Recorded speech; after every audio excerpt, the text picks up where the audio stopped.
everyone, and welcome to the City Council and Successor Agency to the Redevelopment Agency meeting of Tuesday, October 19th. I now call the meeting to order. Now, will you please join me in standing for the national anthem led by Kira Wilkes. Kira is a junior at Newport Harbor High School who is involved in the vocal, music, and drama program. She loves performing and has a passion for drawing and the art. Then please remain standing and join Jeff Harlan, council member from District 6, as he leads us in the Pledge of Allegiance.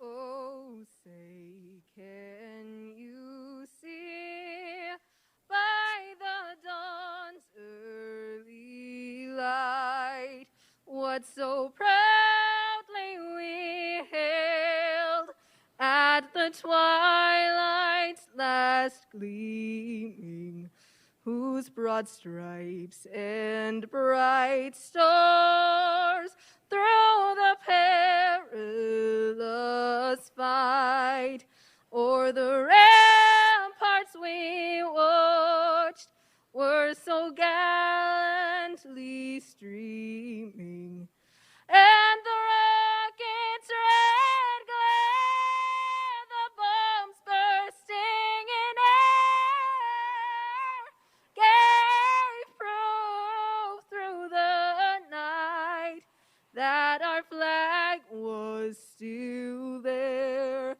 Oh, say, does that star-spangled banner yet wave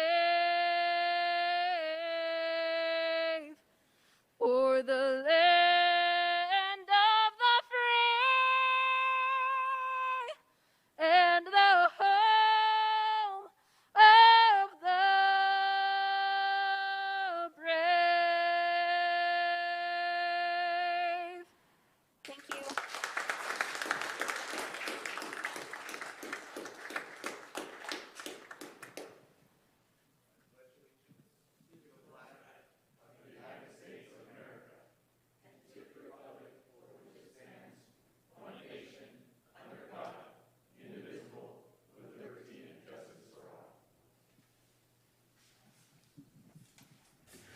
Thank you, Kira. One more time for Kira.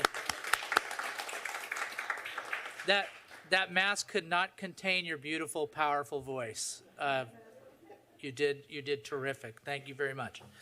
So, now on to our moment of solemn expression, and we have one of our valued members of the clergy in our community here to celebrate that with us, a true partner of the community and all we've done to help the homeless in our community, Pastor Phil Eiskens from the Lighthouse Community Church. Pastor Eiskens, you have the floor. Mayor Stevens, Lorianne, Harrison, esteemed City Council, I always consider it a great privilege to stand here in this room to give the moment of solemn expression. And I expect it to be something that would give us something to think about. And that Star-Spangled Banner still touches my heart every time I hear it. And, you know, I happened upon a very interesting word this morning during my morning devotions. And the word was compassion. And compassion is actually a word that comes out of the Latin. In two words, it means to suffer with. And Billy Graham once said that suffering is a common lot of the human race. War, famine, pandemic, loneliness, fear, disability, grief, poverty, homelessness, discrimination, and addictions are just a few of what contributes to human suffering.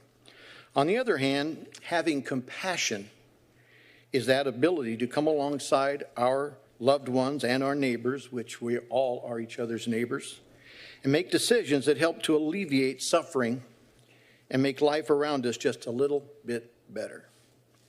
The fire department, the police department, the city council, and the clergy, it is compassion that must be at the heart of everything we do. Can we pray?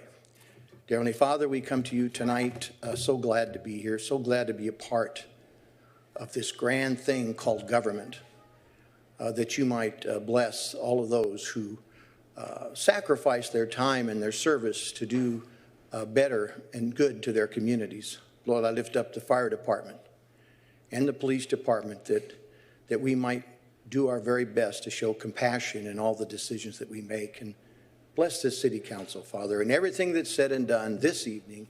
And we pray this in the name above all names. And everybody said, amen. Amen, Pastor Phil. Now, Pastor Phil, I don't know if you did this or you knew about this, but we had a strategic planning session on the 27th of September, and we developed 7 core values for the city of Costa Mesa. We're going to vote on that tonight, and one of them is compassion. So it was the perfect words for the perfect night. Very Thank you very much. Very appropriate. Thank you. God bless you guys. Okay, with that, Madam Clerk, will you please call the roll? Councilmember Chavez. Here. Councilmember Gameros. Present. Councilmember Harlan. Here. Councilmember Harper. Councilmember Reynolds. Mayor Pro Tem Mar is absent, and Mayor Stevens. Here. Thank you. Okay, we have 2 presentations tonight. The first is a proclamation for Crime Prevention Week, and we're going to present that proclamation to our police chief, Ron Lawrence, and we'll all take a picture with him, of course.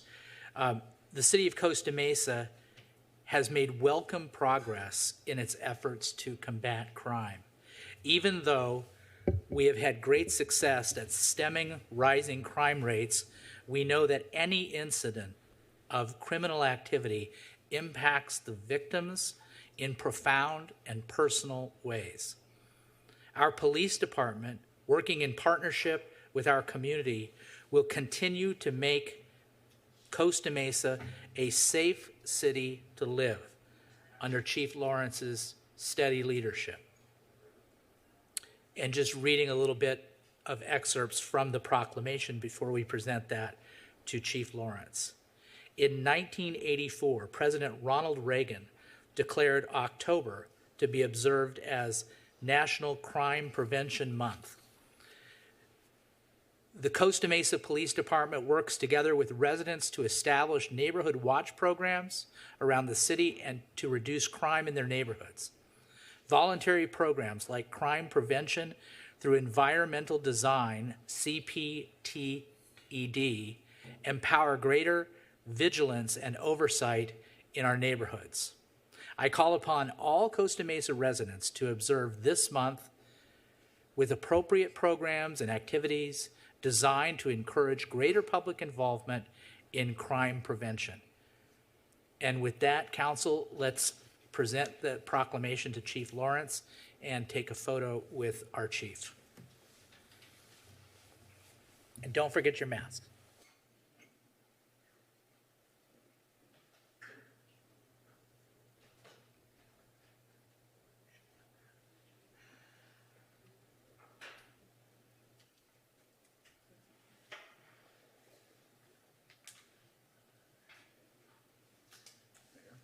Here you go, Chief.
Okay, the next proclamation is for Domestic Violence Awareness Month. And you might see that we're wearing these purple ribbons and purple ties and various purple garb, and that's for Domestic Violence Awareness Month, to recognize that. October is Domestic Violence Awareness Month. National Domestic Violence Awareness Month was declared in October of 1989 to help raise awareness, acknowledge domestic violence survivors, and be a voice for its victims. In the first month of the pandemic, Orange County sheriffs announced that domestic violence calls increased by 25%. The COVID-19 pandemic has made it difficult for victims to access essential life-saving programs and services. Human Options is a nonprofit organization leading the way at the center of a collective county-wide response in service of those threatened by abuse in Orange County. Since opening its doors in 1981, Human Options has impacted the lives of more than 38,000 individuals affected by relationship and domestic violence. We're lucky today to have Arizu Shabazi to accept this proclamation regarding Domestic Violence Awareness Month. And I just want to read a brief excerpt of that proclamation. I urge Costa Mesa residents to observe Domestic Violence Awareness Month with appropriate programs and activities that promote healthy relationships and raise awareness about intimate partner violence in our community. And with that, Ms. Shabazi, we're going to go down there with our masks, and we're going to take a beautiful photo, and I'm going to present the proclamation to you. Thank you.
Okay, so we have public comments is next, and before I start public comments, I just want to advise everyone that our first and only actually public hearing, we had this issue a couple weeks ago where it has to start right on the dot of 7 o'clock. So if for whatever reason we're in the middle of something at 7 o'clock, we'll go to that public hearing. And by the same token, if we finish early and we have time before 7 o'clock, we have the option to take one of our new business items at that time. So we'll make that decision after the consent calendar as a council. So now is a time for public comments. So they'll be heard at this time.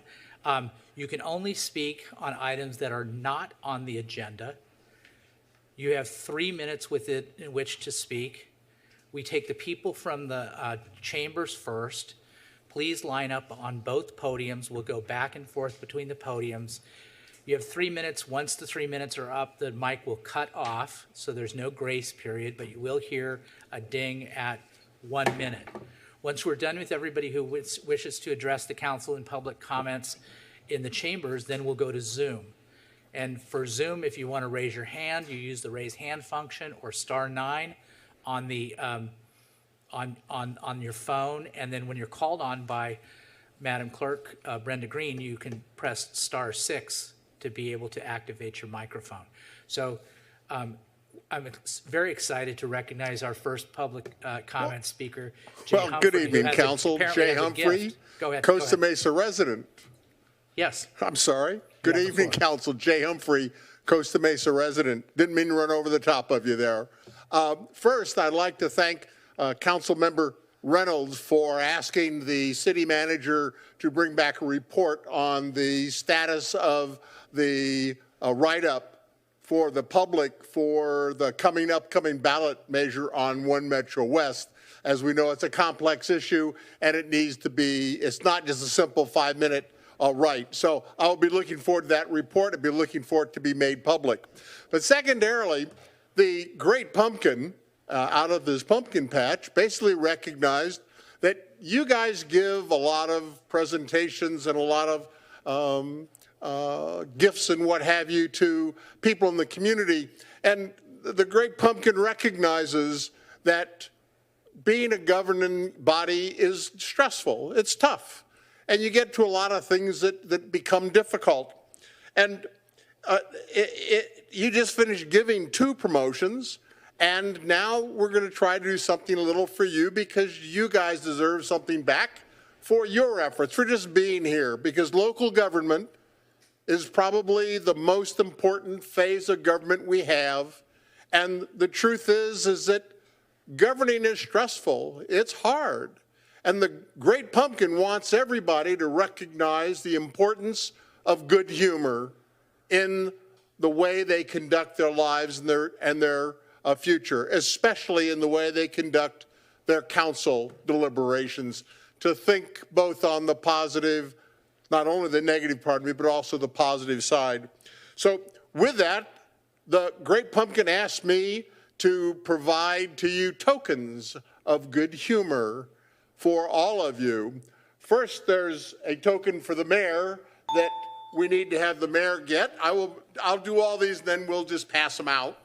And then second, there are 3 stars for staff, because as we all know, staff are the stars. And then lastly are the group of tokens for all the members of the council, as well as the city manager and the city attorney and the city clerk. And the only thing the Great Pumpkin asks is that you will all keep and display this token through the balance of this meeting at your seat, so that you can remind the public of the vast importance of good humor in everything we do and the value it has to our community and the public at large. So the Good Pumpkin thanks you and provides these for everybody. So we'll take care of them. Jay, why don't you give them to the officer there? The officer will take them. Yeah. Thank you. I appreciate that. We'll work on getting those together. Yeah. Turn the mics back on, sure. All right. Thank you. I appreciate the sentiment. Thank you very much. Ma'am, you have the floor. Hello. I don't have any balloons, but I do have great news. First of all, I want to thank the Honorable Mayor Stevens and the City Council of Costa Mesa. I know I've been honored here by a couple of the mayors in the past. My name is Debbie Magnuson, and I am known as the Baby Saver. And what that is 25 years ago in March, last March, I was in Chief Stefano's mother's home. She was a member of our board of directors, and we switched from providing stuffed toys to patrol units throughout Orange County and Los Angeles to a toll-free crisis hotline to stop babies from being abandoned. And since we had done that, I ended up with my dear friend John Stamos coming on board. And for 15 and a half years, he was our national spokesperson. Now he's a daddy and too busy, but he still has supported us. And we have rescued 851 babies from being abandoned in all of the country, even one in Africa, Australia, and Canada. But I'm just thankful that Chief Stefano has done a wonderful job with the fire stations, getting in place the safe surrender signs, and I know that it's going to be coming up, and I'm looking forward to working with him so that we can have that sign up and perhaps get publicity, because I changed the legislation. A girl can now deliver safely in a hospital and doesn't have to deliver on her own. So I think that it's very important we educate, and we have a video that we have provided with stars John Stamos, Denise Richards, Kristen Davis, and two of the doctors from the Doctors Show telling it's never safe to deliver on your own, and please call Project Cuddle for help. Thank you. Thank you very much. Does anybody else wish to speak to us from within the chambers? It looks like that's a no, so I'm going to close the chambers part of the public comment. Madam Clerk, on Zoom, do we have somebody who wishes to speak on public comment? Mr. Mayor, we do not. Okay, so I'm going to close public comment. Thank you very much for the comments and the gifts. It's touching. So now we'll go to council member comments. This is a time for council members to provide comments and committee reports. If you wish to speak, we're on the mic control, so please ask for the floor. The first person we have up on our list is from District 2, Councilmember Lauren Gameros. Councilmember Gameros, you have the floor. Thank you, Mr. Mayor. So I want to go over a couple of things that I have written here, but before I start, I want to take a moment, and I'd like to recognize, sorry to put you on the spot, Sergeant at Arms, Officer Lippincott, who is a Marine, and I want to just thank him not only for his service, but for being a police officer in our community. So thank you.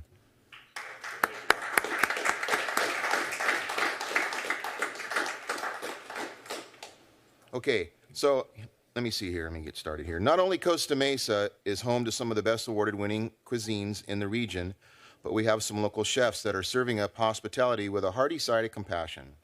I would like to thank a few businesses from our local food and restaurant industry that have generously taken the time to offer their services to our clients at the Costa Mesa Bridge Shelter. Tonight, it gives me great pleasure to recognize John Park and the team at Toast Kitchen and Bakery, Betsy Densmore from Great Mex Grill, Tim Tabor with Dick Churches, and the Orange County Rescue Mission for their outstanding community service to the city of Costa Mesa.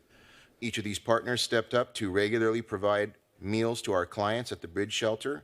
I want to extend my deepest appreciation to each of these Costa Mesa businesses for their commitment they have shown to work collaboratively with the city to help fulfill basic needs.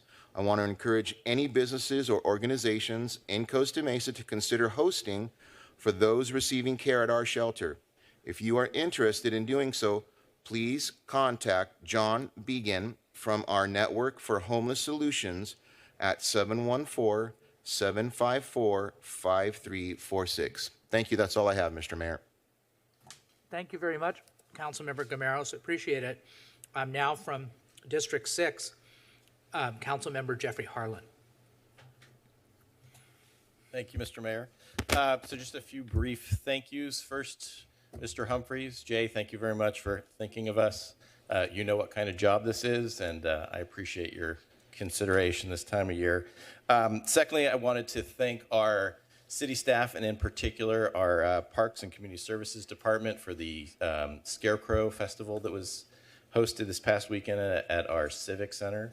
I was there, and it was great to see so many people enjoying the space. Lots of kids, all costumed up in incredibly hot weather. I don't know how they managed it. And to Jason Minter, especially for donning the referee's outfit. That was Perfect. And then lastly, I wanted to thank our police department for organizing, coordinating Walk to School week, or at least I should weeks. It was the last 2 weeks. I know I joined early in the morning to walk with my dog to Kaiser and Woodland Elementary Schools down the street from me, and it was amazing just to walk down Orange Avenue, turn at Lindbergh Park, and see hundreds of kids and families all together going to school. It really was a great event and a great way to start the day. That's all for me now. Thank you. Thank you, Councilmember. Next up from District 1 is Councilmember Donald Harper.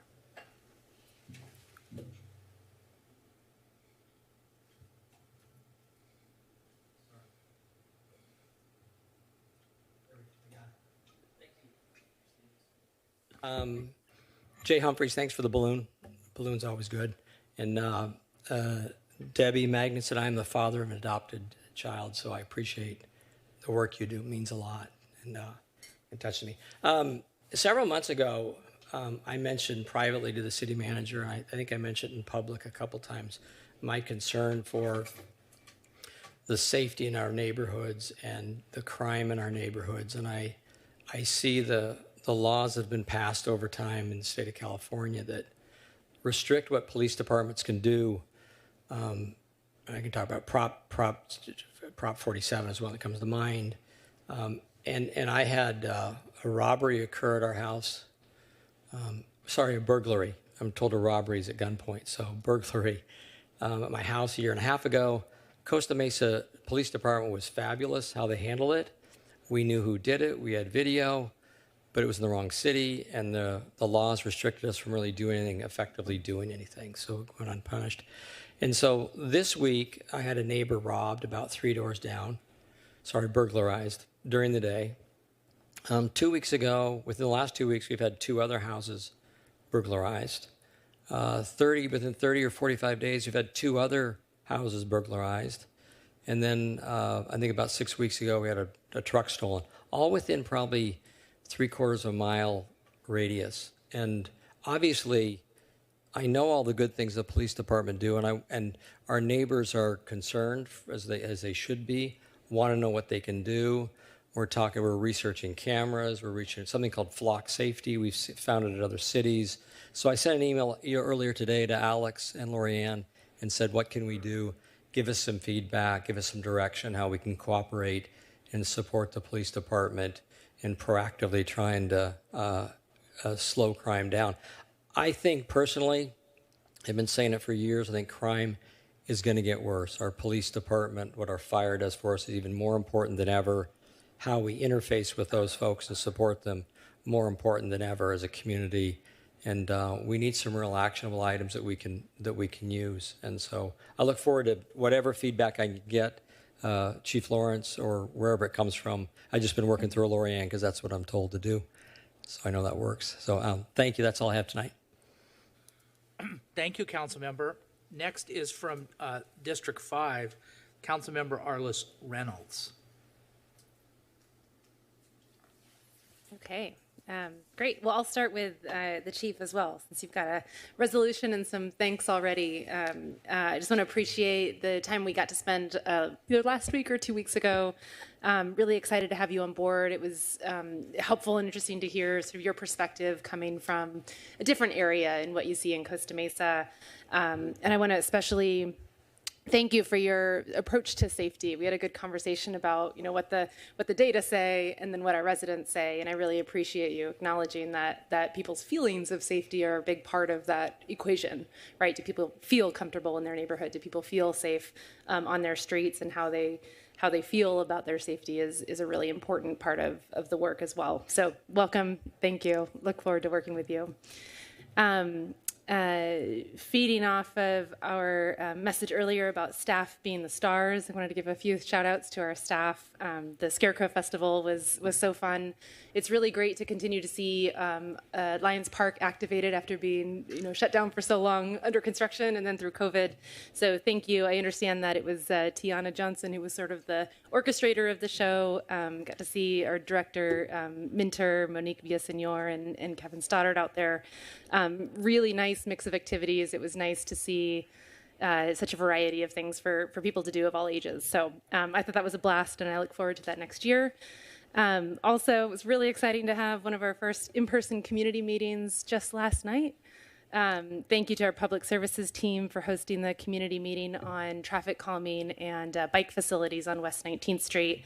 Speaking of safety, that is an area where we, both the data and resident feedback has shown that we've got some safety concerns to address on West 19th Street. And it was really good to hear and see our residents and hear their feedback directly. I think there's some really good plans there. So thank you for that.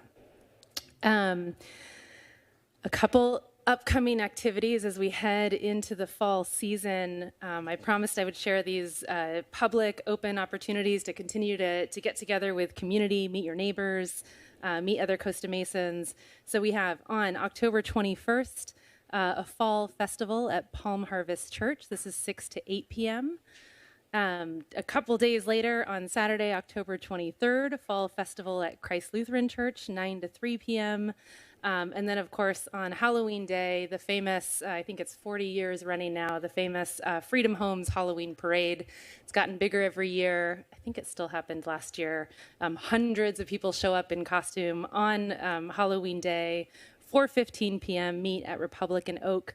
This is a tradition started by Mary Fuel, who's been in the neighborhood more than 40 years. I don't want to date that, but it's been a really loved festival, and everyone's welcome to come. So happy fall season, happy Halloween.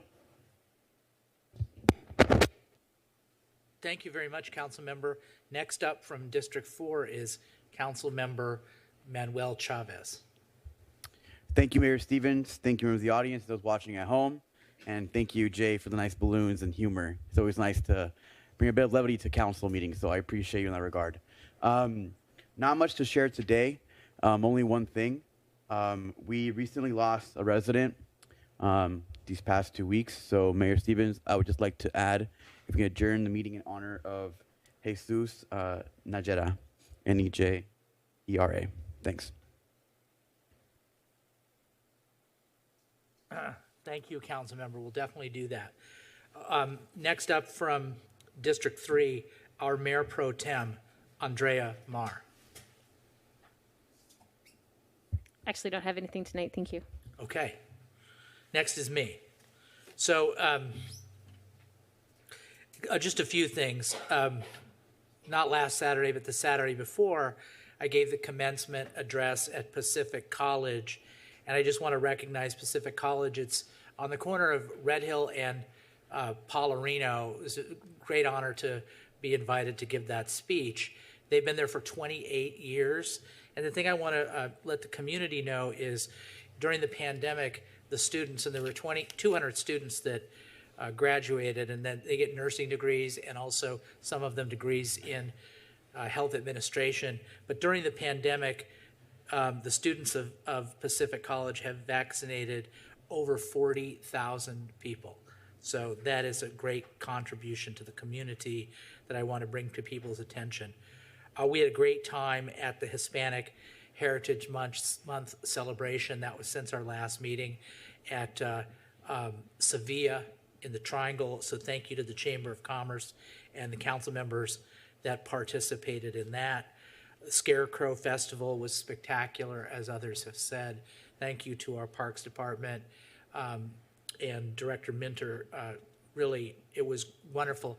I think there were, I want to say, I always embellish this, but I think the nearest round number was close to 3,000 people that went there. And if I'm wrong, don't correct me. That's still that's a good number. On November 4th at 10 o'clock, we're having the dedication of Neff Park, named after one of our early chiefs. I think he's the second police chief of the city of Costa Mesa. A very innovative chief, brought a lot of technology to the department and different ways to address crime. Roger Neff, who's a resident of College Park, and on November 4th at 10 o'clock, we're dedicating this park to him. We've got a monument we're going to be dedicating. So everybody's invited to that. We're hoping for a good turnout. Speaking of police chiefs, our new police chief, Ron Lawrence, and I'm not going to say our old, but our longstanding fire chief, Dan Stefano, joined Councilmember Gameros and myself on the next podcast edition of Costa Mesa Now, and that should be dropping anytime soon. So if you want to hear some interesting stories from and about Chief Lawrence and Chief Stefano, and especially about Councilmember Gameros, you should tune in to, that's my teaser for Costa Mesa Now.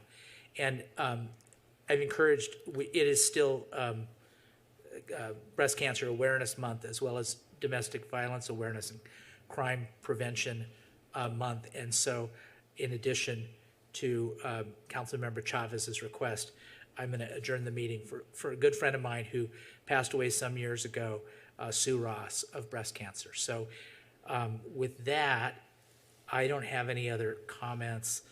Let's go to the city manager report. Ms. Farrell Harrison, you have the floor. Thank you, Mayor. Good evening, Council. Just a couple of updates this evening. I also wanted to thank our lovely resident, Jay Humphreys, for the balloons. That is such an incredible and kind gesture, so thank you for that. That definitely brought a spark and a smile for us this evening.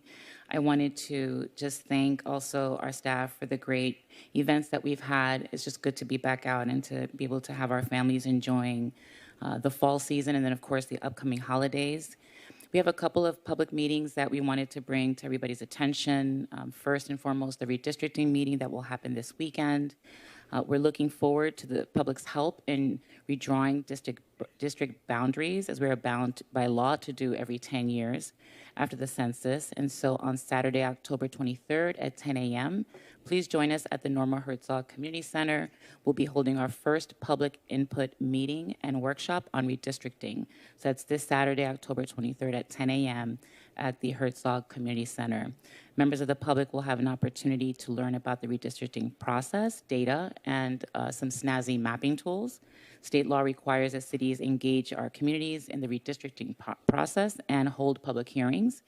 And in doing public outreach, we're able to do that. So we'll have non-English speaking facilities. Of course, we'll have additional mapping tools that can be used even by folks that aren't very technologically astute or advanced. So very simple mapping tools that can be used by the public. And then we'll have some subsequent meetings in December and then January as well. So please join us this weekend on Saturday. Also wanted to remind everyone that in 2 days, we're having the Great California Shakeout. That'll be at 10:21 a.m. precisely, so 10:21 a.m. The city staff, mostly by our public safety teams, will be conducting our own shakeout event, if you will. Costa Mesa Fire and Rescue, in concert with our police department, always encourages the community to come out and participate in the Great Shakeout Drill. This is a great opportunity for you to learn the basics of what to do in an earthquake, which is to drop, cover, and hold on. That's drop, cover, and hold on. So during the event of an actual earthquake, people should drop to the ground, cover under a desk or sturdy surface, and hold on until all shaking stops. In other words, do not run out the door and run out of the home.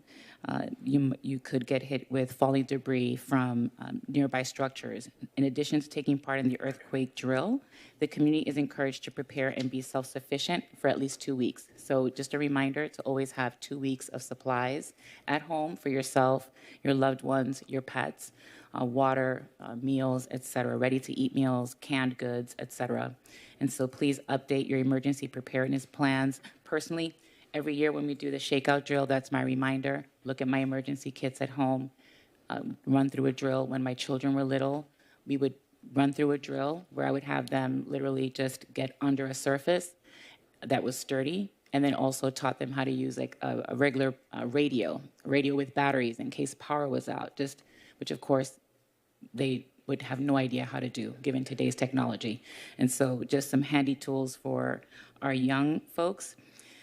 Thank you, Mayor Stevens, for mentioning the Roger Neff Park dedication and ceremony. We're really excited about that on November 4th.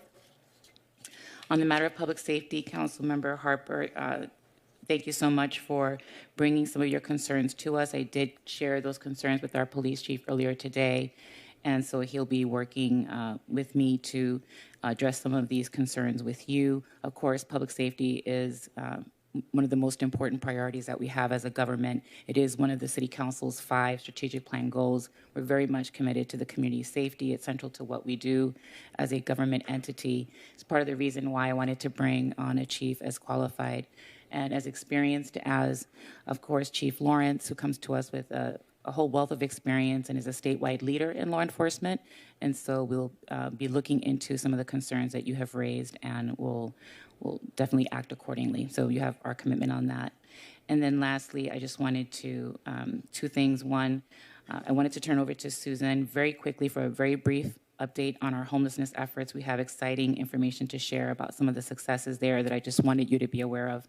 But I did want to, before we move on to that, just express our condolences on behalf of the entire city team and family to our city attorney, Kim Barlow, for the unexpected and tragic loss of her brother. And so, Kim, we're really sorry for your loss. And we're here for you and anything that you need. We're just here to support you and to love you and to just be there for you during this very difficult time. And so we express our condolences to you and your family, and you'll be in our thoughts and prayers. And so, Susan, if you could provide a brief update on our homelessness achievements in the past couple of weeks, that would be fantastic. Thank you. Good evening, Mayor and City Council members in the Costa Mesa community. Just a brief update on some of the activities going on in our city with regards to homelessness. I'll start off with the current census at our bridge shelter being 36. That's 21 from Costa Mesa referrals and 15 from Newport Beach. We have 2 clients that are currently in clinical treatment programs. We always save their beds so that they can come back to us after they have completed. It's either a mental health or a drug and alcohol treatment program. We want to ensure their success by being available for them when they graduate those programs. And then of late, we've had some positive test results for COVID. We test both the shelter clients and the staff every Wednesday. If we come up with any positive tests, we have to go a full another week before we can get it. We have to get 2 weeks of no positive results in order to resume intakes. We are one of a few shelters in the region that is experiencing positive COVID test results among our population, and that is why our census remains a little bit low at this time. This week's tests were all negative, so we hope to go one more week and get back to providing intakes at the program. Want to just highlight the numbers on the chart here. When we were at the Airway site, we were able to house 171 people just during that 2-year period. Since we've been at Airway, we've housed 20 people, even during all of the, amidst of everything that we've had to deal with the COVID and the testing and all of that. We're happy to report 20 people have been housed of a grand total of 191 in the city of Costa Mesa since we started this endeavor. Next slide, please. I want to take a moment just to highlight the Trellis Community Impact Team. This is one of our newest programs that was funded through an allocation of the City Council for Community Development Block Grant money. This is, for me, it's like Love Costa Mesa Day all week long. We do this program since July. We've had 92 participants. Both shelter residents and unsheltered folks are able to join into this program. And on Saturdays, they do a meeting. If you show up to the meeting and you engage in this initiative, you can be deployed out to one of many community projects, kind of like what we do with the Love Costa Mesa Day. The city of Newport Beach has recently invested in this program as well to further expand it into the city of Newport Beach to assist them as well. So you can see some of the projects that the residents are working towards. And we've had some success even since July. We've had one person housed and another one receive employment as a result of one of the projects that they were doing with the local business here in the city.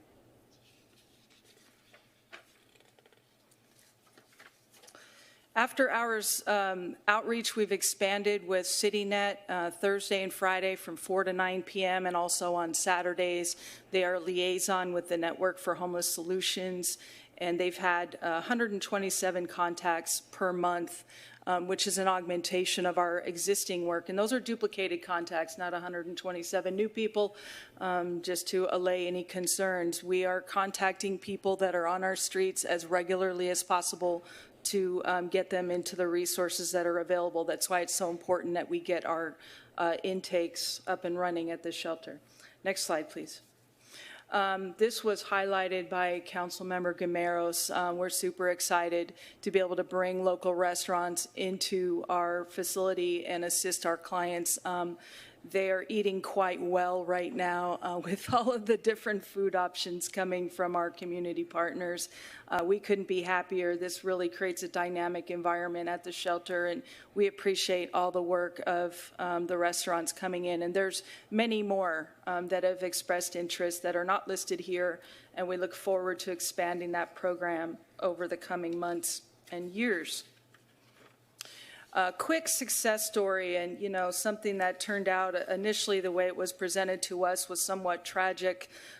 Working with an 83-year-old man who was living in an apartment for over 40 years of his life. He has medical issues, and when they sold the building, the family sold the building, he was going to be displaced. We got called into action by the Dale McIntosh Center. And the Network for Homeless Solutions, as is highlighted here on the slide, went into action, and everyone played a role to assist this gentleman with housing navigation, general stabilization. The trellis folks went and helped move the stuff out of his apartment, get it into a storage. We worked with the Housing Authority, with the county, to expedite the inspection on his Section 8 voucher, and he will be moving into his apartment. He received the keys today. So with that, I want to take a moment just to thank John Began and the Network for Homeless Solutions for their work on this case, as well as many, many others. But this one was particularly vulnerable, and it's just a tremendous pleasure to be working with this team. And the final slide I can't go without providing you is who you call. Oh, it's not there. We've lost it. And that is our one-pager that we use for addressing homelessness in Costa Mesa, and the number was provided earlier, 714-754-5346. If anyone needs help in our community, that is a 24/7 line. It is at the Airway Shelter. It is picked up by our staff as well as Mercy House in the overnight. And again, I just want to thank John Began, who's here tonight somewhere. There he is. For his excellent work standing in as the neighborhood improvement manager for the city. Thank you. Thank you, Assistant City Manager Price. Now, is there anything else on the? That was it. Okay, good. So, yes, Ms. Barlow, of course, terribly sorry and deepest condolences on the death of your brother. One thing that I forgot to say is, you reminded me with your presentation, is we went to the SOS event, fundraiser event.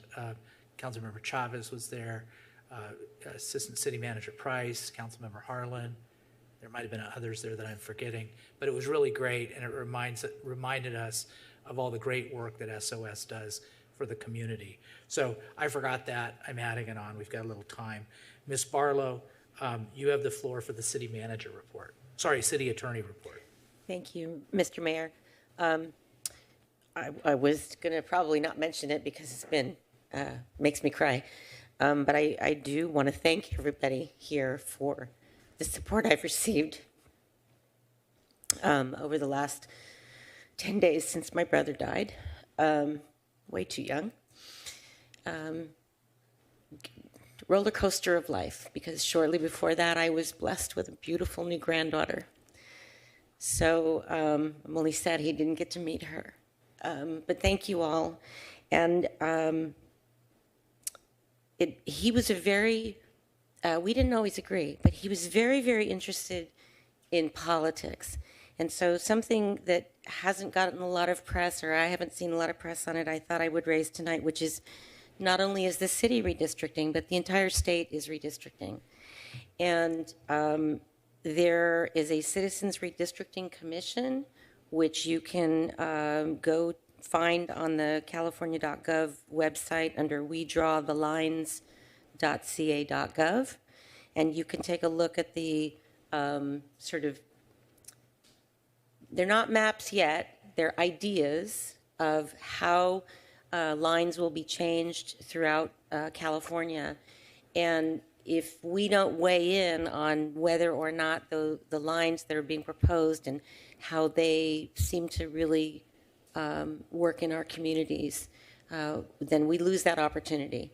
And I just wanted to remind people that they should do that before the deadline.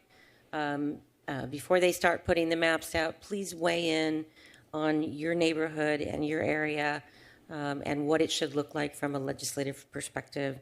And Dougie, thank you. I love you. Thanks. Thank you. Okay, thank you for everybody who expressed themselves with the various comments. They were wonderful. And so now we're moving on to our business part of the meeting. The consent calendar is first up. All matters listed under the consent calendar are considered to be routine and will be acted upon in one motion. There will be no separate discussion of any of these items unless members of the City Council, staff, or the public request specific items to be discussed and or removed from the consent calendar. Madam Clerk, are there any requests from the public, staff, or the council to have any of our consent calendar items pulled tonight? Mr. Mayor, I have received no such request. Thank you very much. In that case, I will entertain a motion on the consent calendar. I'll move to approve consent calendar. Okay. Second. I heard I heard a motion by Councilmember Reynolds, second by Councilmember Chavez. It's not oh, it is up on the screen. That's good. Okay, wonderful. Let's call for the question.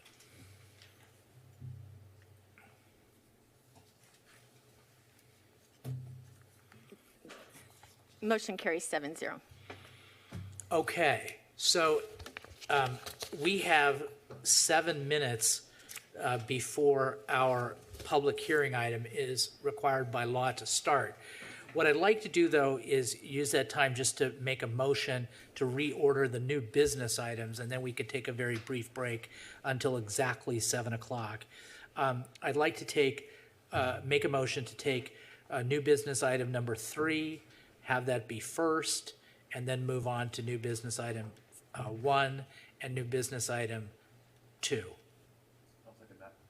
Okay, so that's made by me, seconded by Councilmember Chavez. Can you? You want me to touch the screen? Yeah. Okay. Okay, the screens have been touched. Now we can call for the question. Motion carries 7-0. Okay, thank you. Well, we've got 7 minutes within which to just kind of take a break and relax. But why don't we get back in our seats like around 6:59 so we could start precisely at 7. Yeah.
assembling.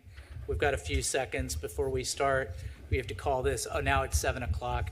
We can please, Madam Clerk, read the title to public hearing number 1. Thank you. This is the redistricting process using the official 2020 census data. Good evening, Mayor, members of the City Council. Tonight is the first public hearing for the redistricting process. We have with us tonight Dr. Justin Levitt with National Demographics Corporation, who will be providing the presentation for us tonight. Thank you. Dr. Levitt. Thank you, Mayor Stevens, members of the council, and members of the community who are here tonight and watching this on TV at some point or on their computers. My name is Dr. Justin Levitt with National Demographics, and it's a pleasure to be here to talk a little bit about the redistricting process and specifically kind of go into a little bit of the details about what the redistricting will look like here in Costa Mesa, especially now that we have our final census numbers, to give you an update on that data and the process that we have planned over the next couple of months. And so just to kind of refresh everyone's memory or explain what we're doing here, Costa Mesa switched from at-large elections to district elections in 2017 and held elections for the first time in the 2018 election for 3 of the council districts and in 2020 for the other 3. Now, once a city or school district or any legislative body in the state has district elections, they're required to undergo a redistricting or redrawing of those council districts following the decennial census every 10 years. Now, because of the pandemic this year, our data was quite a bit delayed. Normally, we would expect to get census data starting in March. The census actually released it in late August. And the state has a new law just for this or that took effect this year, which required an adjustment of the data. This adjustment to the census data was made available on September 21st. That was the day it came out. And so starting with that receipt of that data, we worked toward getting those final numbers processed for Costa Mesa to look at whether or not the city is required to redistrict or redraw its council boundaries, and if so, what the process would look like. In particular, there's a new law called the Fair Maps Act that governs redistricting and sets up a lot of these rules, such as the public hearings having to start at exactly the time that they're noticed for. And so I'm going to kind of, over this presentation, explain these different components and look at where we are, where we're going. We did have an informational session back in August where we looked at the process kind of from a broad overview. Now, this is kind of where it really begins. Looking at the real numbers here tonight, we're going to go out on the road to a series of community forums starting this Saturday. And we encourage members of the community to come to get one-on-one assistance in drawing maps and instruction on how to use the tools. In about a month, I'll be back here on November 16th with our first round of draft maps, kind of both community maps as well as some consultant-drawn maps, to start the process of asking what, if anything, needs to change about the districts and what are some options for altering the district boundaries. After that, we're going back out to the community in December and January to, again, work with people on the tools and get public feedback on those draft maps, and then come back to the council in February with that feedback and any revisions to those maps. We're also anticipating eventually that the map will be adopted in March before the April 17th deadline to approve the final map. That April 17th deadline is the state's deadline for all cities to approve that final map. And this is all looking forward to the 2022 election, which is the first election these lines will be used. And they'll be used from the 2022 election all the way through the 2030 election, at which point you'll take another look at this, the districting process. And so once we're going through redistricting, we have to ask what kind of rules or criteria do we need to look at? And this is where the Fair Maps Act also really sets out a new set of laws. So especially for those of you who might be a bit involved with the districting process, this list looks a little bit different from that districting process just a few years ago because of the Fair Maps Act. We broadly divide the different rules into three major groups. On the left-hand column, federal laws. These are things that the federal courts, including the Supreme Court, tell us we must comply with. The first is equal population. This is the reason for the redistricting in the first place, the one person, one vote standard. Each district has to have more or less the same number of total residents. That's what we use that 2020 census count for. We don't have to get our districts perfectly equal. We can, deviate from perfect equality somewhat to take into account all of these other factors on the slide. But we need to get pretty close, no more than a 10% difference between the largest and smallest council districts. We also have to follow the Voting Rights Act. While race cannot be the only factor or even the predominant factor in the creation of a district, the Voting Rights Act asks us to consider protected class communities, groups that have historically faced barriers or discrimination in registration and voting, and protect their ability to elect or influence an election. In the middle column, the California criteria for cities, this is where we see the most change. The state has now rank ordered in priority 4 criteria. Contiguity, which they rank first, the idea that a district must be one solid piece. No little bits here and there throughout the city. You must be able to walk or drive from one part of that district to every other part of that district. No jumping over county islands or corners or anything like that either. Second, undivided neighborhoods and communities of interest. This really is looking at areas that share socioeconomic or geographic similarities. I'm going to talk a little bit more about neighborhoods and communities of interest here in a second, but that gives you kind of the broad picture. What are the areas that need to be kept together for the purpose of good representation? Third, easily identifiable boundaries.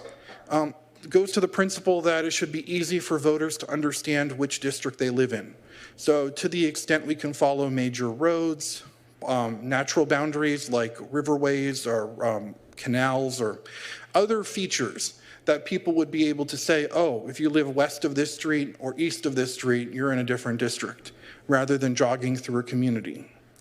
And fourth, compactness, which the law defines as not bypassing one group of people to get a more distant group of people. And this is aimed at fingers or hooks that are specific to grab a particular house or block. And when I say they're rank ordered, what I mean is that if that neighborhood or community naturally looks a little less than compact, but it does so because it's following a canyon, or it's following a canal, or it's following some other feature, then that would take priority over compactness. So we have to evaluate these 4 criteria in this order. In addition, we also have a prohibition on favoring or discriminating against political parties. Now, local elections are nonpartisan to begin with, and what this basically means is that our data set does not include partisan information, and we're not allowed to provide or consider partisanship or partisan registration, voting as part of this process. Now, in addition to what the Fair Map Act requires, there are other traditional districting principles that we could take into account at the end of the process as we're looking at making those final adjustments, or perhaps choosing between 2 maps that we think equally meet the California rank-ordered criteria. These include factors such as preserving the core of existing districts or minimizing the voters shifted from one election year to another, both of which the courts have recognized as a way of making sure that if people expect to have a vote every 4 years on their council member, we're not waiting 6 years before some voters are able to elect or cast a vote for council. Future population growth, if we know that an area of the city is likely to grow faster in the next decade, we can deliberately underpopulate that area. Not exceeding that 10% difference, but maybe just a little bit, because we know that there's going to be more growth in that part of the city. And respecting the voters' choices is the principle that the voters of the city have elected a board or a council, and that the districting process should not be used as a way of targeting a particular board member. And like I said, these principles come in after we consider all of the California rank order criteria and federal requirements. So that we could think of them as kind of the final step in evaluating a map when we're choosing between two equally good maps. Now I want to talk a little bit more about communities of interest. Specifically, when we talk about communities of interest, the state law, the Fair Maps Act, uses two terms: neighborhoods and communities of interest.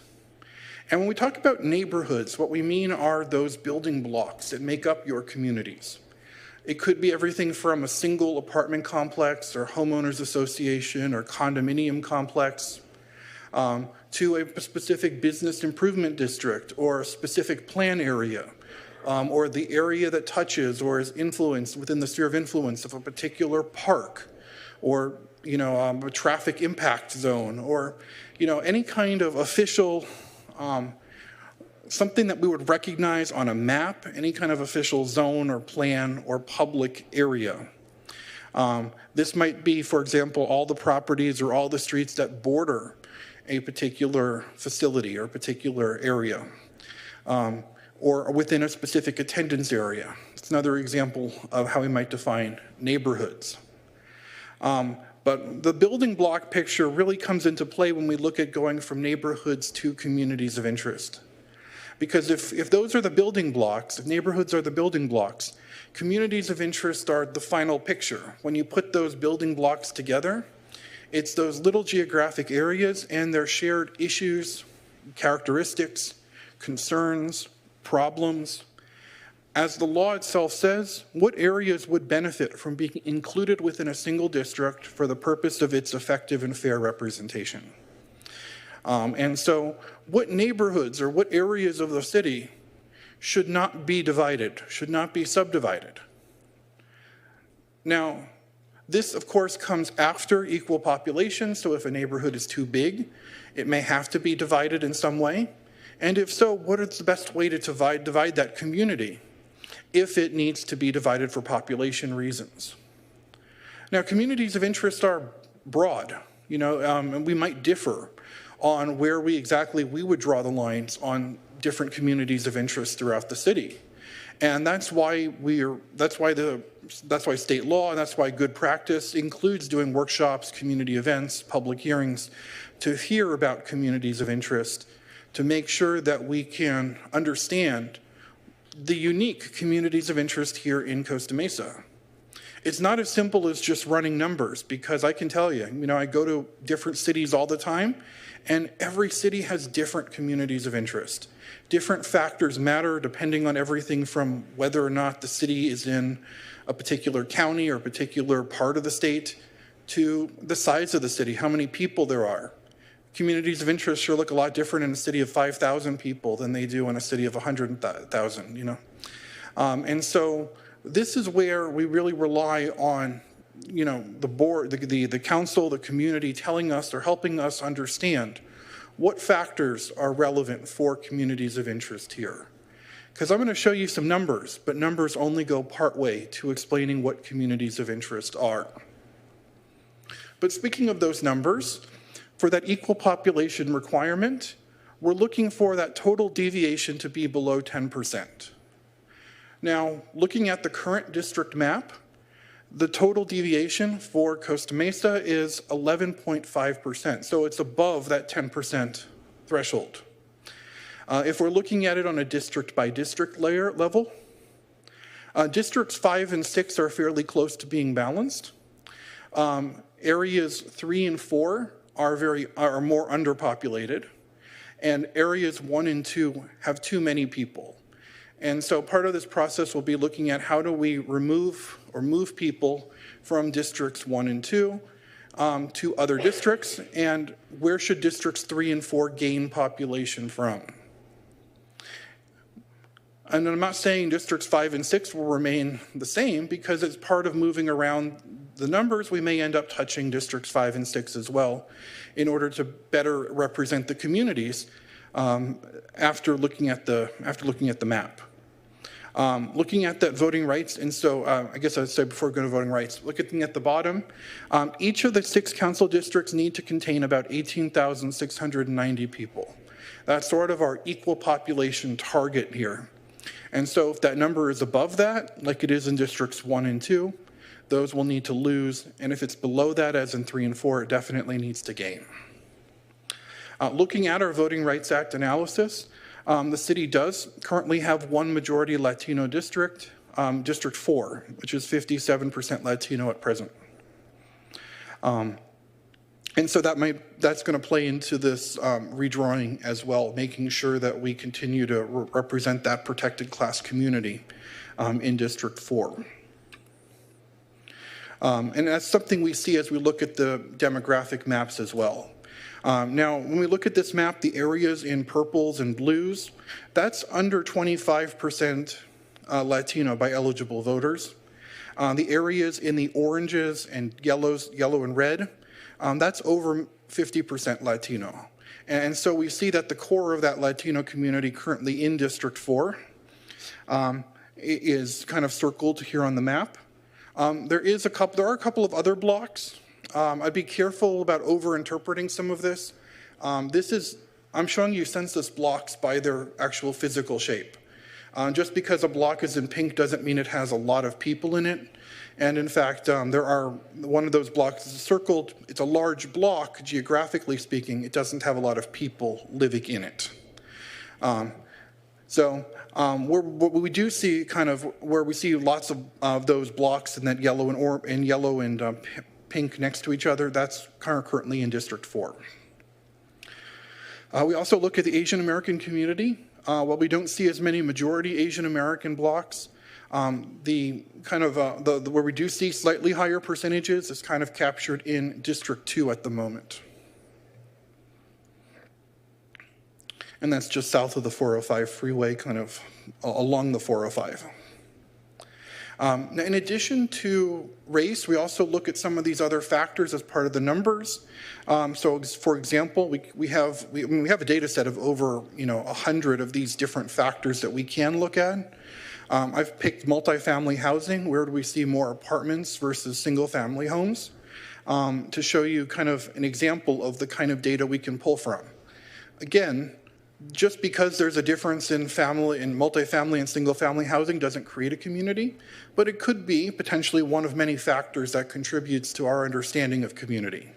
And we have a lot of maps that we can produce showing education, income, housing, renters and owners, single and multifamily housing, language spoken at home, children at home, that can help us understand the different demographics of the neighborhoods, at least sort of at a summary level. And in some of this, and most of this is going to be visible or viewable online over the course of this process. And so we've already started putting out a series of mapping tools. We're working on getting the final tools uploaded as we speak. But we really want to emphasize that these tools really aim to serve different groups of people, and we want to meet you at the level you want to participate in.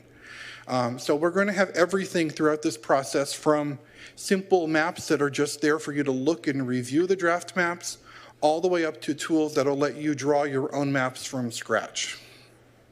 And we welcome any feedback that we have.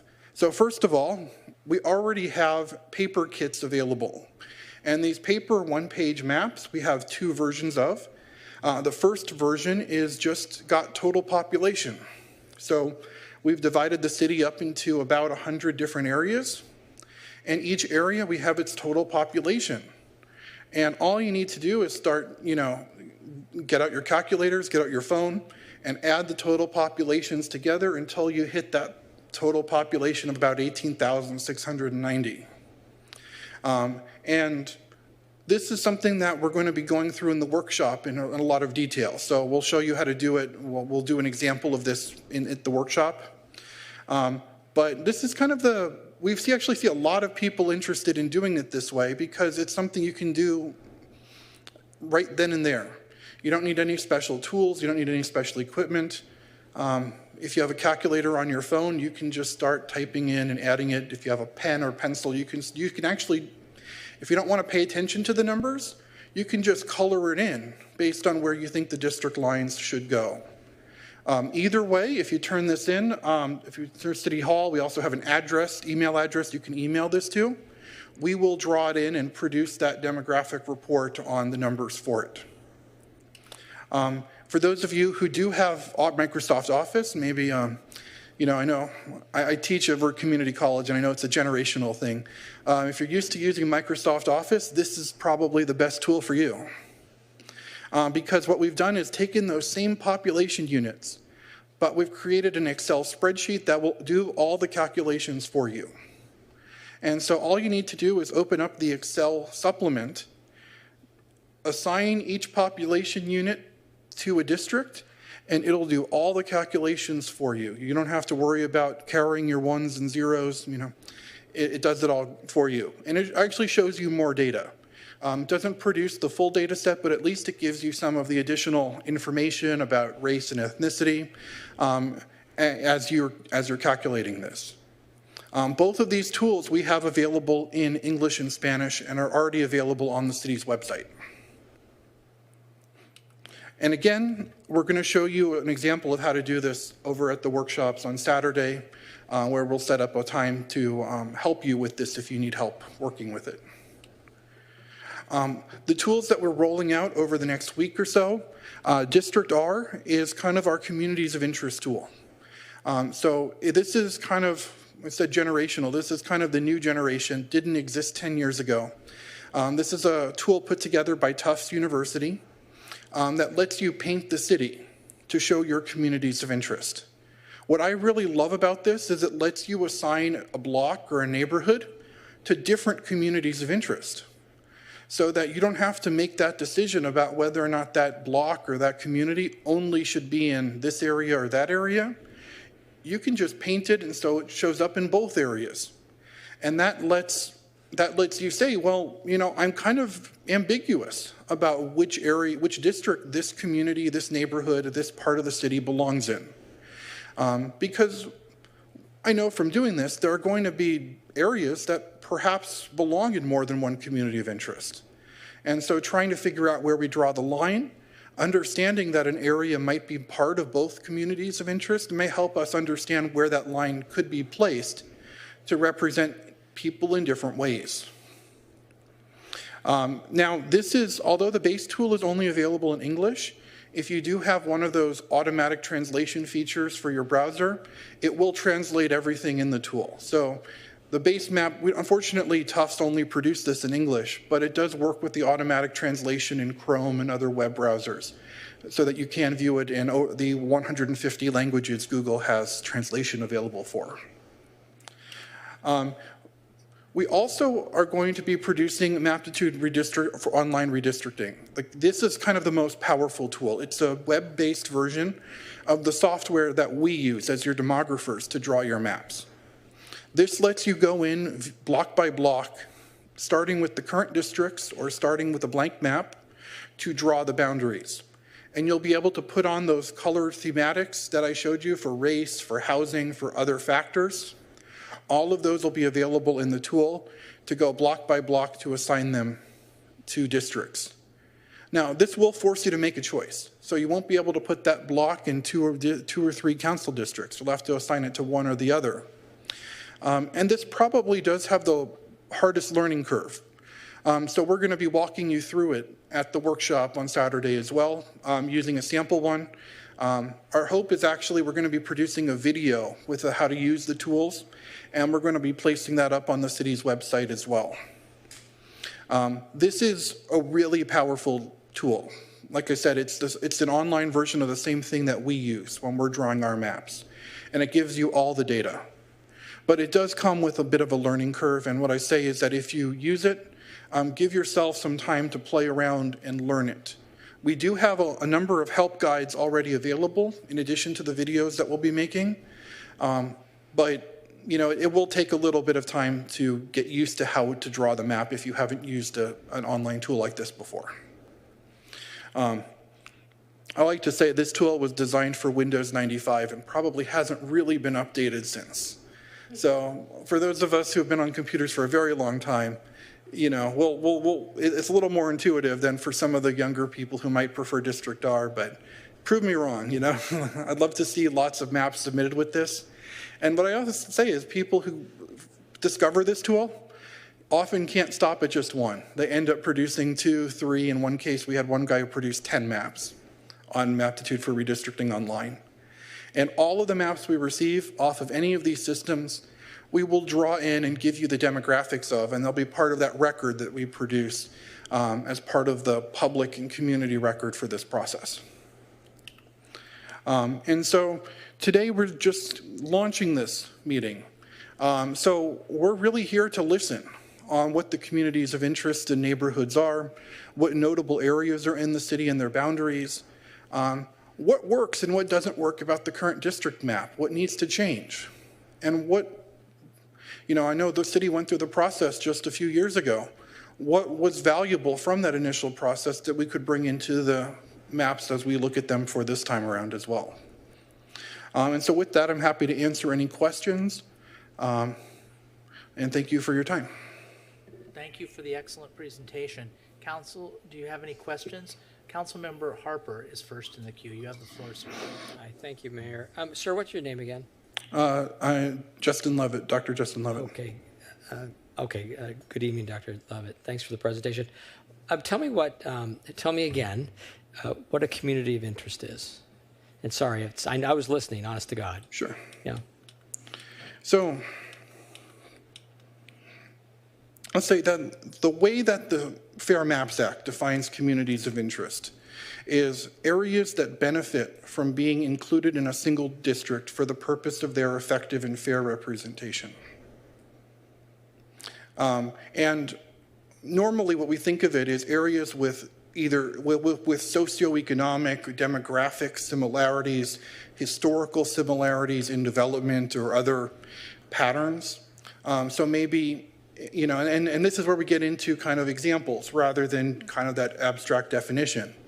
But a neighborhood that was developed by a single developer at a specific point in time, a homeowners association, or a condominium or apartment complex. Or it could be areas that are within a specific plan area or share some kind of concern, like located along a particular freeway or particular road and suffer similar issues with traffic or other issues as they relate to the city. So our goal is just to not divide a community of interest that's connected. Is that kind of your point? So, yes. Okay, in simple terms. And then the other question I had was, we redistrict several years ago. What changed in the rules and regulations, federal or state, from then till now? Yeah. So in 2016, all of these factors that would have been in the California criteria for cities, compactness, communities of interest, contiguity, easily identifiable boundaries, these were considered principles that the courts had recognized, but not necessarily something you had to consider in a particular rank order. Okay. So if, for example, in 2016, you could have said, well, I know it's not the most compact map, but we think that it does a great job representing what we want to represent. So we're not going to consider compactness as a major factor in our analysis. Now the state law would say you have to consider compactness according to the definition we've provided. So hopefully we were thoughtful and paid attention to what the courts were saying and followed those principles. Yeah, and I mean, it doesn't say that you did anything wrong back in 2016, but the criteria have changed, essentially, and it's become more formal. There were a lot of cities, for example, and Costa Mesa didn't do this, but there were a lot of cities that would jump over county islands. So they weren't contiguous under the definition in the new law. But Costa Mesa doesn't have that problem with its current districts. Okay, so now here's a more pragmatic question. I get 20 people that fill out these maps, and they do a beautiful job, and I do mine with crayons and turn it in. What's the process after that to help I guess, assimilate those opinions and. Yeah. So we process all of the maps that we receive from the community, whether they were drawn with crayons or with Maptitude online redistricting. And we provide, first of all, each one of them will have a map itself that, colored in with the district boundaries, kind of like I've shown you here, and a full demographic report on them. So all of those demographic fields, what the populations of each district are, and so on. We then, for our next presentation to the council in November, will sort through the maps and put together maps that share similar features. So let's say we get 4 maps, because there's only so many ways you're going to be able to divide the city, at least in any logical way. So let's say we get 4 maps that all have a similar configuration of districts, the central part, 2, 3, 3, 4, 5. We will group them and put them all onto one slide and say, we received 4 public maps that all try to do something similar in the central part of the city. We would recommend that if you like this approach, you might select one of these 4 as a focus map to continue. Whether you're selecting an NDC map or a map from the community, we don't care. In fact, we hope that it's going to be a map from the community because obviously the community lives with these districts on a very day-to-day basis. And our maps are trying to show things that we're seeing that maybe come out of public comment, but are not being drawn. We're not going to just replicate a map drawn by a member of the community. We're showing you something that we don't see in the community maps, but that maybe we see through feedback or people who've only submitted comments in writing. And so that process really winnows the number of maps down quickly because there's only going to be so many groupings. And maybe those are catch-all category with all the random maps. But most of the random maps will be people who are just testing something out, like, what if I did concentric circles? We got that once, Okay. What if I did rainbow stripes across the city? And most of those are just easy to say, they don't meet the terms of the Fair Maps Act, so we're not going to consider them. But in terms of the serious ones, there's going to be similarities between maps with maybe a central District 3 versus quadrants in the central part of the city, that kind of difference. So if I asked you to draw me the number of maps that are possible within Costa Mesa, you might come up with 5 or 6 possible scenarios. Is that fair? Yeah, and if we were drawing in, let's say we don't get any community maps, we'd probably come back with 3 or 4 options. Got it. But we still have to engage this process to get the community to give input, and this is part of the process. And I'll say the devil's in the details. Because as we've even heard from our comments we've received so far, whether we follow Newport Boulevard or the current alignment between 5 and 6 is already something we're hearing about.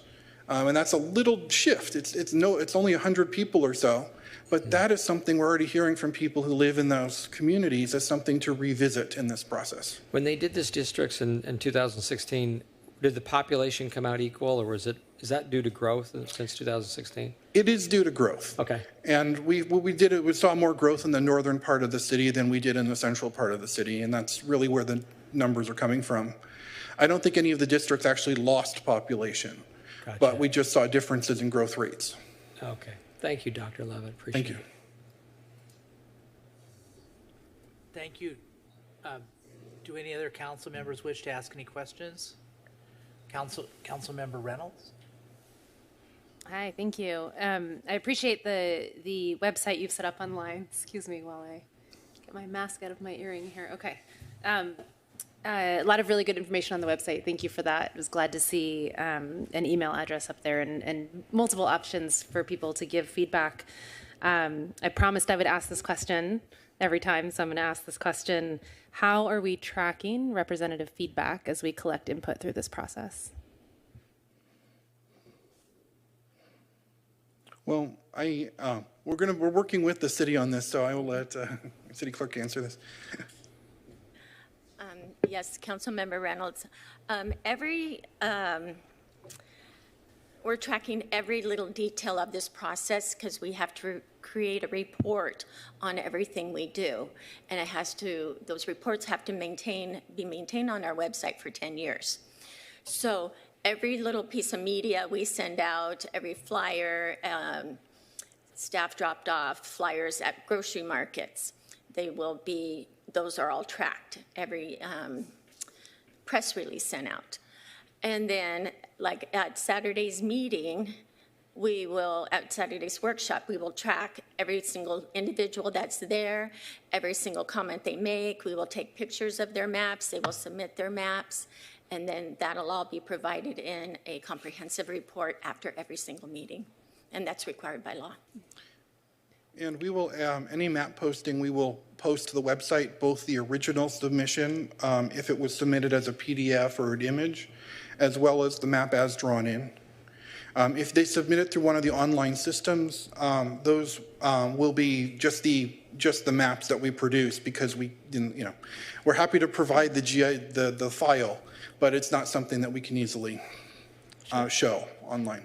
But that will be part of the record that we create for the process. Okay. So I hadn't expected that, which is great. So people who submit maps will have a way to verify that their sort of map was included in the process. Yeah. Okay. That's right. Is there a way to, and I'm sure it would be sort of optional in asking people for this information, but to see sort of what neighborhoods or part of the cities that feedback is coming from? Yes, we do have sign-in sheets at the workshops. And then we will also, and we'll have other city staff there, additionally in Spanish speaking also, that will be conversing with people and helping people draw maps and answering these questions with them. And so part of that process will be, well, I'm not sure where a community of interest is. And of course we would say, well, what part of the city do you live in? And then we would draw that information from them in just our conversations with them. Okay, great. And that would all be in the report too. And if any members of the council have any further suggestions on information you seek, or and I'll just add that Maptitude Online Redistricting and District R have a place where people can put their address and contact information when they submit the map. They have to provide an email address in order to do that. It's optional if they want to provide other material, but we certainly would encourage it if we wanted to know where we're getting maps from. Great. Okay, great. Really happy to hear that. And since this is a multi-month process, I'm hoping that we can be looking at that data sort of after each event to help decide where we might need to push out some more information, right? If a particular area of the city isn't showing up, how can we, we can think about specific strategies on making sure those neighborhoods show up as well.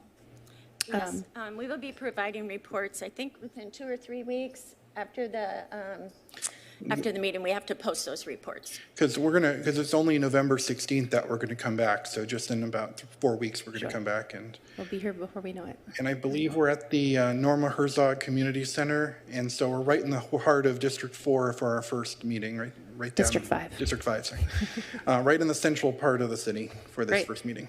Okay. One other question. I know we have multiple agencies in Costa Mesa that are also going through the same process, in addition to the county and the state. Have we tried to do any coordination with other redistricting processes just to sort of help our residents kind of be aware of all of this and sort out how to participate in all of the different agencies that they're a part of? The short answer, it's a little tricky because everyone's on a different deadline. Yeah. So the county has to be finished December 15th, and the state has to be finished January 15th, and the school district March 1st, and we're April 17th. So everybody's on a different time frame. And we hope that, and what we're seeing is that there's a lot of general information about redistricting circulating. So, for example, I even heard earlier tonight there was an update on the congressional districts and the assembly districts that are being drawn. And so we're hearing people we've actually gotten people at some of these meetings who thought they were attending a county hearing up in Anaheim. And we're just like, we're doing the city, not the county, Yeah. So we're trying to encourage them to stay and comment on, hey, what about city council? We also have districts here. But certainly there's a lot of redistricting going around, and I know that has been confusing to people. Yeah. Is it possible, last question, is it possible on our redistricting website to have links to redistricting information for school district, sanitary, county, all the others, just to sort of help our residents have a source of information? Thank you. Yes, we will. Actually, today I reached out to the different agencies on their contacts. Perfect. And so we could provide that information because we already did receive one inquiry regarding redistricting school districts. And so we want to be able to respond to those individuals, refer them to the proper people at the school district, but also take that opportunity to engage them in our own redistricting process. Perfect. Yeah, great. Thank you. Great work. Mayor Pro Tem Mar.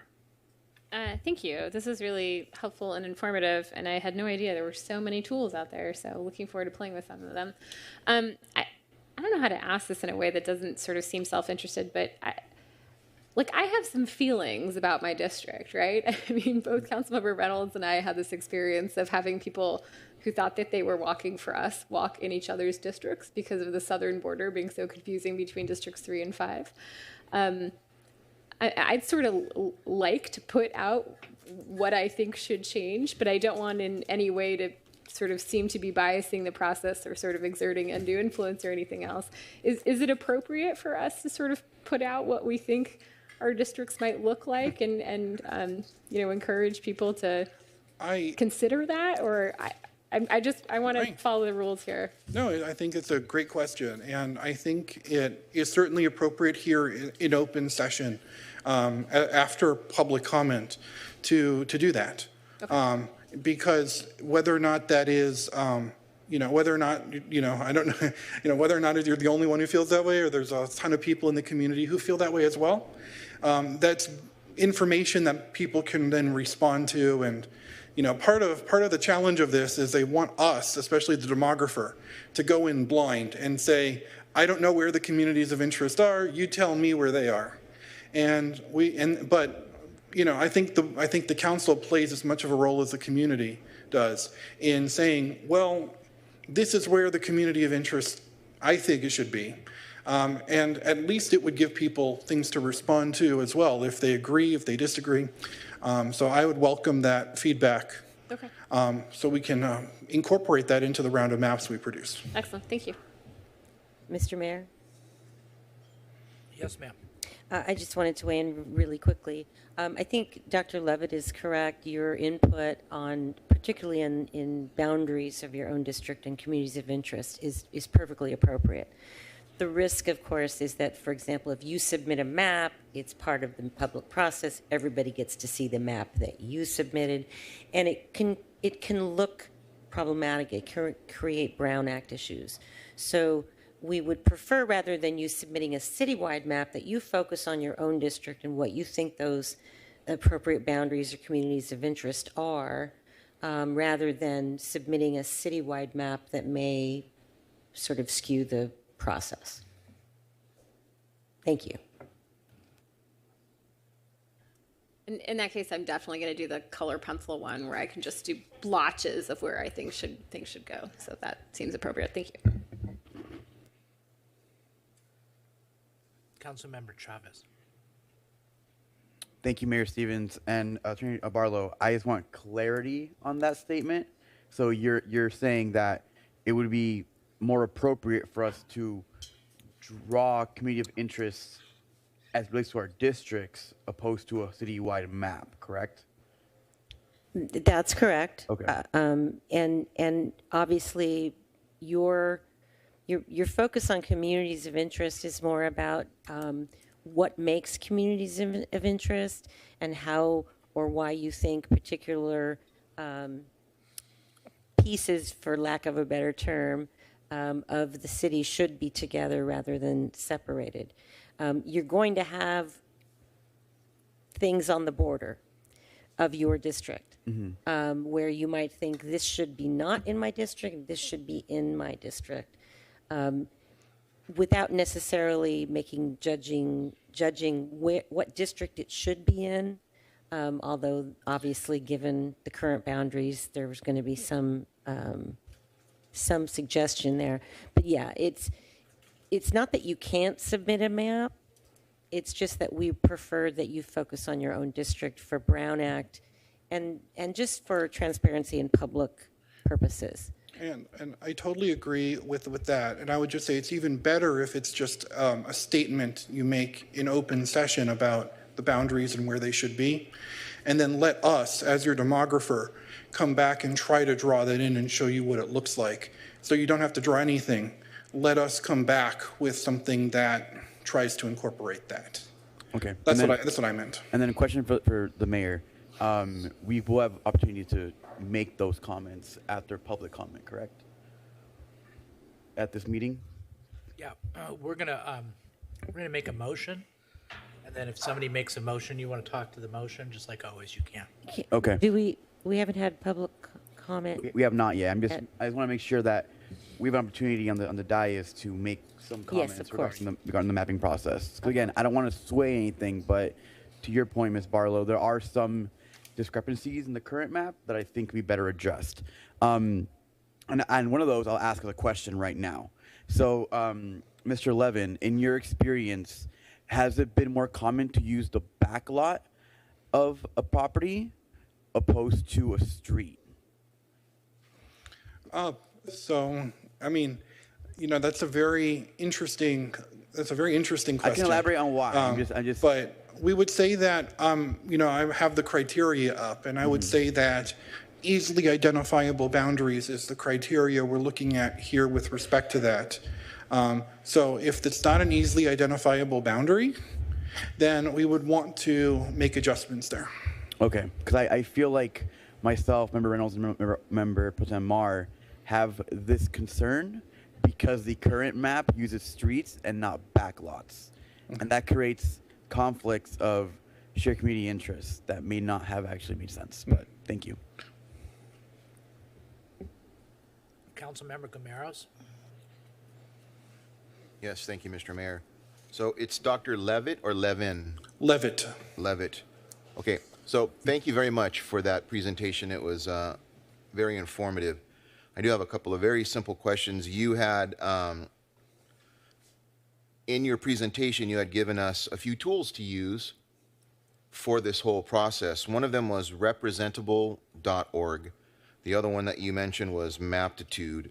So I'm just wanting to be clear on, like, if I want to move forward on this tonight, tomorrow, whatever, should I use representable.org to try and practice with, or can you explain, like, what is the physical process when I sit down in front of the computer or whatever it is? What is it I'm supposed to use to do this? Okay, so the tools we currently have available for Costa Mesa specifically are the basic line drawing or the basic map with the population numbers, and we have the Excel supplement as well.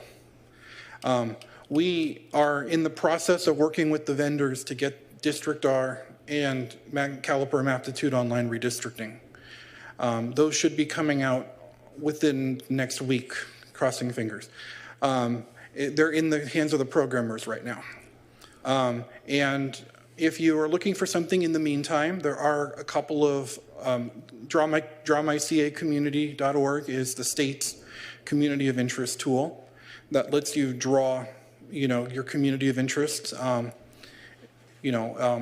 If you're using that and you submit it, it'll go to the State Redistricting Commission, but you can certainly save it or print screen and send it to us. There's also Dave's redistricting tool that you can use if you're looking for something now. But we would hopefully, we'd encourage you to wait just a few more days for District R and Maptitude Online Redistricting to become available. The moment that they're available, we'll upload them to the website and send a blast out to everyone that they're ready. Okay, so then that's my question. So we should wait for something to be presented on the city website that will give us instructions for what to do. Is that basically what you're saying? If you want to use the District R or Caliper online Maptitude online redistricting, yes. Well, no one really knows what to use. We're hearing this and we're like trying to figure out how do we do this. So representable, you had mentioned representable to begin with. I went online. It's like a mapping tool. It's kind of cool. Don't use that. Use that. I mean, there are alternatives that are available for drawing communities of interest. They don't give you population, they don't give you any of the data, but they do allow you to draw on your community of interest if that's what you want to do. Okay. They're not sponsored by the city. They're independent organizations. The State Commission, for example, runs Draw My CA Community. And so, you know, if you do anything on there, it's the State Commission that runs that website. Okay. Okay, thank you.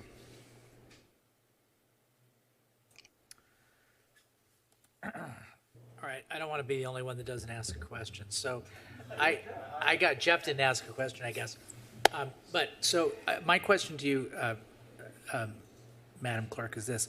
So I'm a little bit confused. So you said that in response to Councilmember Reynolds' question, is that we do attempt to determine who is providing us information and then where they live in some form and fashion. I think you said you ask them questions, people ask them questions, what part of the city do you live in? We make the notes and so forth and so on. But people do have the option, do they not, of providing a map, let's say, without identifying even who they are anonymously and much less where they live, correct? Absolutely. Right. And then some people can put who they are and precisely where they live. And then in that gray area is where y'all ask a question to try to elicit information about the location of the person. Right. And so if somebody wishes to remain anonymous, that is fine too. It's like you say, oh, what is your name? They're like, well, I don't feel like giving my name, but I want to submit a map. And so that will be noted in our report that we had one map submitted anonymously.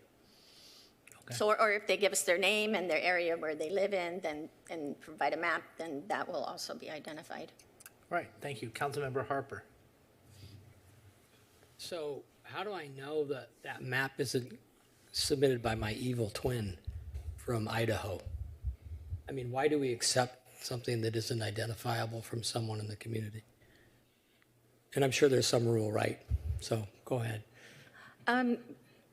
Well, people can submit, if someone from Idaho wishes to submit a map about Costa Mesa, I will accept it. Yeah. But I think most people that are interested will be from Costa Mesa. And I think so too. I hope so, right? Mm-hmm. I hope somebody doesn't have some other motivation for submit. I just don't understand why we would accept information from someplace we don't know where it came from. I wouldn't do that in any other process where I'm trying to get something right. What we're seeking from them is if they're choosing to draw a map, then we would like them to draw a map and provide that to us so it can be considered. And if I could just add, we may have to accept it regardless of whether it has any name or information attached to it. It's up to the council as to whether we want to consider that at that point. So accepting a map or at least processing it doesn't necessarily mean the council has to. I guess at the end of the day, someone can come up with anything and you're going to apply a whole set of standards that are going to drive it in a certain direction to the 4 or 5 maps that we're going to get to anyway. Is that your point? So we're going to be processing all the maps, and either there will be so many maps, we're going to group them up and you're going to pick one of the 5 maps that all look the same basically, or there won't be very many maps and you can decide like, well, I don't really like the idea of an anonymous map versus ones that we know were drawn by members of the community. Yeah, because the point is community input. If I don't know it came from the community, that's not the objective, so I don't know why I accept it. But I believe, and maybe can speak to this, Kim can speak to this as well, but I think we have to accept anything that we receive, but it doesn't necessarily mean that council has to consider it. Of course not. Of course not. I mean, if it's the silly law that is the law, then that's my answer. But I didn't hear that, or am I hearing that now? Sorry for questioning this. I just wouldn't, I wouldn't want my doctor to do surgery based on anonymous texts. So. Yeah, we do have to accept anything. Anything. Got it. Never mind that. You can, just as we would have to accept if a member of the public came up with a paper bag on their head and disguised their voice and didn't want to give you a name. And if they chose to tell you that they live in the city, you can believe it or not believe it. It's entirely up to you. But we have to take that and then do what do with it what we think is appropriate. We will come up with a table that has all the maps and the information that we do have for you. Sorry, thank you. Yeah. As judges frequently say, it goes to the weight. So let's open up the public comment. And excuse me, Mr. Mayor, I Yes. do want to clarify that after taking public comment and then taking further council feedback, the motion today should just be to conduct the public hearing and accept the feedback that we have received, not specific motions. That's the motion. Yeah, just to accept the feedback. To accept the feedback. Receive the feedback that we received. Motion to receive the feedback. Right, Okay. not anything specific tonight. Right. Got it. I figured that. Okay, so now let's open it up to the public hearing, to public comment. Is there anyone within the chambers who wishes to speak on this item?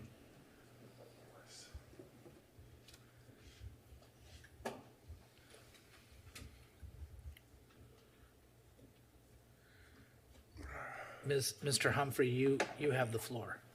Good evening, council. Again, Jay Humphrey.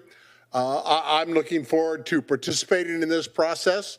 I assume that at some point in time, I will be able to go to the city website and there will be a box in somewhere that'll say how to redistrict your city, and that'll all be there available for us to pop into that I won't have to go to look for some other website somewhere else somehow. That'll all be on the city website. I assume that because I'm looking forward to this process. Because bottom line, we have a problem in Costa Mesa that seems to be contrary to this whole law and argument.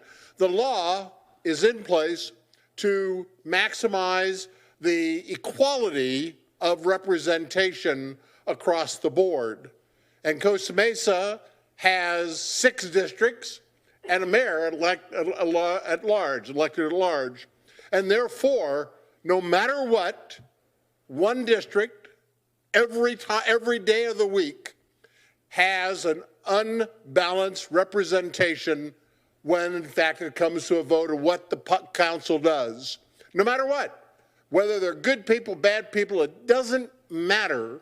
The reality is that we all tend to trust people to make decisions as per their responsibilities, but that doesn't always happen. And so until that is considered and fixed, we're kind of whistling down the wind, because no matter what, even after we redistrict the 6 districts, we will in fact have an unbalanced representation to the public in Costa Mesa. And I have said it before that I disagreed with the way we did it. Having said that, we've got what we've got. I understand that, but we need to think about that when we're talking about the very nature of this law is to make everything balanced and fair. So I ask you guys to think about that as we get to the redistricting process and look at what ways we can fix this to make it so we don't have that misbalance. Because while we may in fact right now have 2 people in District 1 on the voting, next 2022, we may have 2 people in District 4. We may have 2 people in District 3. The problem is that is unbalanced what we have. Thank you very much. I appreciate your time. Thank you, sir. Ma'am, you have the floor.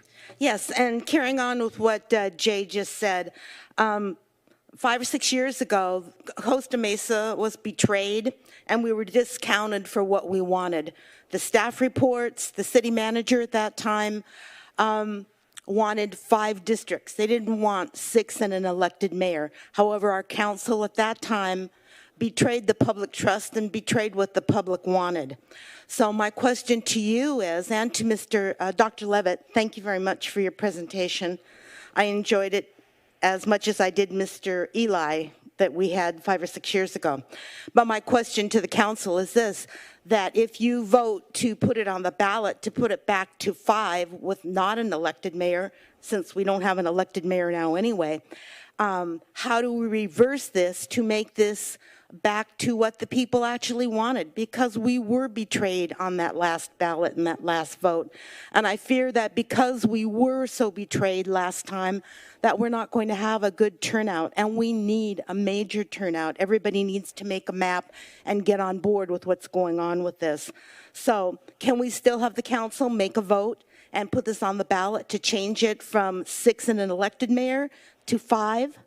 It's my understanding you can do that and fix it and correct it. Thank you.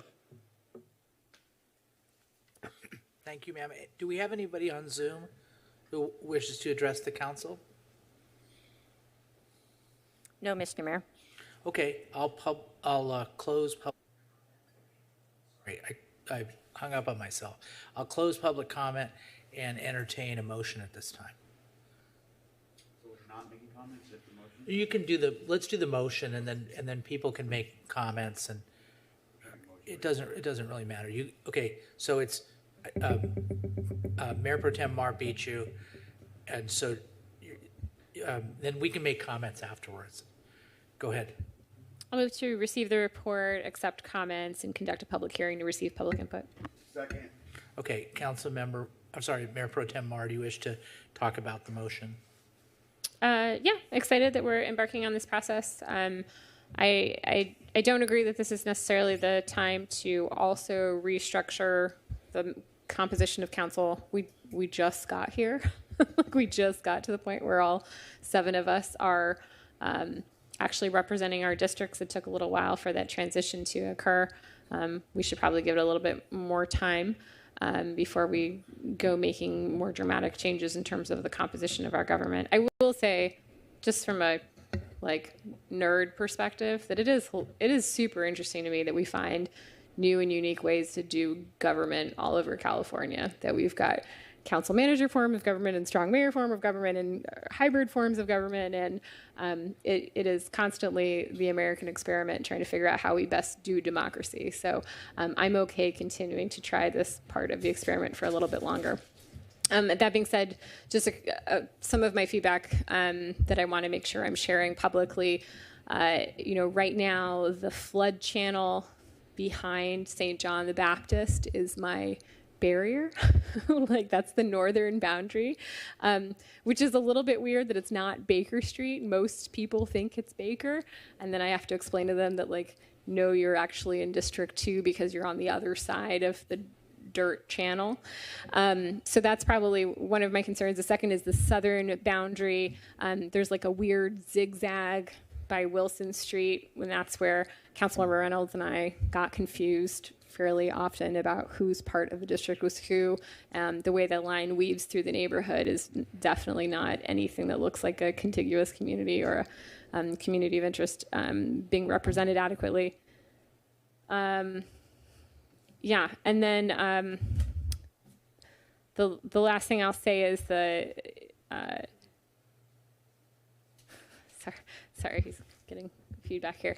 And then similarly, Merrimack is a weird boundary, right? My preference would be that just Baker to Harbor would make a lot more sense. Again, most people thought that was my district, and it's not. So I'm curious what the other folks think in terms of I know we all have feelings about what our district sort of means to represent. So those are my sort of minor comments right now. But if I think of anything else, I'll send it to you. Thanks.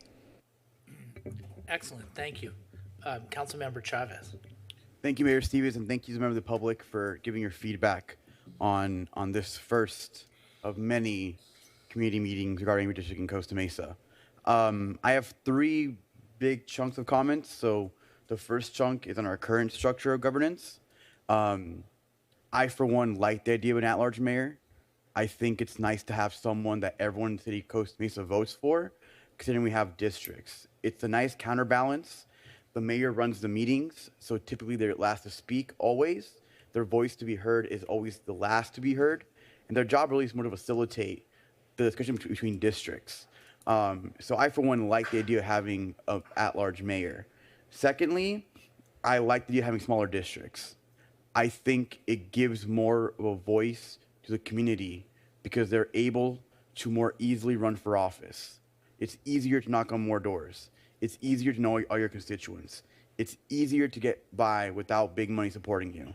And as someone who has always strived to have better representation for community members of our community, and in general, I think smaller districts always work better. I think smaller is more localized, smaller is more intimate, smaller is more detail-oriented. The bigger a district, the harder it is. And just look at the difference between talking to someone in city council and someone in Congress. You're most likely to get a response from someone in city council or school board because there's less people than Congress. We get a generic letter saying thank you for giving your feedback. Second, in regards of how I view District 4. District 4 is the majority minority district. It's why we have districts begin within Costa Mesa. I think any map moving forward should definitely reflect the fact that it's a majority minority district as a community of interest. Furthermore, it's also the densest district in Costa Mesa. So it would make sense to have more dense style of houses and dense style of condos and apartments in the district, because that better reflects the community. Reason why I mentioned this, and this on to phase 3 of my comments on just small tweaks to the current map. Towney Street is currently divided between me and District 5. And Towney Street is behind Center Street. Center Street is primarily a bunch of apartments, and Towney Street is an entire row of single-family homes. They have entirely different issues. And I love Towney Street. I love representing them. We did a lot of good work in terms of party houses for short-term rentals that we addressed, and I'm very happy for the residents to raise that point to me. I just want to highlight that in some ways they have less of a voice in my district because my district is more dense opposed to R1 zoning. You have a similar issue on Maple Street. Half of it is in District 4, half is in District 5. They're both dense apartment streets, but yet half is in my district, half is in artist and Reynolds district because they're using streets and not backlots as dividing lines. And for further credits, anyone who doesn't believe me, remember Gannis and I had a huge agreement on this when I first got on council, saying that she's approved of using streets and not backlots, because using a street dividing line does not always work when it's a small residential street. Secondly, District 4 and 5 have a weird synonymous relationship, particularly on the east side of my district near Harbor.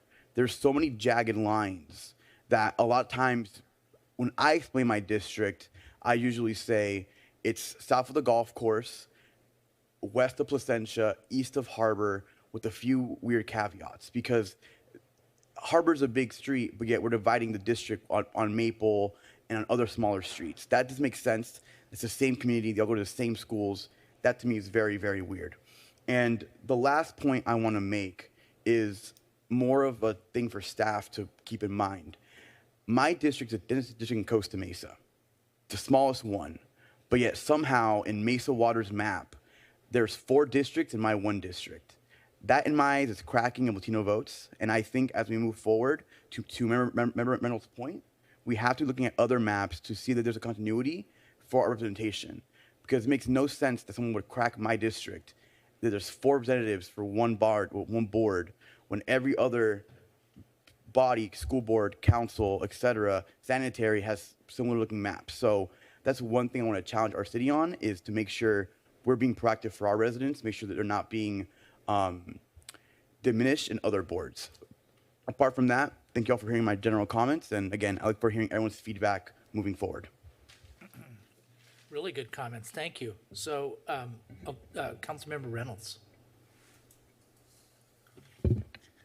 I'll just give a few. I'm sure I will have more comments. Let me just start by saying I love District 5. As I was looking through the data, I thought that this detailed data that we have that shows, lots of different slices and dices of our community by district, I thought, wow, like District 5 really does reflect Costa Mesa. There's a whole lot of variety in District 5. Where it looks like we're meeting the standard in District 5 in terms of the small deviation from the ideal size. I think it breaks almost every other rule. Geographically contiguous, straight lines. I was counting on the map. It looks like there's 19 different edges just on the internal part of my my district. So I don't have specific recommendations now other than, really trying to lean into sort of bigger main streets as boundaries between the districts. especially in that sort of cluster where 3, 4, and 5 kind of come together. Yeah, not sure it's the best way to kind of split up that part of the city. I think that's all I wanted to say. So thank you. All right, excellent. Any other comments from council? I don't see anybody asking for the floor. Thank you very much for those comments. Thank you for the presentation, Dr. Levitt and City Clerk Green. Thank you for all the information, the city attorney. You know, just for the people who are talking about whether we should change the districts from 5 to from six districts and directly elect a mayor, or 5 districts or whatever. That's really not what we're doing here. I mean, the comments are fine.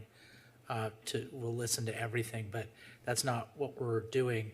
That would be another process, and it's fine to talk about that and discuss it. But I tend to agree with the Mayor Pro Tem that kind of we're just starting this system, and so far I don't think it's broken. Anyway, let's call for the question.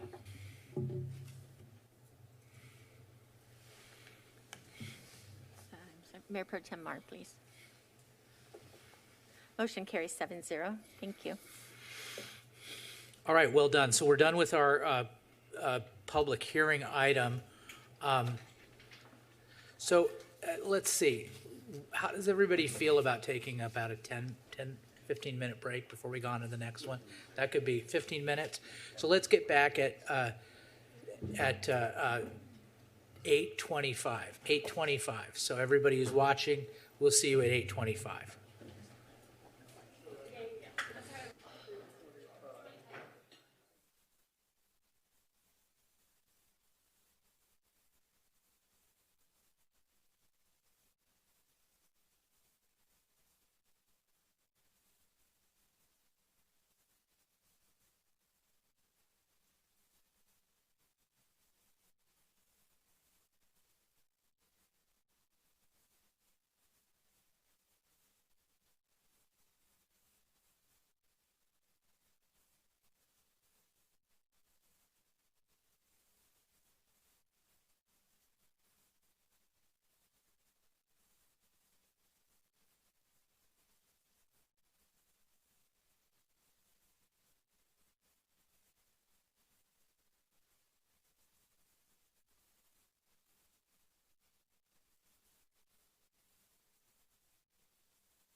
All right, thank you. We're back from our break, and now let's call the next item, which, based on our motion, is new business item previously number 3. Madam Clerk, will you please read the title? Thank you. This is results of the analysis of the CSCDA Community Improvement Authority's request to enter into an agreement with the city to join the CSCDA CIA to enable the purchase of 580 Anton Boulevard and its potential conversion into workforce housing via $171 million in bonded debt and a 35-year property tax waiver. Presentation by Ms. Farrell Harrison, City Manager. Thank you.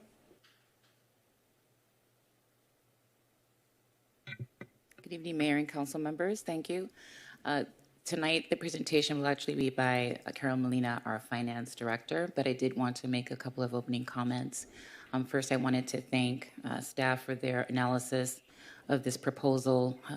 Our Finance Department has been working extensively to get us to this point tonight where we could make a recommendation to you on this project. You did ask us back in August to do a more in-depth analysis of the proposal that's before you this evening. We have done that.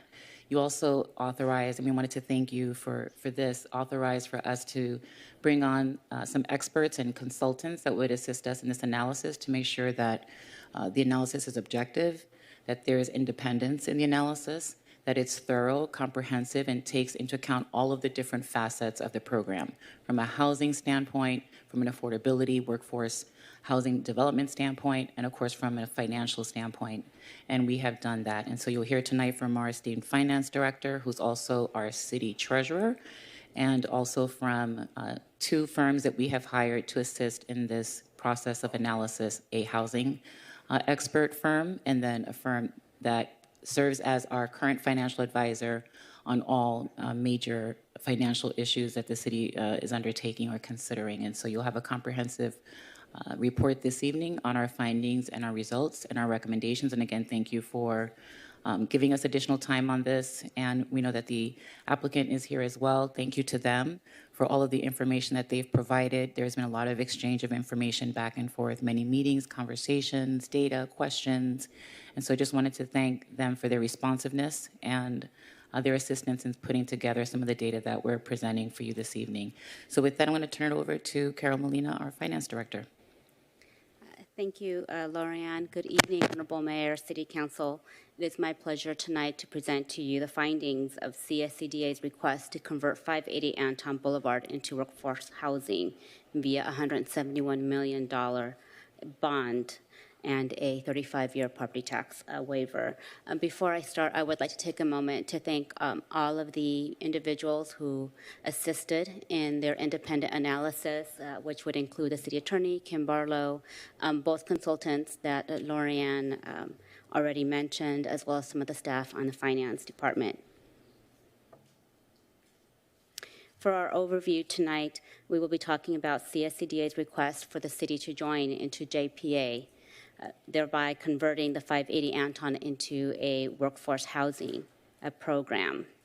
The funding mechanism for this workforce housing program is through a bonded debt, which we'll be discussing into further detail. With that debt and the city joining the JPA would implement a 35-year property tax waiver to all the governmental entities surrounding this particular project. The results of the staff's analysis, I do have both experts, the independent housing expert and our independent financial expert on the line that will also be presenting to you tonight. We will also be presenting other viable alternatives for increasing the city's workforce housing, and then we will conclude it at that time. For a summary of the proposal, CSCDA is requesting that the cities join the JPA to utilize the city's power to enter into a government-owned middle-income housing project. It becomes government-owned at the moment that the property tax exempt takes place in the property. The location proposed is 580 Anton, approximately 250 units. The 35-year property tax waiver that is proposed is currently estimated at $870,000. The property acquisition reserves closing costs utilized for this acquisition totals about $171 million of bonded debt. The project aims to provide reduced monthly rents for all eligible units. There's currently no renters that would be displaced by this proposal. We are understanding there's about 50% or so of renters that could potentially qualify for this program at this time. Under the agreement, 1/3 of the renters would be in each of the low, middle, or moderate programs. As mentioned already, our entity is performing the analysis where each individual independent analysis, first and foremost with the staff, particularly the staff in the finance department. Also, as directed by the City Council, we hired independent consultants, CSG Advisors, who's an independent housing consulting firm with over 40 years of experience. We also consulted with Film and Roll-Up and Associates, who is the city's independent municipal finance advisors. We also utilize the City Attorney's Office, particularly Kim Barlow, through her own review of the legalities of this project. I wanted to take a moment here to let you know, as your city treasurer, under California Government Code, I am considered a trustee. I act as a fiduciary subject to provide prudent investment standard overview when investing, reinvesting, purchasing, acquiring, exchanging, selling, managing public funds. A trustee shall act with care, skill, prudence, and diligence.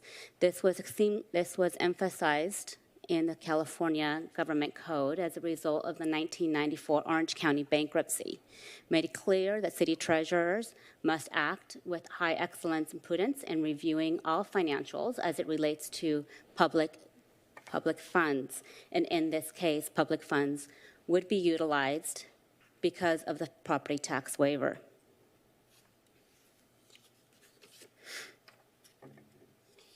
It is with this level of expertise and high level of standards that I undertook the finance department to review what's before you tonight.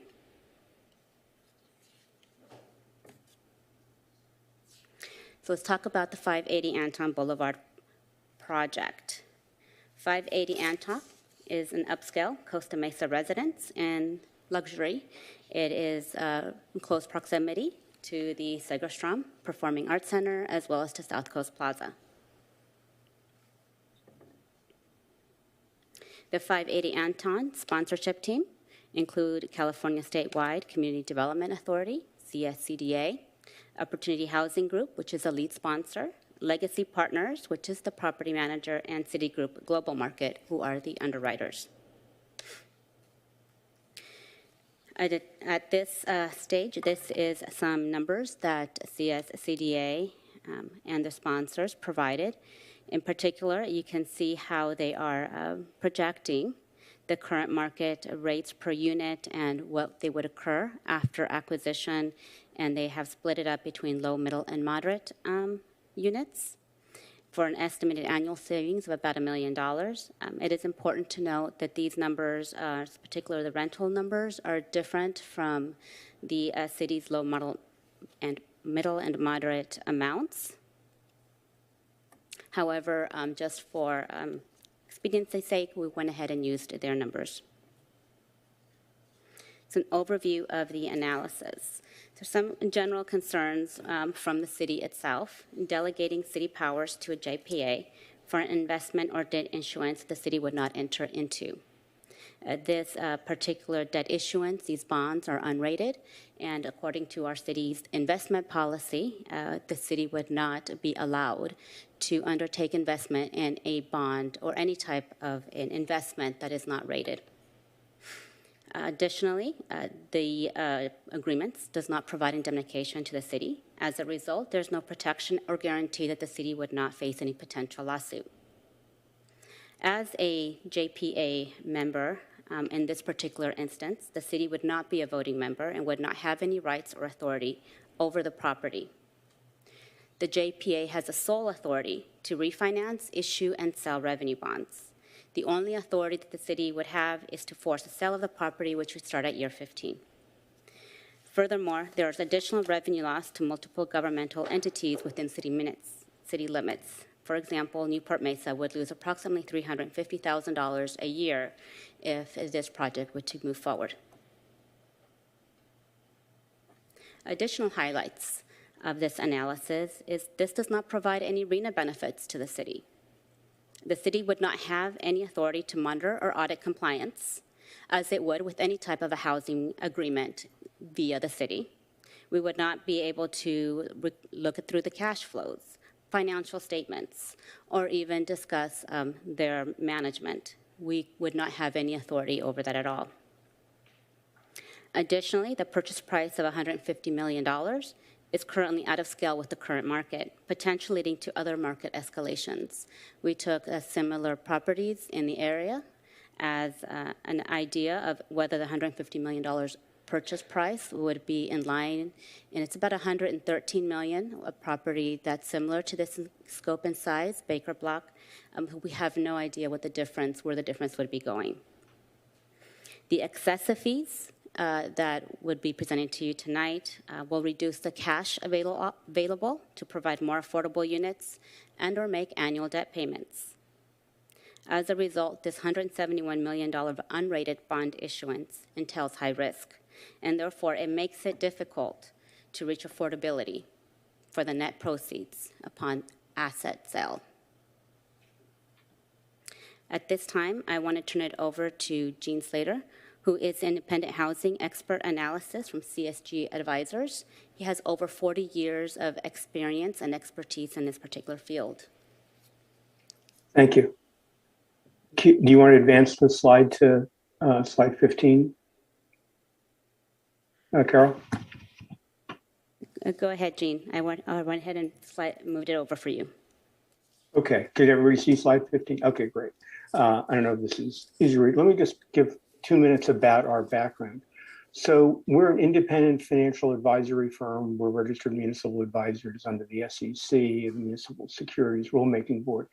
So we're obligated to place the interest of our public agency clients ahead of our own. We're a fiduciary. We've been the #1 ranked housing financial advisor in the United States for each of the last 20 years, and in California for many decades. And we've helped arrange the financing of about 3,000 multifamily projects. We've served as the advisor on affordable housing for the last 30 years for Alameda County, for the city of Los Angeles County, San Francisco, San Diego. For Orange County, we're the only financial advisor who was retained both before and after the bankruptcy. And we've been the advisor to 26 of the 50 state housing finance agencies around the country on all aspects of affordable housing, from public housing modernization to down payment assistance to reinvestment strategies. And we've worked on lots of kinds of programs, workforce housing strategies for Washington State and for Massachusetts, housing trust funds for Los Angeles, for San Francisco, Seattle, Washington, D.C. Actually, some of our first work in California in the 1980s was for Costa Mesa on a home improvement program. And a lot of what we do are long-term sustainability strategies, which I'm going to talk about. Some of our experiences, we were brought in as the national financial advisor to the Resolution Trust Corporation when they were created by Congress to oversee the disposition of all the savings and loans. And in that role, we evaluated and arranged the workouts of 800 multifamily bond projects that have similarities to what we're going to describe tonight. In the 2008 financial crisis, we helped design what became the U.S. Treasury's program that financed 110,000 first-time home buyers and 40,000 affordable rental units. So, and we were HUD's national expert on complex multifamily apartment building refinancings that were being proposed to HUD. So that's sort of our background. What I'll emphasize in this is that in all our work, and as a sort of central theme, our focus has been, how do you do each project, each program, each financing, how do you do it in a way that will maintain and build ongoing support and resources for affordable housing in the future, rather than jeopardize that support. There's a long history of how, prior to the time we got involved 40 years ago, how affordable housing was done in this country that created all sorts of problems. So much of the whole efforts of affordable housing in the last 40 years has been to do it in a way that's very sustainable. To make this concrete, for example, we were brought in 2005 by the California Housing Finance Agency to do an independent overview of their financial strategies and the risks they were taking on. And in doing that, we analyzed this and we told the board that they were taking on too much in the way of real estate and financing risk. Many proposed by bankers who could sell bonds based on this. And Angela Mazzio, chairman of Countrywide, was chairman of the board. They rejected these recommendations. In 2008, the agency basically shut down all it came close to default and shut down all of its programs for the next 8 years. So it's precisely that concern about the long-range sustainability of projects that drives how we view, proposals. This is especially important because the kind of financing that's being proposed here doesn't have any inherent limits. It's not limited by the amount of tax credits that are allowed by the IRS or by the amount of private activity bonds that come to the state of California. Basically, every apartment building in the state of California can be converted under this program into government-owned housing. That's its inherent nature because it's simply using the powers of the city of Costa Mesa and every other city to own real estate, like to own City Hall or to own a park or to own a street. It's using those powers and saying they can be used for buying and owning and financing housing. Given the financial incentives that are at stake for the participants here, and Carol, I think, will describe, $20 or $30 million of fees that are involved, there's every incentive to convert as many projects as possible. So when we look at this program, this is an individual, very large scale project, but it's also basically the prototype and has been over the last 2 years for converting. More funds have gone into converting these kinds of projects than have gone into affordable housing financing for low and moderate income people in the state. So it's a program with vast implications. And therefore, we want to look at it very carefully to understand what are the consequences of government-owned housing, which is something that neither CSCDA nor the other participants before 2 years ago have any experience with. So let me turn to the next slide if I can. So in evaluating these projects, we've basically outlined what we think are 3 criteria the city should use in evaluating a proposal like this. The first one is, would Costa Mesa undertake such ownership and type of financing itself, regardless of this being offered or pushed or promoted by the private sponsor, OHG, and CSCDA? Is government-owned housing, government-owned middle-income housing, something Costa Mesa wants to do for converting its housing stock in the city? Recognizing there may be rent benefits for individuals, there may be tax consequences, but more important, it's the city's powers to purchase, to own, and to finance using these kinds of unrated bonds to finance this housing that the JPA is using. The CSCDA is simply an instrumentality doing things on behalf of the city. They're acting as your agent or your delegee. So, and they will say, and they've said to us in all our comments, these concerns you're raising about risks or other things really don't matter. The city shouldn't care about this because the city, it's not going to be the city's bonds. Don't worry, it's going to be done by somebody else. In actuality, as we'll see, that's actually what makes this problematic, that nobody is taking financial responsibility for what's being proposed. A very large-scale financing where there's no normal landlord, there's a shell entity that's being created to own this project for CSCDA basically on behalf of the city of Costa Mesa. So the first question, is this something, the kind of bonds that you would issue, the kind of project you would do yourself? That to me is the first question, because it's your decision. The second is, are the housing affordability benefits greater than the total foregone property taxes if the property were sold to a normal private owner? There are provisions here to provide a host city charge to give money back to the city of Costa Mesa, based on the actual property taxes that have recently been paid, but it's the other taxing entities who lose money. In actuality, since the project is for sale, if it's sold at the same price to somebody else, the property taxes are going to go up.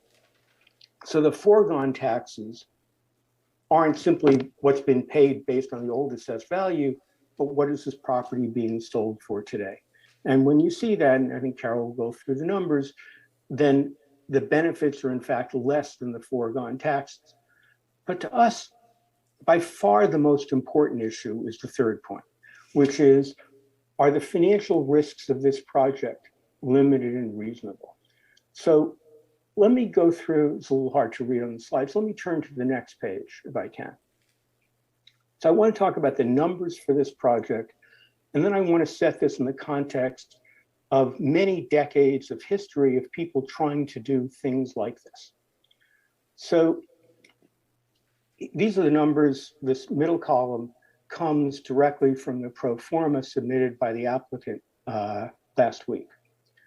So the proposed effective, so just think about this. Imagine you're buying a property, right? Your family, you and other investors are buying a property. So just look at the numbers from that same point of view. So the effective gross income, proposed income, all the revenues that are going to come in, given the rent restrictions and given vacancies and so forth, are $7.9 million. The expenses, including this host city fee to the city, no property taxes, are $1,950,000. So that leaves you with $5,960,000 of net operating income. Okay, that's what somebody receives from owning this property. There's also, the bonds are being issued, they fund reserves, which presumably generate some money. So that's a little more money. So there's $6,095,000 coming in the first year. These are all the applicants' numbers, not ones we made up. Okay. So we then asked, in the standard that any lender would ask, well, what is the ability to pay off the debt that's being incurred?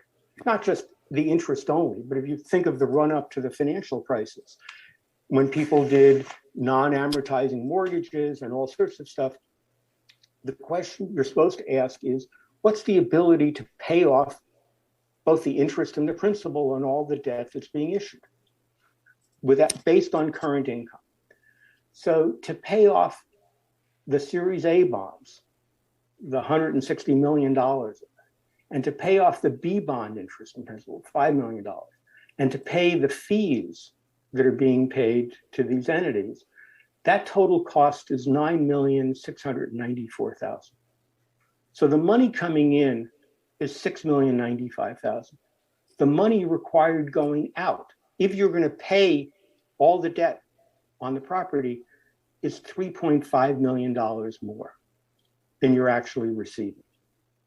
So the initial amount you're short by to repay all the debt is $3.6 million. So by any standard that any normal lender would use, the debt coverage ratio for this, for level debt service, to pay all this off over 35 years, is 0.63. The standard that's used by the federal government, by FHA, by Fannie Mae, by Freddie Mac, by Citibank itself, where it's making a loan, by US Bank, by Wells Fargo, by every consortium of lenders, is approximately 115. There's 15% cushion in case things go wrong. instead of being a positive cushion, this is way far, far below the ability to break even. What does that mean? It means the ability to pay off these bonds depends on everything going right in the future. So the applicant has made projections which, assume constantly there is never a recession, that rents always increase, that operating income always increases year after year for the next 35 years. And then shows, well, starting in there's not even enough money to pay interest, I should say, interest only on the bonds for another 8 years. So this is all based on the premise that everything will go better in the future. It's based on trending rents. After the savings and loans were taken over, and as I said, we represented the federal government in dealing with all these assets. The controller of the currency required that for federally regulated lenders, they could not use appraisals based on trended rents, precisely because that's what created all the problems that the savings and loan faced, was they made similar kinds of assumptions. We did workouts on 800 projects around the country like this. So that's the basic standard. So now let me just talk a little about our experience with people who've tried to do things like this. One of the answers that you'll hear from the applicant will be, well, there are bondholders, sophisticated bondholders, who are happy to buy these bonds. That's true of every bond that's ever defaulted. We worked as the advisor to Puerto Rico on their only rated bonds, public housing modernization. All their other bonds, there were investors who were happy to buy them. Carol will describe a recent bond deal a couple of years ago in Chicago by a nonprofit where those bonds are now all in default. So the fact that there are unrated bondholders happy to chase yield and pay more is not a test of whether something is financially sound. So let me just describe our experience dealing with people who've done these kinds of financings. So housing authorities in the Northwest, starting in the 1980s, around 1982, began to go out and do some of the kinds of things that are proposed here to buy individual multifamily properties. Their underwriting standards were a lot higher. What I've said is a minimum criteria for the city is it ought to be at least able to break even and pay level debt service on day one, not being way below that. That's the standard that was used by these housing authorities. These included King County Housing Authority and Seattle, probably two of the most sophisticated housing authorities in the United States, who wanted to diversify away from public housing. They wanted to do middle income housing. They did this in a very careful and thoughtful way. They carefully evaluated 10 projects for every one they bought. They didn't pay enormous fees to anybody. They did this themselves. They had sophisticated staffs to evaluate. They put up millions of dollars of their own money in case there were problems. And in fact, of the 5 projects King County bought, they had problems on one of them that they had to advance money for. This is sort of common. But other housing authorities, following in their lead, being pushed by the same investment banker at the time, did this, and they went under. The projects defaulted. The housing authorities got taken over. Simply having this as a standard was dangerous, okay? Because this is the level of uncertainty. There are recessions, there are pandemics, things happen. We were the financial advisor in Orange County. The day of the bankruptcy, we were before the county, eventually went through CSCDA. We did a financing for the Irvine Company for 15 multifamily projects in Orange County, where the projections didn't wind up matching, and they wound up having to constantly feed those projects. So the history of projects not performing, even when soundly underwritten, is quite severe. Standard & Poor's created a program called the Affordable Housing Program. Their rating of bonds that didn't have credit enhancement from any lender or Fannie Mae. And they set standards, again, higher than are being used here.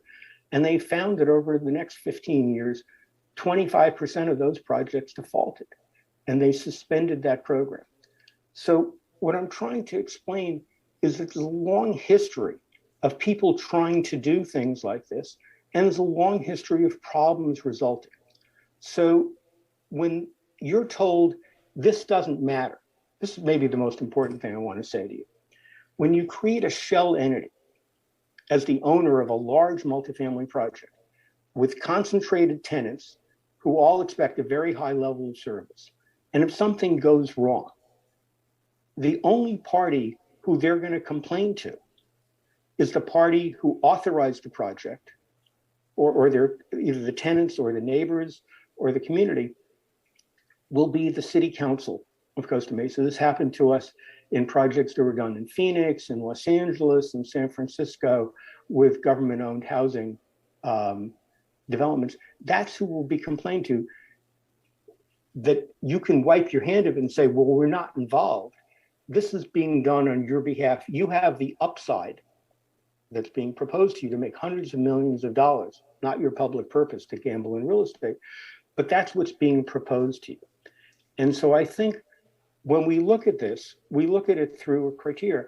I've spent 50 years working on affordable housing, including trying to help middle-income housing throughout the United States. The aim is how to do this in a way that's prudent and safe and meets normal standards to avoid creating enormous risks for what happens. And so that's what I want to lay out, is just simply looking at these numbers and saying this is all based on future trending of rents in order to make this work. This is very dangerous lending. And the fact that there are investors who will buy it simply means there are people who are willing to pay and take those risks. Let me tell one last story, and then I'll finish. We were brought in the late 1990s in Long Beach, who had done an unrated bond issue, like these bonds are unrated, for the Jans Company that was at one time the largest developer in Southern California. This was for Pine Square in downtown Long Beach. The project at the time was 95% occupied. 2 years later, it was 79% occupied. They had all sorts of management problems and mismanagement of that project by the most sophisticated, one of the most sophisticated developers in California. And the project went into default. There were two bondholders. On the deals being proposed, Prudential Money Management Fund and Merrill Lynch, just two, each owned half. And on the deals that are being proposed here like this, there will be scores or hundreds of bond owners. They couldn't agree on what to do. That led to bankruptcy proceedings. It led to years of litigation. It led to enormous vacancies and problems. Those are the dangers that happen when you have unrated bonds being sold in this way. I'd like to say this, I'm all in favor of trying to increase middle-income housing and make it more affordable. I think the proposal before you, precisely by saying you're not at risk, nobody's at risk. Nobody has a deep pocket. There's no landlord here who has any obligation to advance money. That's in fact the thing that makes it most dangerous of all. Thank you.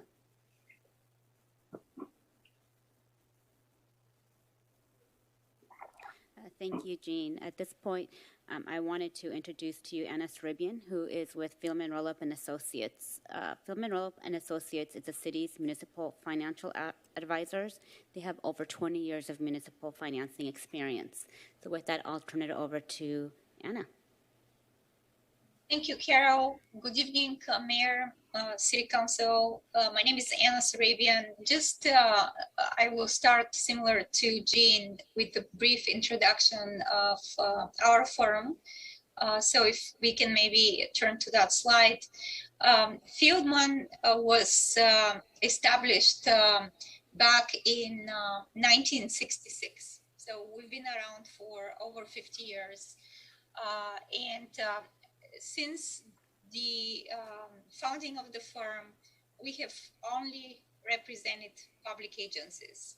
We are an independent certified municipal advisor. We're registered with the SEC and MSRB, And as an independent advisor, again, similar to what Jean highlighted for your attention earlier, we don't have any interest in the outcome of any project. We provide unbiased advice to our clients, and we have a fiduciary duty to you as our client. Again, we only serve public agencies. We do not consult or provide services to private interests, developers, or underwriters. We are headquartered in Irvine and have offices throughout the state of California and in other states. And we have had a very long-standing presence in Orange County and significant knowledge of the local environment, the market, and our clients here. We have been working with the city for many years now and advised the city on the refunding and new money financing in 2017, and recently worked with the city on affirming the city's outstanding credit rating with Standard & Poor's despite all the COVID imposed challenges. So moving on to the next slide. When we approached this engagement, we focused on three key aspects. The first one was what was the public benefit from the proposed project. The second one was an analysis of the financial proposal, whether the financing structure made sense. And the third one was risk exposure and mitigation.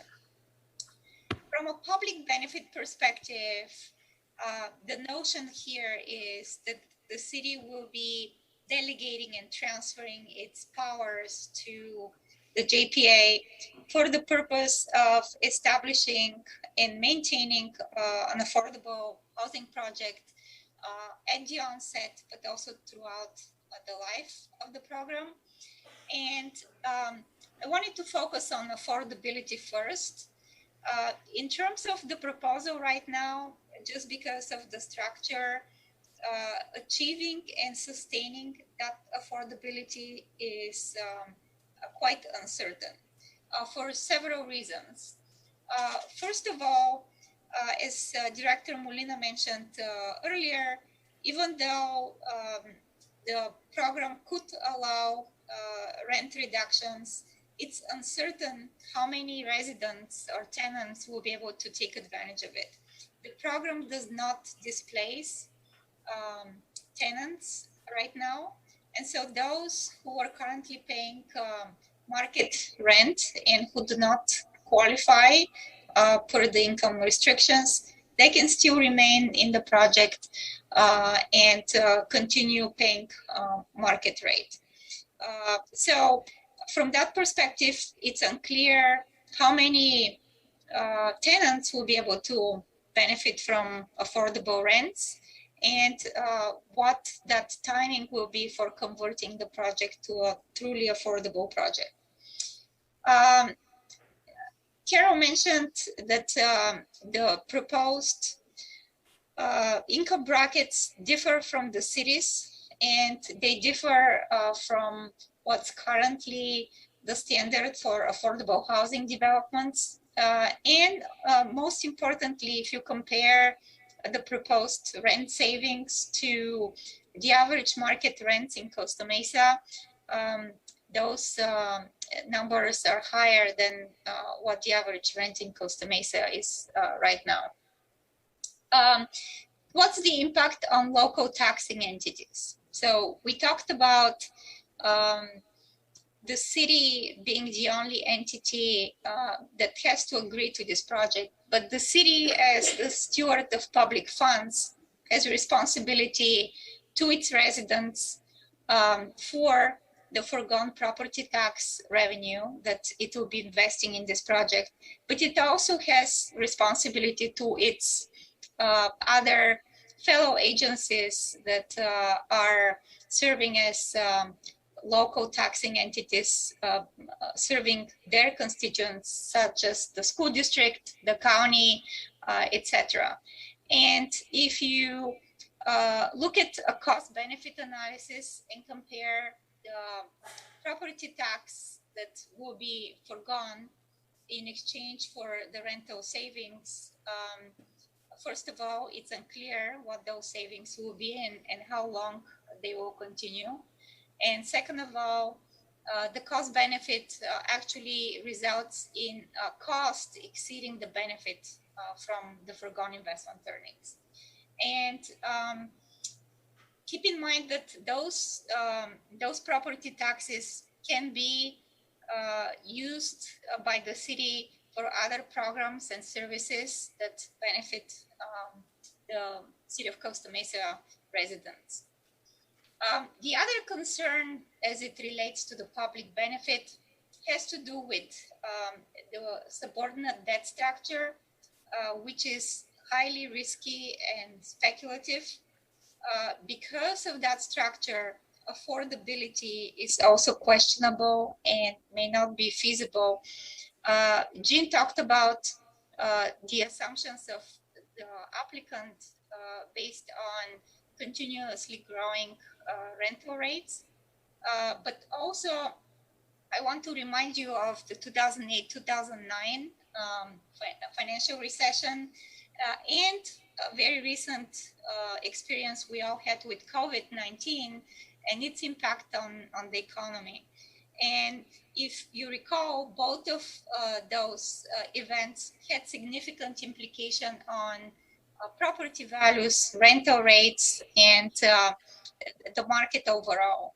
And so I think one needs to be very mindful of whether or not assumptions are reasonable and sustainable over the 35-year period of this proposed project.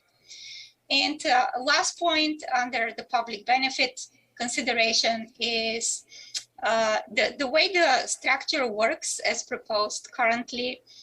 There are significant amount of fees that are paid before bond principal gets amortized, and that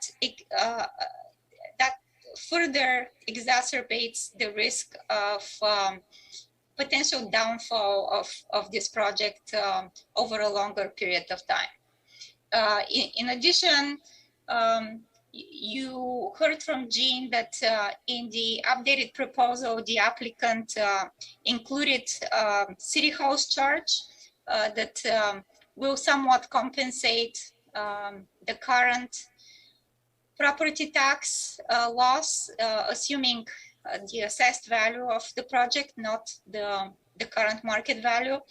But even if you were to assume that that might be an offset to the city's property tax loss, keep in mind that adding that is an additional need that needs to get paid before bonds are amortized and interest on the bonds is paid, further increases the risk of potential problems.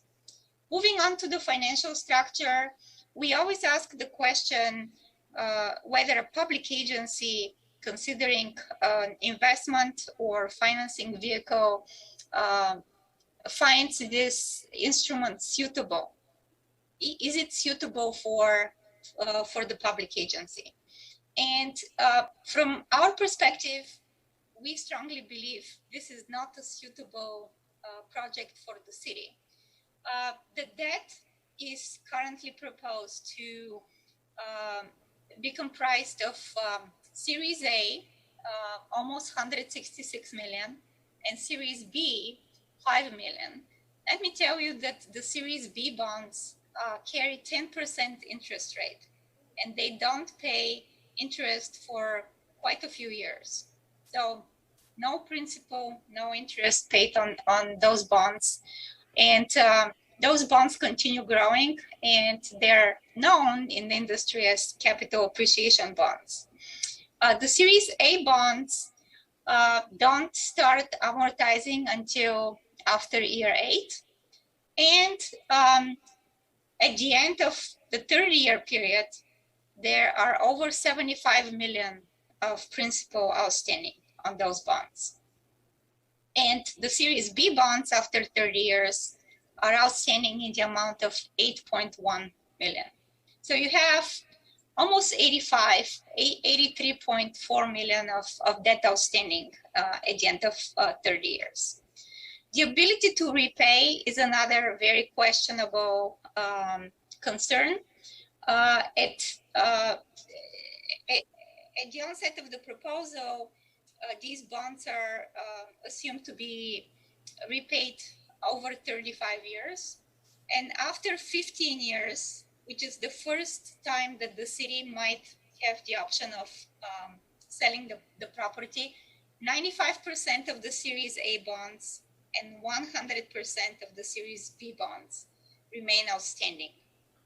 So the structure being proposed cannot afford to begin amortizing debt until 2028, and that's only for the Series A bonds, and much later for, well, actually, not until the end for the Series B bonds.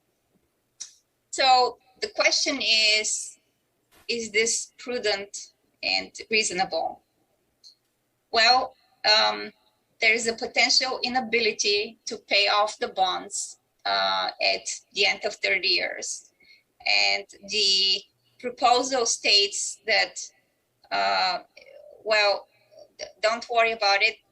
You can always sell the property at the end and look at the potential upside in the sale price. You will be able to realize, and you can just pay off the debt then. Well, that's a speculation on what the real estate market will be 30 years from now or 35 years from now.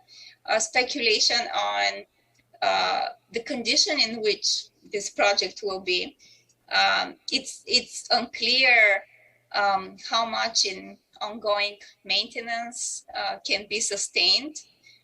If there are unanticipated repair and replacement needs based on the current pro forma, those may be challenging to be kept up with over time. And so we don't know.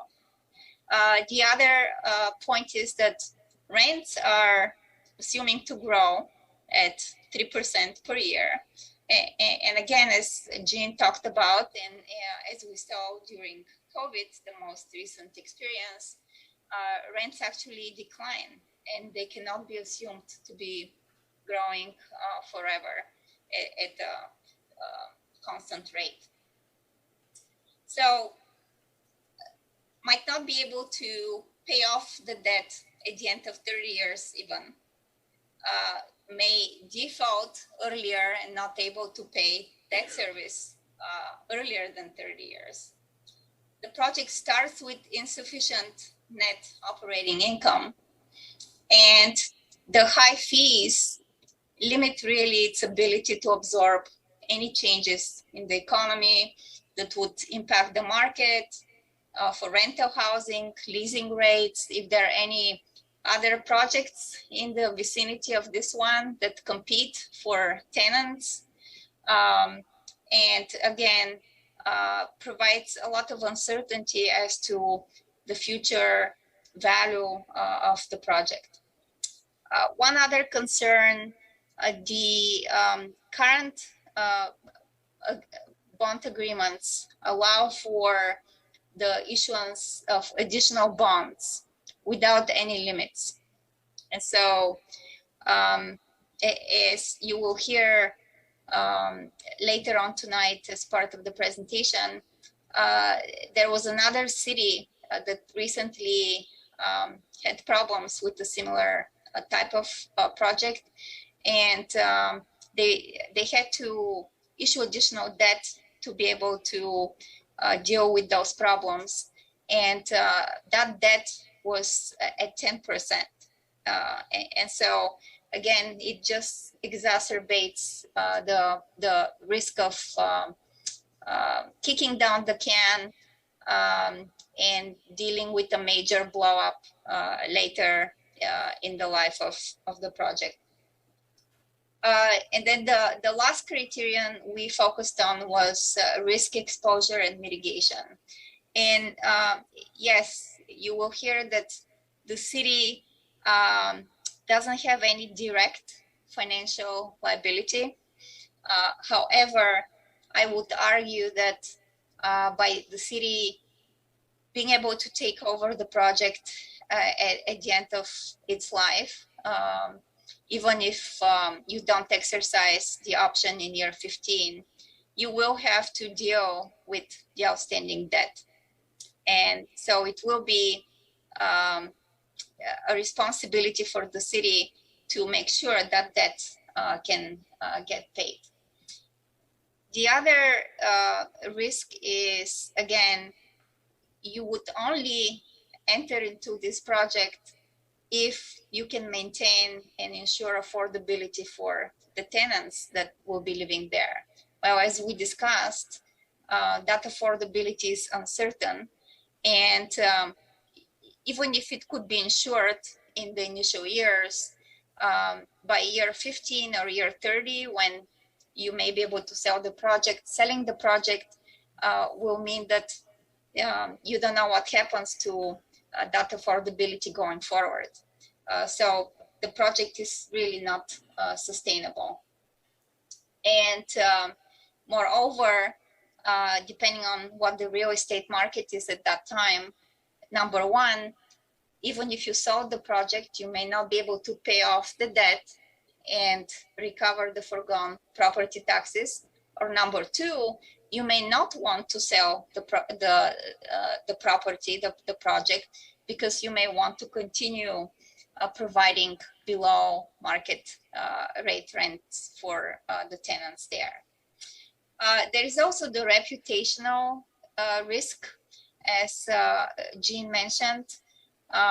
Those tenants, if they have problems, and neighbors will be calling on the city. We recently heard from another city that implemented a similar project that there were issues with the trash collection in the project with the new property manager not providing the same effort of service as the previous project manager before the conversion of the project to affordable. And guess what? Those tenants called the city and complained to the city about it. They wanted that problem fixed. There is also the reputational headline risk. Even though you're not on the hook in the early years for the bond payments, you don't want to be reading in the newspaper articles about a project in Costa Mesa defaulting on its bonds. And last but not least, it impacts the relationship and responsibility between the city and the other taxing entities. And again, you're not only going to be investing the city's property tax, but providing a waiver of the property taxes for the other local entities. Thank you. And with that, I will hand it back over to Director Molina. Before you go on, I just have one question. What's your favorite part of the project? Is she gone? She's gone. No, I'm here. What's your favorite part of the project? I'm kidding. Go ahead. Thank you, Mr. Ribian. At this point, I would like to invite our city attorney, Kim Barlow, for her overview of this project as it relates to the legal impacts. Ms. Barlow? Thank you, Ms. Molina, Mr. Mayor, members of the council. As indicated in the report, there are some concerns, obviously, about the legal issues and documents. I'll just summarize them, and then I know you've received a couple of documents earlier today, but from the project proponents, it looks like we didn't get the most updated resolution. If you decide to move forward, we can deal with that. First of all, of course, is the concern about the lack of defense and indemnification.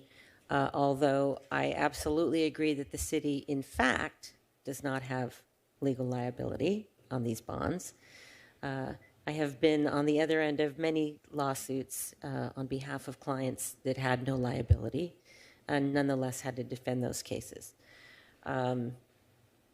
These would not necessarily be the kinds of cases where we recover our attorney's fees if we were sued in some way. The regulatory agreement provides the city with basically no tools of enforcement. So the main goal of this project is to provide for low-income housing, but the city doesn't have any ability to enforce that or to enforce that, in fact, the income verifications that are being required, that are supposed to be required, are in fact being provided. One big concern I have with the transaction is the fact that people who exceed the income requirements nonetheless get to stay in the units. Not that I'm in favor of displacement of folks from their homes, but that in a way gives an incentive to the management and the owners to keep existing tenants and keep tenants who have higher incomes in place in order to increase the financial viability of the project. The city does have the ability to force a sale after 15 years. However, under the terms of the public benefit agreement, the minimum sale price includes not only all of the outstanding bonds, but a number of other costs and expenses, including the transaction costs, and funds that have been held by or for the owner under the indenture. One of the concerns with the belated beginning of payment of interest on bonds A and B is that at 15 years, you're still upside down on the project. And so even though you might be able to force a sale, if that minimum sales price can't be met, that force of a sale doesn't really have any effect from a legal standpoint. The JPA, as noted, we would be an additional member. We would not be a voting member of the JPA, which means we would have no ability to control other projects. If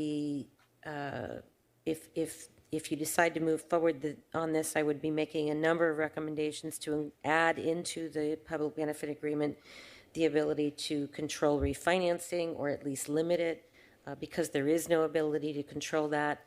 Even at 15 years, if they've refinanced after 10 years and they've added to the debt, that makes the project even less feasible in terms of our right to force a sale. There's no audit right, no enforcement right, no guarantee that the rent caps will actually be met, and in fact, a big exclusion for that. And that's my summary of the legal issues that I see. If you do, again, decide to move forward, there would be items that we would ask to be modified in the public benefit agreement and in the resolution. And if there is a motion, I can address those. Thank you, Ms. Barlow. I will continue with the financial aspect of the project. As for the financial overview, as already mentioned by Ms. Arabian, this is $171 million bonds. There's two bonds, however, with the caveat that with the revised proposal, these two bonds kind of break out into four different ones. We did not receive the detail behind them other than they kind of act in the same way as series bonds A and B. So we went ahead and proceeded with those two bonds. As you can see, of about $170.6 million of indebted bonds total. All of those would be deposited into multiple acquisition reserve accounts as well as a cost of issuance. Cost of issuance would be a closing cost of about $7.1 million. I wanted to highlight a couple of these areas. As you can see, the $150.2 million acquisition account, there is some concern about the value, the actual value of this project, considering that there's one close by valued currently at $113 million. There was no feedback on what the difference, where that difference would be going to, of about close to $40 million of a differential.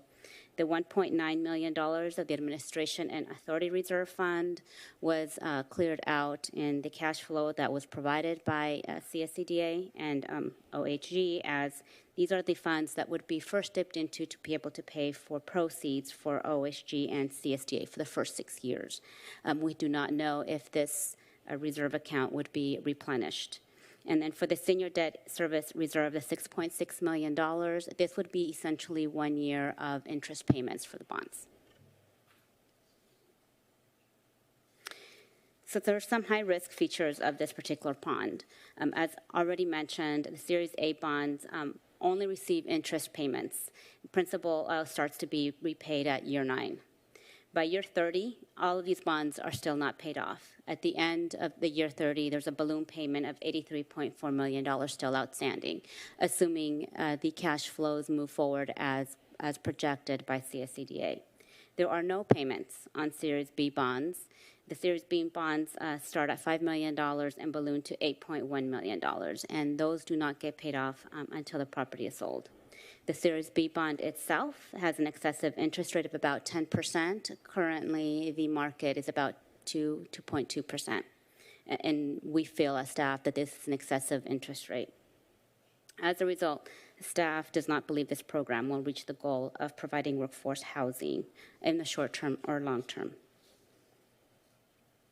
There's also excessive fees, as already mentioned by Ms. Saribian.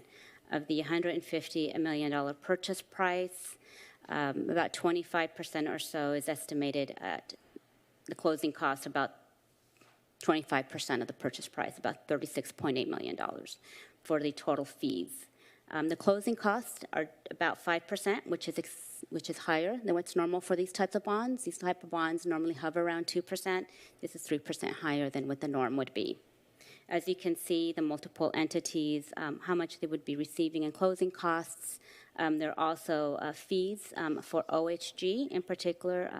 They are the ones that are holding the Series B bond, so they would get the 10% interest added to the annual cost.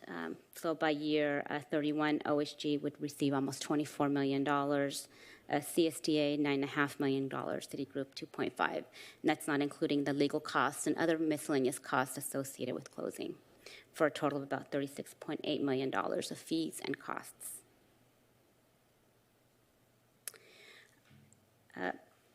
So what does this mean?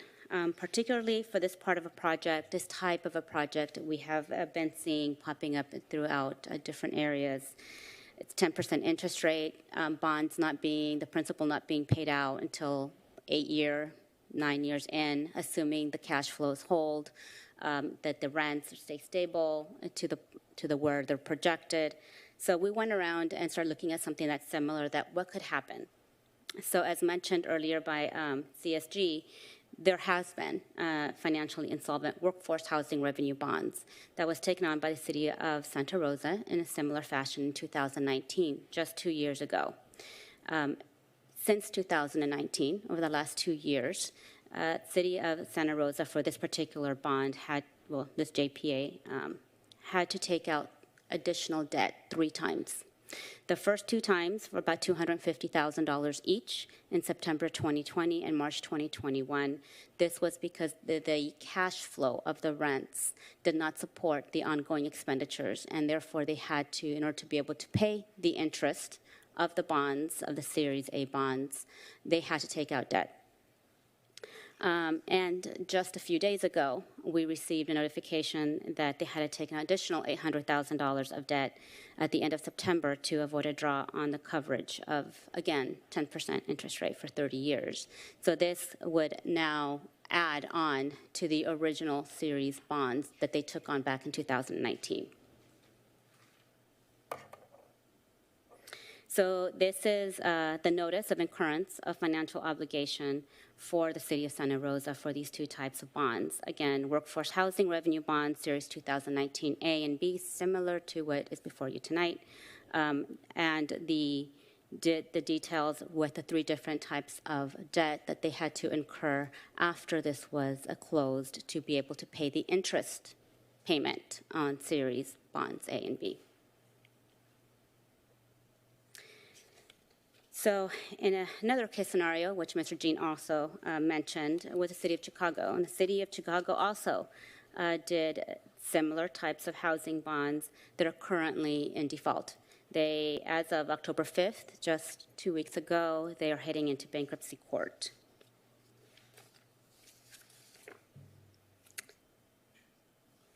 However, for the city of Costa Mesa, we do have other options to provide affordable housing, and some of which the City Council has been forefront in implementing already here. Inclusionary housing ordinance. We have a rental assistance program that provides $800,000 that's currently funding by CDBG CV. There's a new first-time home owners program, which is included in the current year's budget using Measure Q funds. Project home key conversions of motels, zoning code and specific plan updates to increase density, new accessory dwelling units legislation that just passed the state. And there's other opportunities also identified in the housing element update that include the Fairview Development Center and Jamboree Housing. At this time, too, before I conclude, I did want to make a note that I did receive a call this evening before I came out by the Newport Mesa Unified School District stating that they are not agnostic about the funds that they would be losing if this project were to be moving forward. So with that, I will end my presentation and open it for questions. Why don't we hear from the applicant? You have as much time as you want. What's that?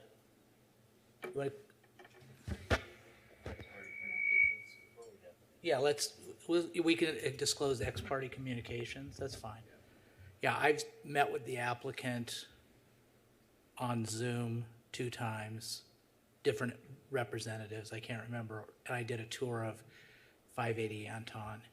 And I've talked on the phone several times with Pam Cepetto to set those meetings up primarily.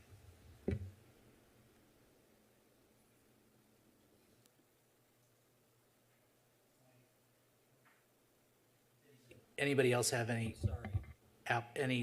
ex-party? We're currently on discussion mode, Mayor, just so you know. Go ahead. Yeah, go ahead. I've spoken also with the applicant multiple times and toured the project myself. Yeah, you guys go ahead. We're on discussion mode. So this is Councilman Gamero. So I actually had a couple of conversations myself, either over the phone or in person as well, regarding this project. I spoke with the applicant over the phone and via Zoom.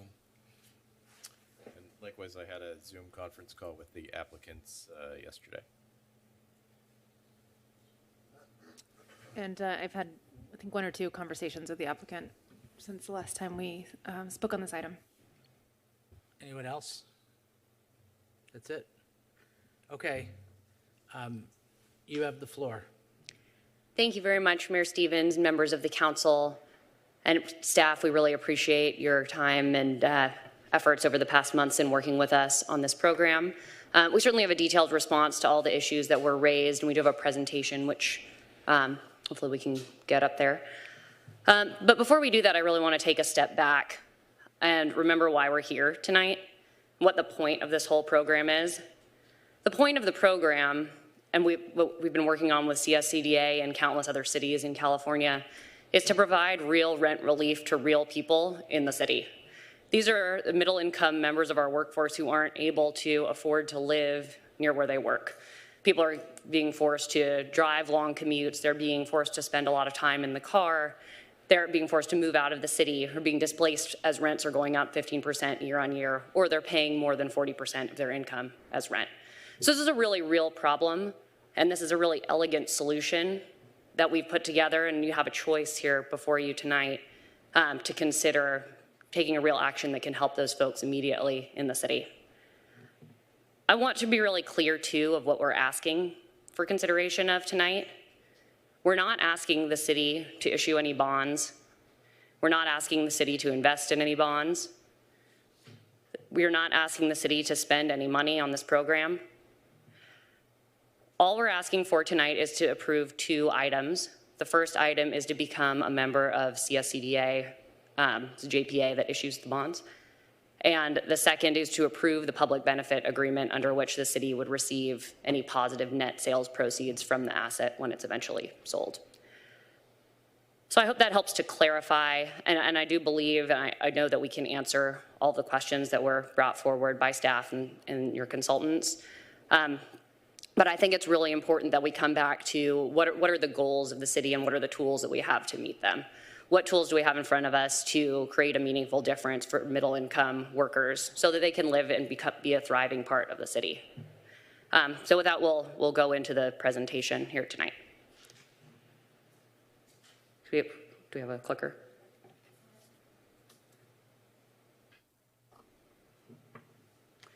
While we're getting the clicker, I'll introduce my team that's here tonight. I'm Lauren Seaver with Opportunity Housing Group.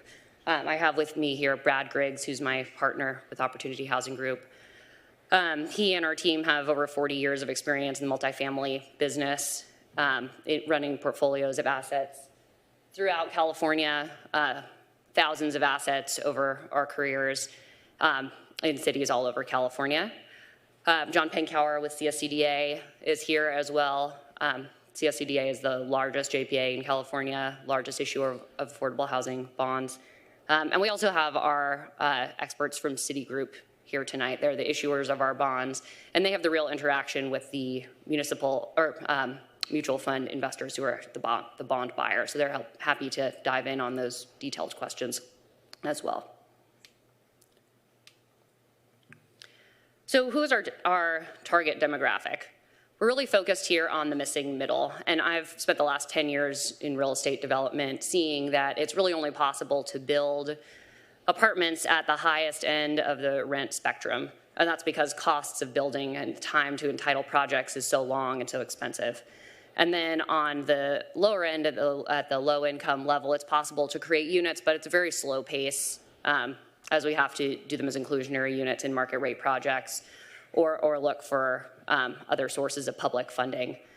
So we have been working with CSCDA on the workforce housing program because it's such an elegant solution. It requires no additional subsidy from the city other than the property tax exemption, which is no different, by the way, from any affordable housing project. All affordable housing comes off the tax roll, so it's really no different from any other affordable housing that we'd achieve as part of the city's goals. The workforce housing earning between 60 and 120% of AMI, the population that we're targeting here, comprises nearly 30% of jobs. And it's a critical component of the fabric of our communities. Policemen, firemen, nurses, teachers, office workers, construction workers. These are folks that's really important to be able to retain in our communities. And a lot of them are really struggling. 35% of Costa Mesa renters, that's 8,800 households, are paying over 40% of their income toward rent. That's extreme unaffordability and a serious problem. Costa Mesa rents have increased 15.3% in 2021 year to date and projected to continue increasing at 7.1 in 2022 and 5.5 in 2023. Those are the kind of rent increases that cause folks to be displaced from their homes and have to move out of the community to places that they can afford. So the way this program works is that CSCDA is a thoroughly outsourced issuer of bonds. So CSCDA would acquire the 580 Anton project. They're responsible for it. We work with CSCDA as the asset manager and operator of the project. The city's involvement in the program is really limited to the public benefits agreement, under which the city receives positive net proceeds when the asset is sold. So that we've projected at $190 million in year 30, assuming, by the way, that the middle income affordability remains in place permanently at the sale. We've come to $190 million. And of course, it's possible to run different scenarios where maybe that's 30 million, maybe it's 50 million, maybe it's 300 million. It's of course hard to predict what values are 35 years into the future, but it's a positive number. The city is not putting out any money, and it's a positive number that the city is receiving in the future from the sale of this asset. And so it's really not taking any risk there. And I don't think that that is the reason to proceed with the program. The reason to move forward with the program is to bring the real rent relief to renters now, but it is an important consideration of a potential benefit in the future. I also want to mention the city's option to add a rental preference into the program. The city could, at its election tonight, opt to add into the regulatory agreement a preference for example, people who work in Costa Mesa. So that would allow people to get off the road and stay living in places that they can walk to work or remain local and live permanently in the community. Or other groups too could be considered. And I want to reiterate again, the city has no liability, no financial risk, and no management oversight. And we'll get deeper into that as well in the presentation. So the 580 Anton project is a live real estate transaction that we have in contract right now. I want to correct from the report earlier that we have an appraisal, and that's part of the bond issuance process. The appraised value of this asset is $156 million. That's based on the income approach as well as comps and done by a licensed appraiser that would be part of our bond offering. The bonded amount is $171 million. So you see there is a small delta there, and we'll get into that as well. But there's really not a large difference between the appraised value of the asset and the amount of the bonds initially. Most importantly, the program is consistent with the council's stated goals. Of your 5 goals, number 3 and number 4 are: number 3, diversify, stabilize, and increase housing to reflect community needs; and number 4, achieve long-term financial sustainability. I think this program goes a long way towards achieving those goals. We've also talked with staff about several enhancements that we've added to the program specifically based on comments brought up by Costa Mesa staff. We've added a $130,000 per year host city charge, which makes the program entirely revenue neutral to the city. So that completely offsets the city's property tax impact. We've added language to the public benefit agreement stating that there's no liability to the city under the program. We've added the city as an additional insured on our property insurance.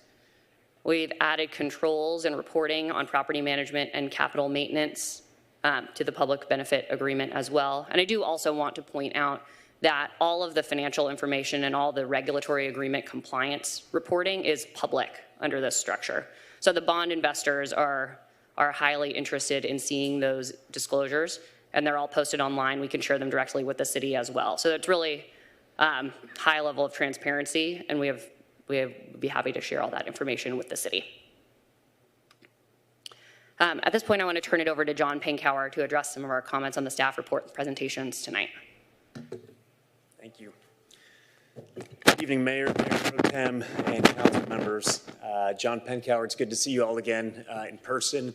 I'm going to make a few additional comments before jumping into the liability slides here, just to take a step back. So I want to give you an update on the program and where did this program come from?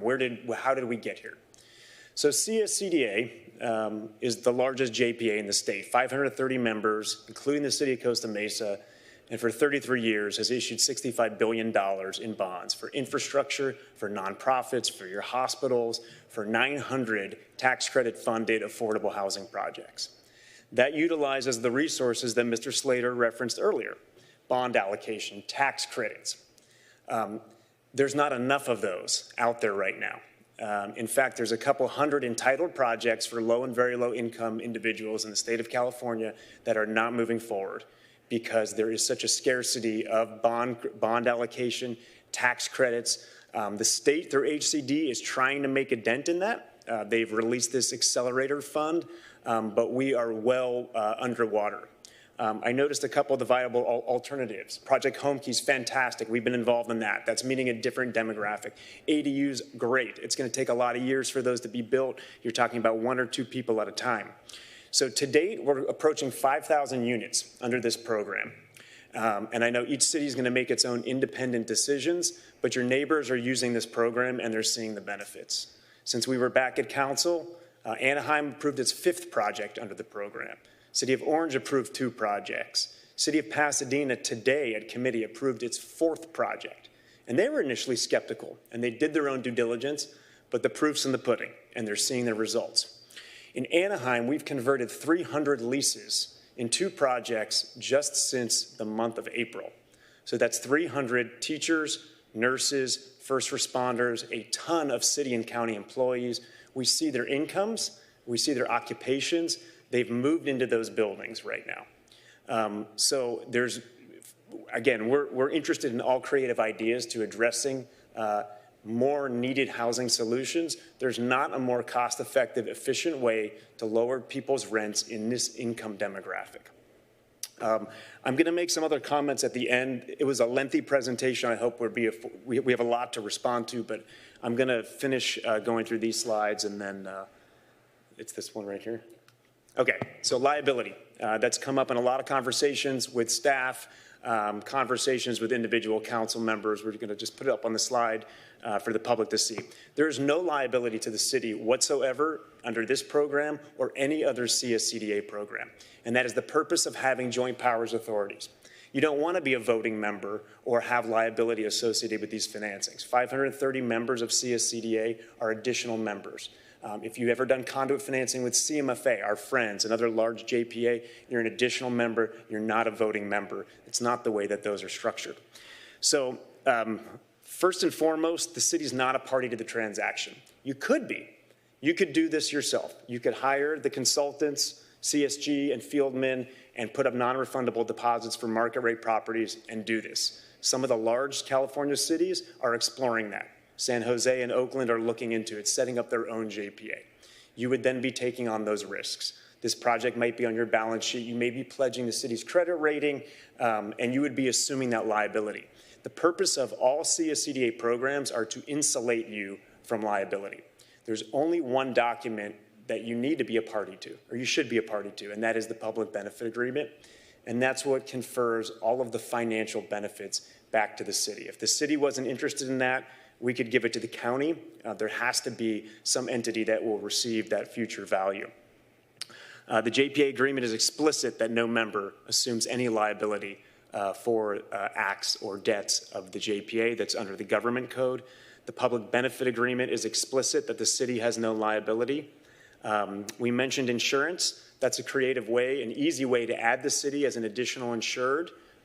City attorney mentioned you can be sued for anything. It's true. Frivolous tort liability under the project, a slip and fall, the city would be covered under that insurance policy. We've mentioned it's non-recourse debt. So bondholders, they are lending money on this project. They expect to be paid back and receive their principal back, but they are looking to the project. They are not looking to CSCDA or any other entity.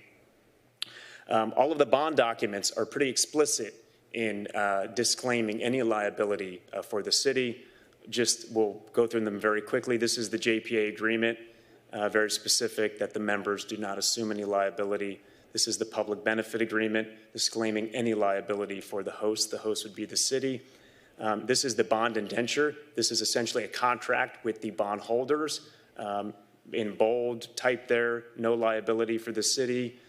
This is the actual bond. Every bond that a bond investor would receive, there's no liability to the city. This is the bond offering. This is about a 600-page disclosure document on the front cover, again, disclaiming any liability to the city. I'm going to turn it back over to Lauren to go through some of the other issues that were raised in the staff report. We remain available for any questions, and I thank you for your time.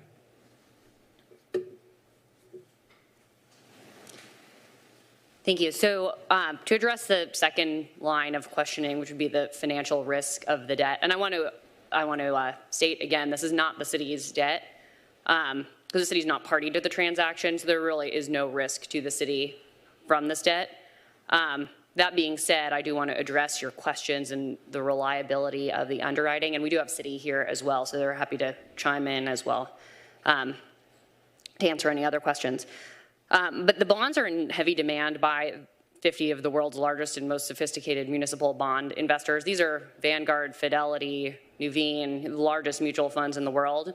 They have teams of credit analysts who go through these bonds in rigorous detail and vet the reserves and the structuring and are comfortable with moving forward.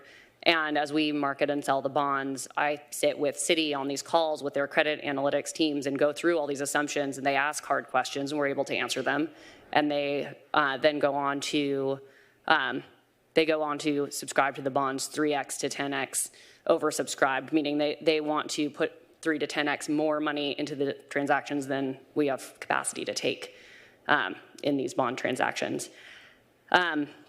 One of the reasons that they're able to do that is because of the extensive reserves that we fund and because of the affordability restrictions. So they are also aligned in wanting to see the affordability take place at the project, because that means that the project has below market rents and will stay occupied during any downturns.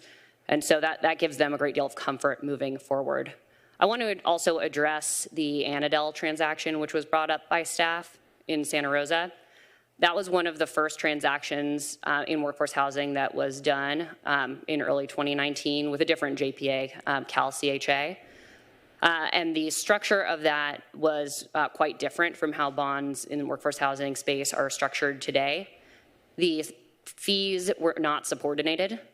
And what essentially happened is, because the fees were not subordinated, the project sponsor had to step up to put up more bonds in order to cover the project's inability to pay those fees. So in the structure that we have now, all of our fees are subordinated, so that would not have happened in this structure. And we actually just sold, in the last 30 days, we've issued 2 transactions in Santa Rosa, both of which were heavily oversubscribed with today's reserve structure. And investors, seeing the disclosures on Annadel and seeing our bond issuance, are able to differentiate that and decide to invest in our bonds, seeing how they are structured with ample reserves, and they're comfortable moving forward in that case. So I know we've stated ad nauseum that the city is not involved in the debt issuance, but what is the city's interest in the debt issuance? The city is really interested to the extent that there are surplus funds available when the asset is sold, so that the city would receive a positive return from the public benefit agreement. It's essentially an option in the future. The current projection, as I mentioned, is $190 million of revenue to the city in year 30. By the way, other affordable housing projects do require significant investment from the city and do not deliver any back-end return. So what we're really talking about is a potential future benefit. But I want to lay out the extreme downside case here.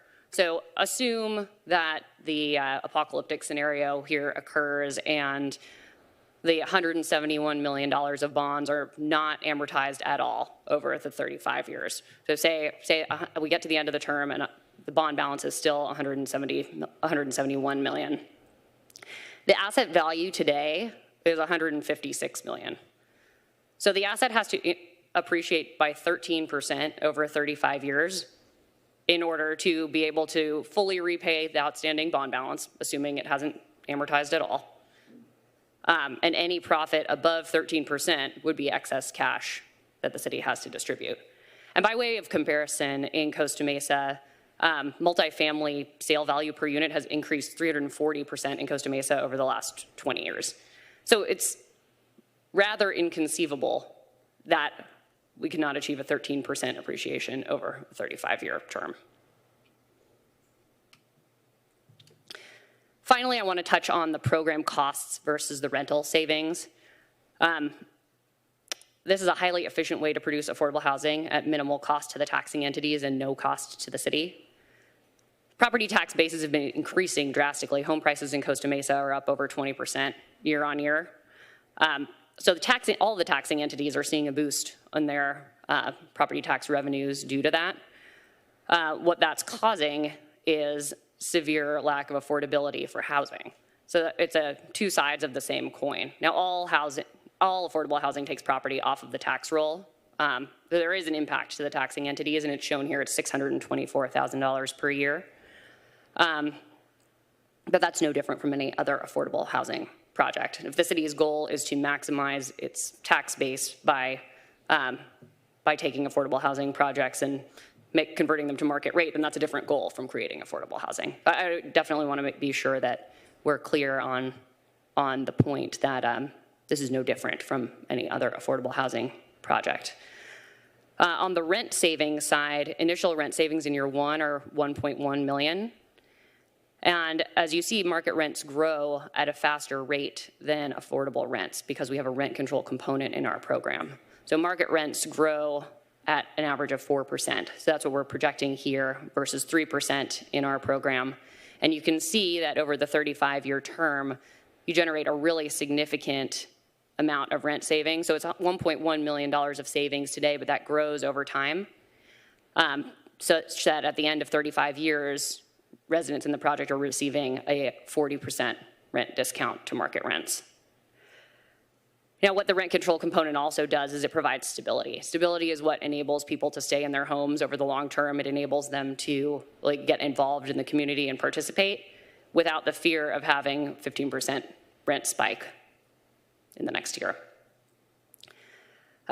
Finally, I want to also state that program fees are in line with other bond issuances of this type. I think we're comparing apples to oranges here in looking at other types of revenue bonds for cities. We're at 4.5% cost of issuance on this bond, and that's well in line with all other workforce housing bonds and other bonds of this type. So to summarize, this is an opportunity tonight to create 250 units immediately of low, middle, and moderate income housing for 35 years and permanently if the city elects to do that when it sells the asset. $1.1 million in real rent savings now. No cost to the city whatsoever. Potential future upside of $190 million. It's consistent with the city council's goals. Number 3 for housing. Number 4 for long-term financial stability. And the additional goal of also benefiting the environment and keeping people off the roads by living in the city. There's no liability from the city. There's no time and effort to adopt the program or move forward with it. There's no monitoring requirement. We can provide monitoring, reporting to the city if desired, which we've offered to do. And we have significant reserves and a best-in-class operator to maintain the asset over the long term. And to reiterate, the 2 items that we're requesting consideration of to move forward would be 1, to become a member of the affiliate JPA, CSCDA, CIA, and 2, to approve the public benefit agreement. I know John has some further comments. I think Brad does as well, so I'll turn it back over to John. Brad. The other John. Good evening, Mayor and City Council. My name is Brad Griggs. I'm one of the founding partners for Opportunity Housing Group. I'm going to keep my comments very brief. It's been a long night, and we're going through a lot of, I don't want to make this redundancy, we're going through a lot of information here, and we probably have a lot of questions. But I want to share with you just a perspective from the guy in the room with the gray hair. I've been doing this business for about 40 years. I've mentioned to some of you that I've been doing real estate development along those lines, along with other investment in multifamily.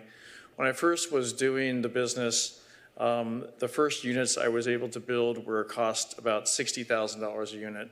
And today we're building properties that are $600,000 a unit. That's 10 times the amount of cost over the course of 40 years.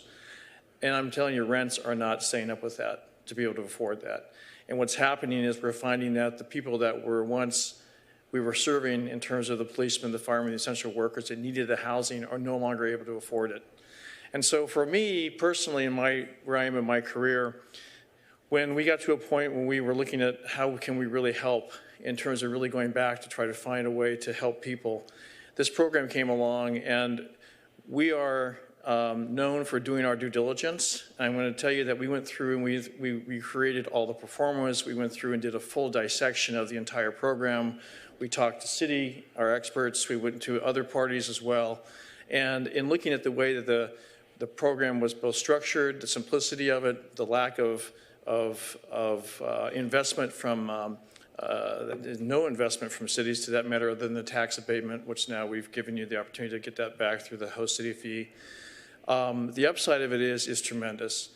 And we appreciate the response we heard today, but I'm going to tell you that it was a little clouded because the reality of it is that when you hear from our experts or you understand the bond program, Those bonds are called turbo bonds. There's a reason why they're that way. There's a reason why we're able to compete with the current market conditions. There's a reason why we're able to cash flow these assets. There's a reason why, when I look back on our investments we've done, that in the years between 2000 and even today, assets have doubled in value. I mean, you look at historical rent growth. The underwriting we've done today is so conservative in these assets. So from the standpoint of the financial underwriting, this is the best asset class in the country, is apartments. And so from that perspective, we look for good assets, newer assets in great locations. And I'm telling you, right in front of you here, we have an opportunity that unfortunately is not going to be around tomorrow, because the seller of the property has given us literally till tonight to hopefully get you guys and get your support for this asset to move forward with it. And we're at a point now where if this doesn't go forward, they've told us they're going to take it out to the market and sell the asset to another group. And it'll be a market asset. We'll never have the opportunity to see this sort of asset come around again in this environment. So I would just ask you to take your time. Hopefully we've been able to give you some information to make a good, thoughtful decision on this, and we look for your support tonight. Thank you.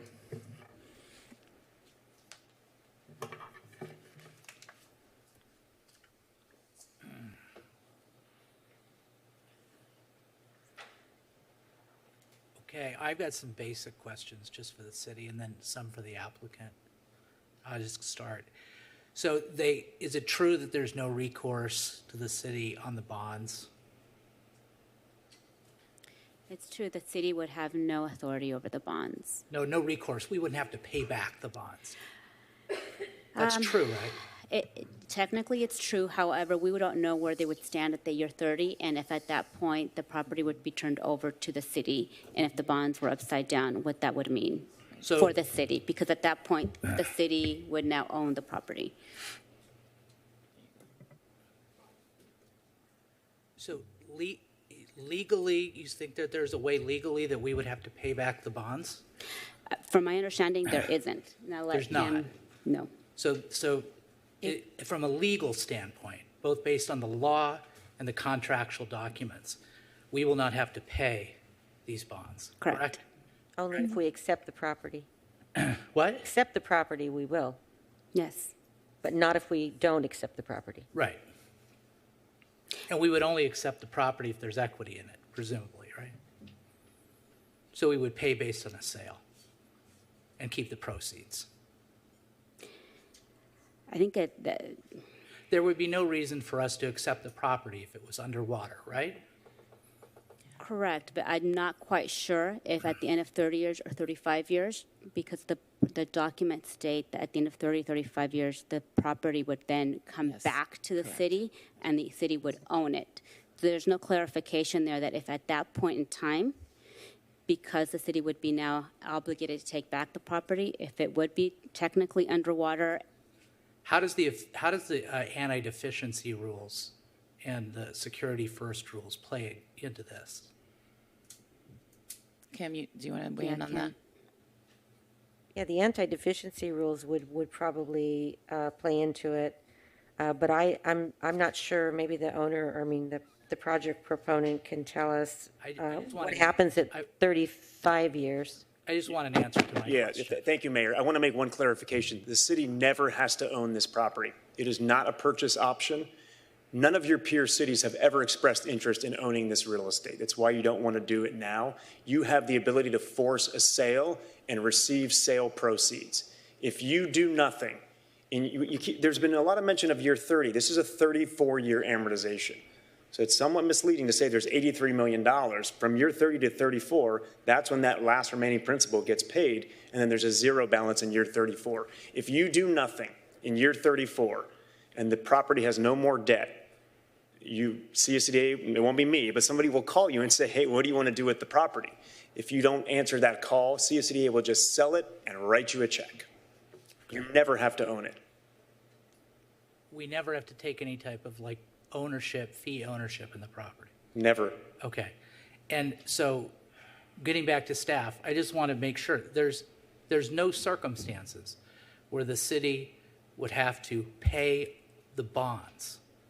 I'm pretty clear about this, but I just want to hear it Mayor, from I'm not the clear. staff. As your city manager, I'm not clear on that. Unless Kim or our bond counsel can make that statement, I am not comfortable saying that tonight. I am not comfortable with any person on staff making that assessment, unless it's a qualified bond attorney that understands exactly what would happen in this case with the reversion.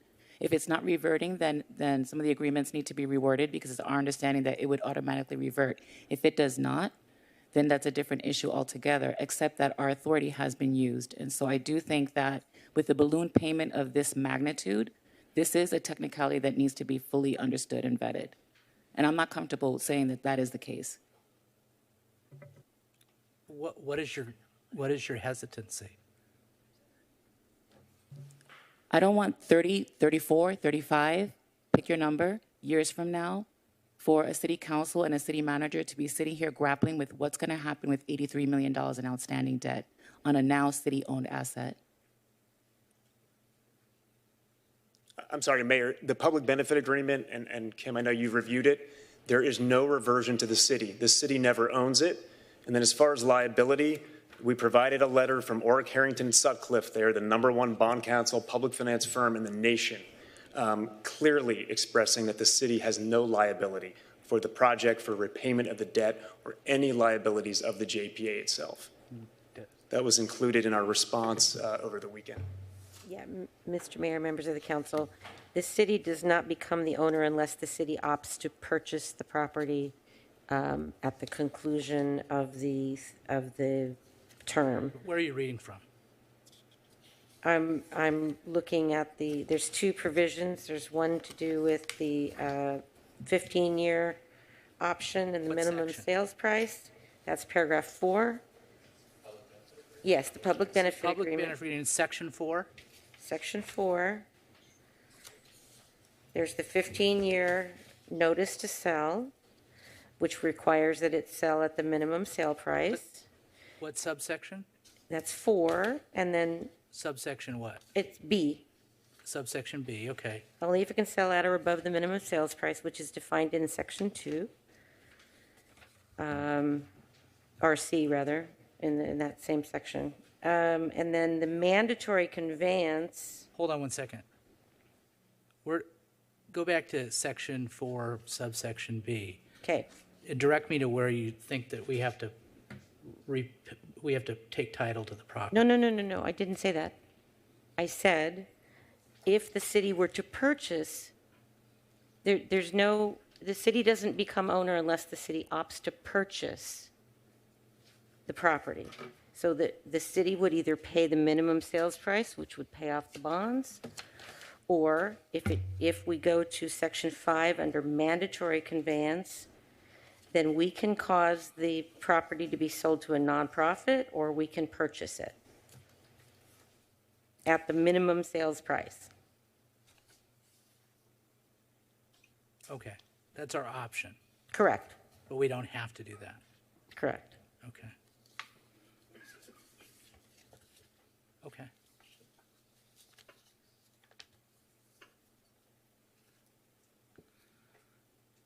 Here's an easier question. Is the city being asked to invest any municipal funds in the bonds? Outside of the property tax waiver, no. Is the city being asked to pay any money toward the purchase of the property? No. Assuming the current assessed value of the property as the baseline, if we achieve the host city fee, would we be whole on the property tax waiver? The city, would the city be whole?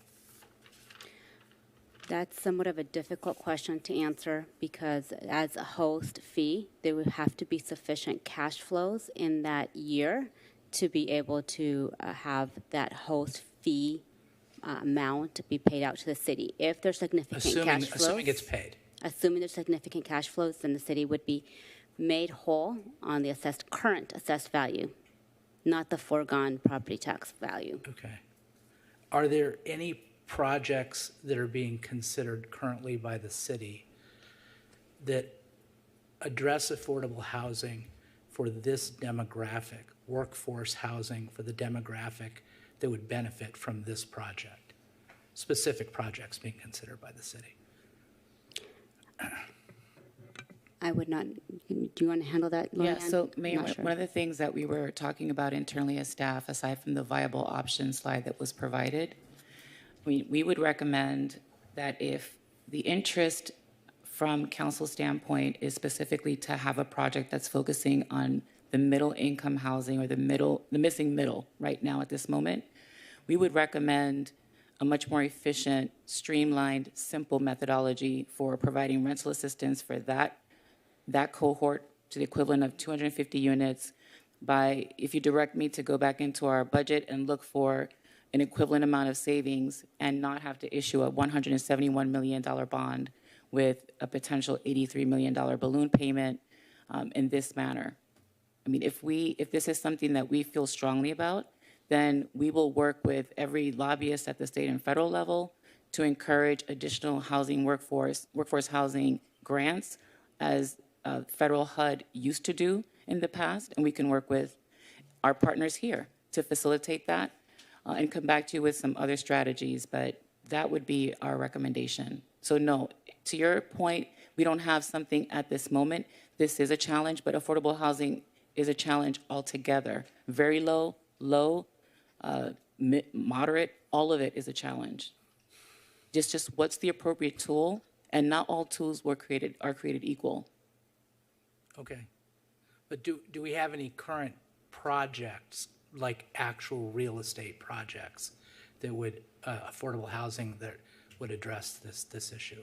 We have housing opportunity sites that have been identified even beyond the ones that are on the slide. If we have 11,700 housing units that need to be developed, or at least planned for, right? Even if they're not actually fully developed, but planned for, then there will be an enormous amount of discussion, I'm hoping, with the council on how we can provide for this specific segment within the context of the zoning code updates, the specific plan changes, and working through those strategies, especially with Fairview Developmental Center. That's a huge opportunity. 2,500 potential units right there, 10 times the amount of housing units as what's being proposed here, with no issuance of risky debt and using property tax revenue to do that. Do you have any expectation those would be implemented in the next 12 months? I don't have any expectation that these, respectfully, Mayor, will be implemented in the next 12 months. For one, half of the folks that are currently in the facility don't qualify. And secondly, there's nothing that, luckily, can force the eviction of people who don't qualify. And so I'm not convinced that this is going to happen in 12 months, or that it's going to be sustainable beyond 2 years. What about my question about the alternatives? In terms of specific ones? Yes. No, we know that this is a gap, Mayor. Thanks. Understood. Thank you. Mr. Mayor? Yeah. I have a few questions for the Sure. If I could just jump in. So can we bring up the last slide that you had in your presentation, which was basically just the list of the public benefits?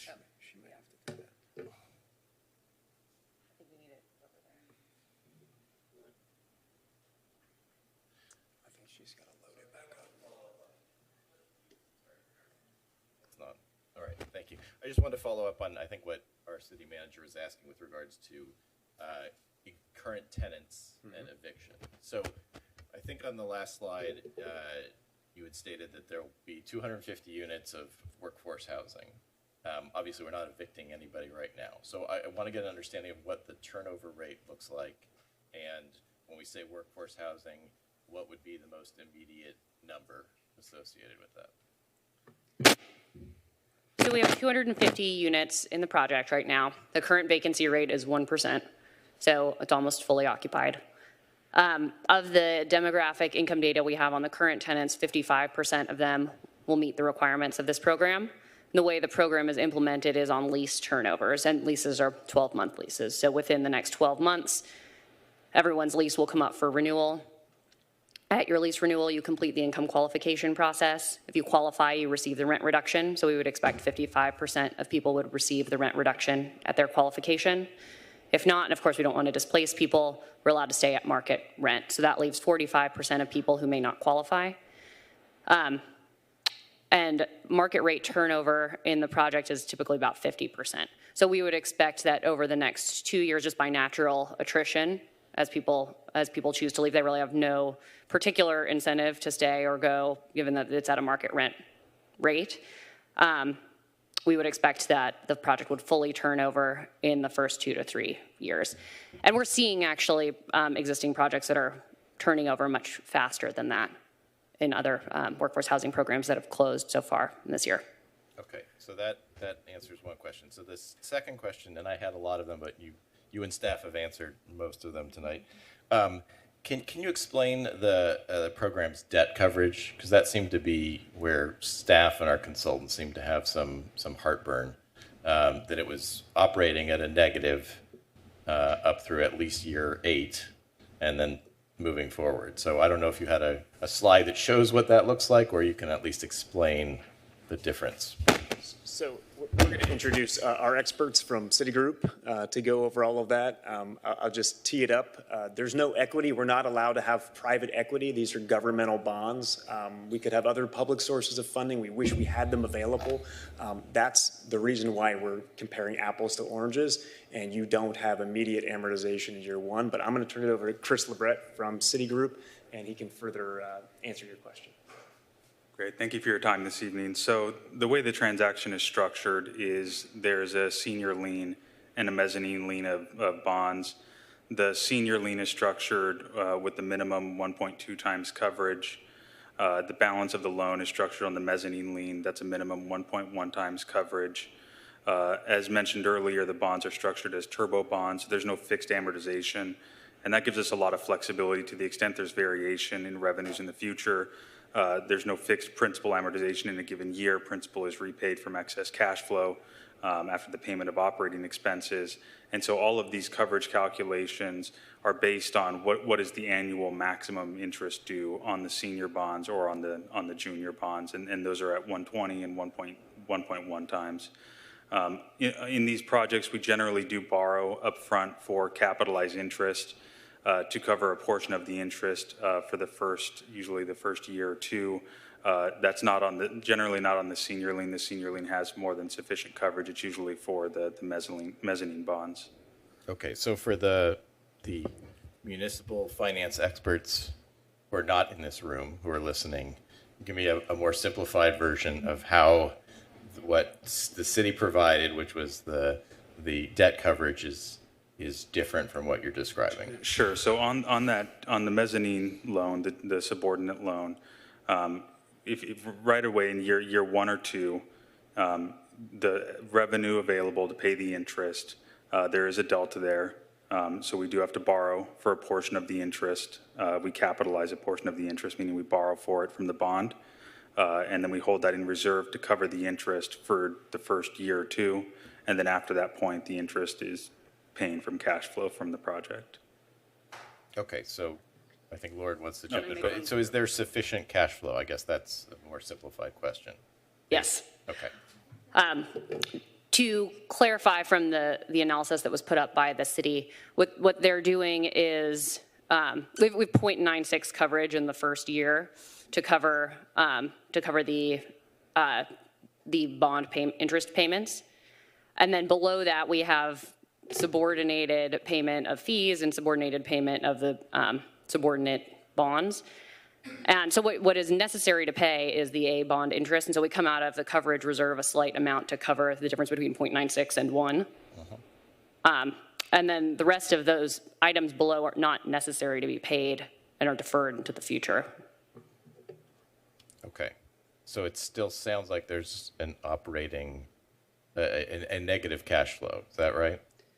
The difference between 0.96 and 1, so very, very slightly. And the idea is that we've funded the coverage reserve to carry that. Okay, so is that only through year 1, or is that ongoing through the bond term? Yeah, so the coverage reserve is continuing. It's held until the project overall produces 1.2 times coverage for 2 consecutive years. And at that point, it's released and given back to investors. Okay. All right. I may have more, but that's good enough for now. Okay, let's go to Council Member Chavez. Thank you, Mayor Stevens, and thank you everyone for staying up this late. I have a lot of questions, so they're going to be going all cylinders, different angles, so staff, everyone get ready for this. My first question is this. Can you please repeat what you explained about the end of leases? Because I want more clarity on that. So at the end of the lease, if someone wants to renew their lease, they have to apply for the housing program, correct? Yeah, so when a lease comes up for renewal, the resident will get a letter that says, please tell us your income. Okay. Based on that income, either the resident qualifies for the program, meaning their income is below the threshold of low, middle, or moderate, so they'd receive an appropriate discount to whichever bucket they fell into. If they don't qualify, then they are just offered to stay at market rate. But, okay. And given the fact that we're in luxury housing, where people are choosing to pay a premium for the amenities of being a block from the plaza, from being, a block from workstations, being a block from Center of the Arts, do you really anticipate people are going to leave just because they're not going to be getting, more savings? Yes, because we can see that in the data. There's 50% turnover year on year as a market rate project. And so those are folks that have a lot of options. Mm-hmm. So they just by natural attrition choose to move different places, or there's no particular rent discount that's tying them to staying at the project. Yeah, and that's actually, I think, where I'm going to go next with my questions, which is, I looked at the staff report. It looks like there are some moderate savings for those that are going to be living in the project. Looks like studios get to pay $84 less. One bedroom is $341 less, and two beds is $428 less. When I look at the AMI percentage counts, below AMI is $86,000. My district is the most dense district in Costa Mesa. And when you talk about this number of high burden, renters, they're in my district because how else could it be so dense if not people bunching up in apartments to afford a rent? I am really concerned that these savings will not actually go to those that need it. So is there any way this project can have more deeper affordability that we actually need in Costa Mesa? Because right now, this seems like it's not really benefiting those that need it the most, but more so subsidizing those that can already afford to pay this high amount.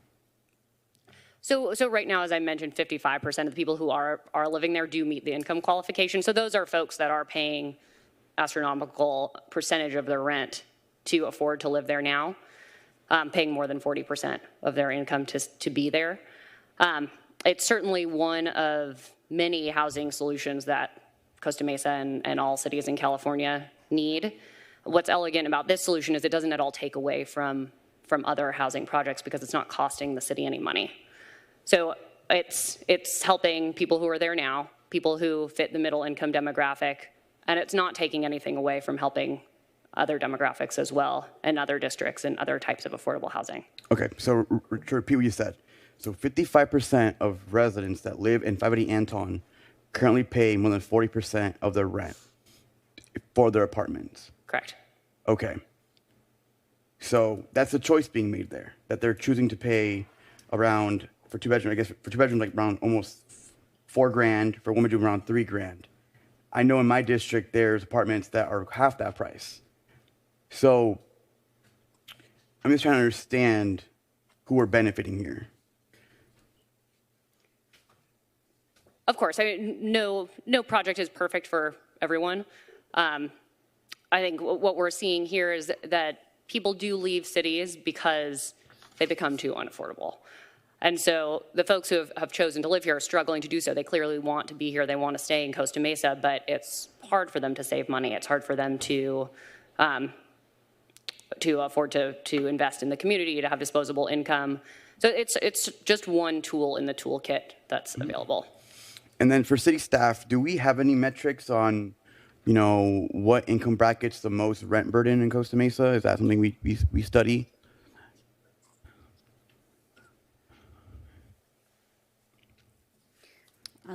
I'll turn it over to Jennifer Lee to provide that information. Yeah, again, sorry, going everywhere here.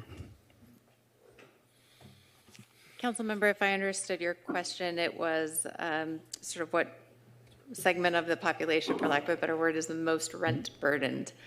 I think based on our housing element analysis, it was a pretty high rent burden across the board in terms of our different populations, but certainly those in our lower income brackets were the most rent burdened from a percentage perspective. Thank you. That's what I was kind of thinking as well. And then that's a good point for affordability. So the staff report mentions that there's no guarantee of affordability. Can someone explain to me why that is? Anybody. Could be anybody. Just why is there no guarantee of affordability on this project that's supposed to be affordable? So there's a regulatory agreement recorded against the property that dictates who is eligible based upon lower than 80% of AMI, 100% of AMI, or 120% of AMI. And then rent is set based upon AMI. So there are restrictions for the remainder of the project's term. That answered my question, though. Yeah, Councilmember, I think we can have our consultants also chime in. So the affordability is going to be subordinate to the debt. So when you're issuing debt, everything just about is subordinate to that debt. You have to make that debt payment first. Can we make that more clear for people that aren't finance experts? Sorry, Lorianne, I don't mean to be mean, but like... We need to pay the bonds first. First and foremost, we need to pay the bonds would need, not we, they, but on our behalf, would need to pay the bonds first. And so what you need is rents. You need income to pay your bonds off. And so how can we, if we don't have any transparency to monitor, to ensure compliance, we don't know what's happening with the rental structure. And I'm not saying there's anything wrong with these fine folks. It could be that there's a transfer of ownership. There's just a shift in the property management. And we don't have any way of making sure that we have now allowed for taxpayer funds of $800,000 and so to be utilized, government authority to be utilized to do this, and then we're getting the affordability that we've been promised. And not to mention, no one can be displaced, thankfully. We don't want people to be displaced. But if people are happy living there, it's a great facility. It's already been couched as a luxury facility. That's what it is. That's what it's known to be. That's what it looks like. That's what it feels like. That is the experience of the renter there, right? There are people who are going to want to continue to stay there. So let's say only of the 250, only 50 turnover. Is it worth, do we want to move forward with a project like this when there is no guarantee that 250 units will change over? 250 units change over, it makes it actually less viable because the rents are less. And so it's going to be very difficult to sustain this project and to get the goal that is stated. You can't borrow more than the asset is worth by $40 million, reduce your income, and pay the debt. So just to reiterate, because again, I'm trying to keep it simple for those in the audience and for myself as well, honestly. It's on the bonds. So until the bonds are paid, we cannot guarantee affordability? They're going to be trying to achieve affordability every single day. But what we're trying to explain is that when all is said and done, there is money that is due to bondholders associated with these every single year with these debt payments. And if the rents are not sufficient, we know just based on the numbers that have been provided by the applicant, there isn't sufficient rent to even pay principal until year 8. Interest only. So if you were to, would you ever enter into a mortgage where you're not paying any of your principal and you're taking a pay cut and you're paying more than the house is worth? Well, I'm just thinking right now of the question. I think I can answer your question. Thank you. Please do. Yeah, which is the regulatory agreement, as the city manager said, the regulatory agreement provides that in the event of default on the bonds, inability to pay the bonds for whatever reason, an earthquake, major repairs, whatever reason, there's insufficient funds, they've run out of reserves, and there's insufficient funds to pay, then the regulatory agreement is terminated in the event of foreclosure.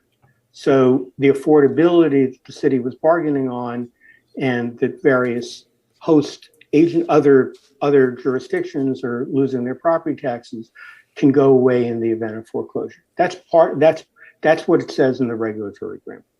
It also says the regulatory agreement can go away in the event that the bond counsel for CSCDA decides it's no longer necessary for the tax exemption of the bond. So those are provisions that are in the regulatory agreement that was sent to the city.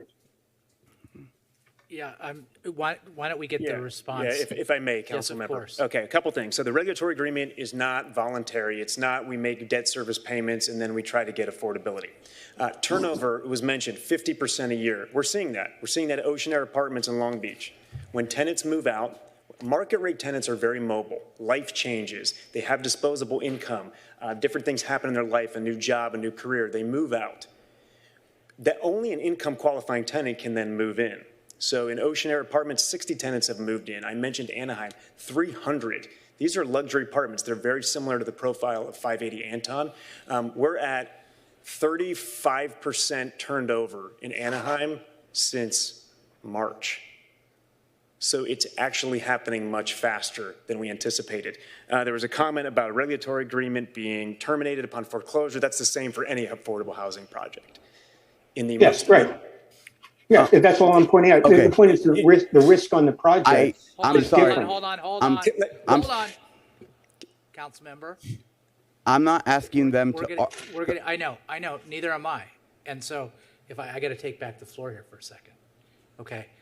Why don't you finish your answer to Councilmember Chavez's question, and then Councilmember Chavez, you can decide whether you want to hear from anyone else. Please continue. If I may, I just want to be clear. I thought that's pretty misleading. A regulatory agreement is recorded after the deed of trust. In any affordable housing project, low income, extremely low income projects that have tax credits, in the worst case scenario, they have lenders, they have bondholders on those projects too. If they did foreclose, the regulatory agreement would be terminated. That wasn't the question I asked, though. The question I asked was, how are we not guaranteeing affordable housing? We are guaranteeing affordable housing through the regulatory agreement, that you must qualify at those income levels and your rent cannot exceed that percentage of your income. And then more importantly, your rent cannot be increased unless AMI goes up. And even if AMI goes up, it's limited to 4%. That's what goes into the regulatory agreement. And so, I'm sorry? Councilmember Chavez, could I just add a couple of points, if he's done? Yeah. One is the provision that was noted by our consultant.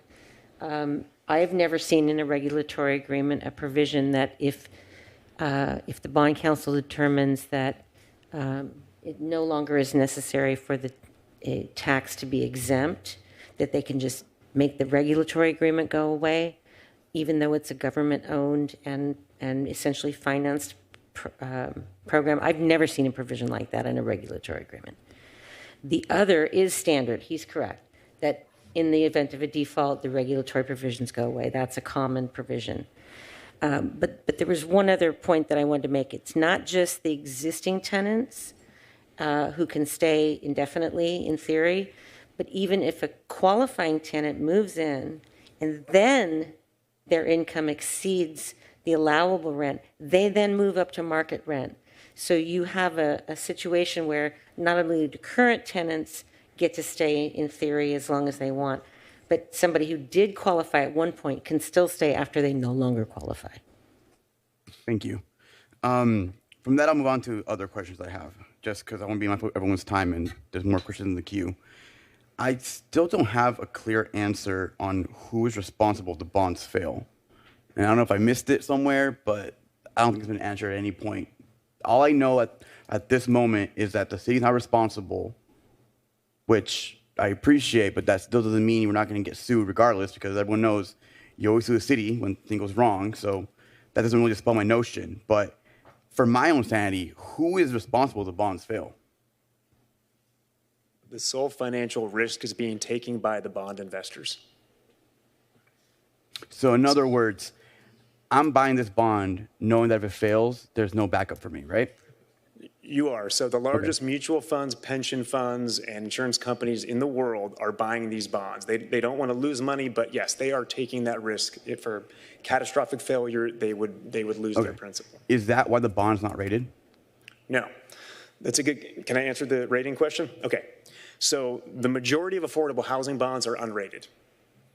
Most of them are privately placed with a bank. There's no rating. The reason that these bonds are not rating is because they don't need to be. That rating would only benefit an investor. Two reasons. One is timing. This is a market rate property. It's true. It does expire at midnight. They've given a number of extensions. So we don't have time to go through a rating process. But we don't need a rating because these bonds are being oversubscribed 5 to 10 times by investors. So the rating would provide no additional benefit to our ability to execute this transaction and deliver these projects to cities. So simplified, because I don't want to sound wrong, but like, so because it's a higher return bond, because it's a bit riskier and there's no backing, there's no need for a rating? So it's a revenue bond. City referenced their bond policy. You have a credit rating. City, when they're issuing GO debt, cities, counties, states, yeah, you have a rating, you're issuing and you're pledging the full faith and credit of a government institution. This is a revenue bond. It is secured by the rents that are going to be paid by tenants to pay off that bond. It doesn't require a rating. It's still a low interest rate. It's considered a high yield bond, but the rates are still in the 3 to 4% range. Okay. I'm going to jump in here and ask you one quick question, and then I want to help answer this question with my expertise, and I promise not to go over my qualifications to answer the questions. There is a deed of trust on this property, right? There is. So it's a property that's secured by real estate through a deed of trust. So what would happen if their bond failed under the anti-deficiency laws of the state of California is that the entity could require, under the securities first rule, what's called a non-judicial foreclosure. Now, there could be a judicial foreclosure. That's very rare. Under a non-judicial foreclosure, what would happen is there would be what's called a trustee's sale. The property would be sold at a trustee's sale, and the proceeds of that sale, would be used to pay off the bondholders, whatever it is that they got. And whatever they don't get anything more. So that's why we call this a non-recourse, real estate-backed loan. It's no different than my house. If I foreclose on my house because there's a deed of trust on my house, the bank can't come after me and get money out of my pocket. They have to foreclose on my property. Once they do that, there's no recourse to me. Those are the basic laws of real estate secured financing in the state of California. They apply here because we're in the state of California. So that's the main reason there is no recourse to the city. Ask your next question. Yeah, I'm gone for a while, so I'll just ask one more set of questions and I'll let go into Senator Harper. I'm sure he'll have great questions as well. So we've already heard before that the first year is going to be about, I think, 0.6 behind in terms of return on investment. I'm assuming the worst because I always do that, especially on long-term projects. You got to assume the worst because things always go bad. We've seen when COVID recessions happen. It's normal. It's part of the cycle. Let's say this goes into fruition as stated in the staff report, and there's $30 million in outstanding bond, and the property's out of the program.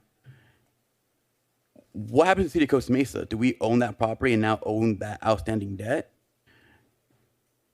Is that how that works? So, I mean, again, this is a legal question. I think there are two scenarios. There only appear to be, at this time, two scenarios that could be problematic for the city.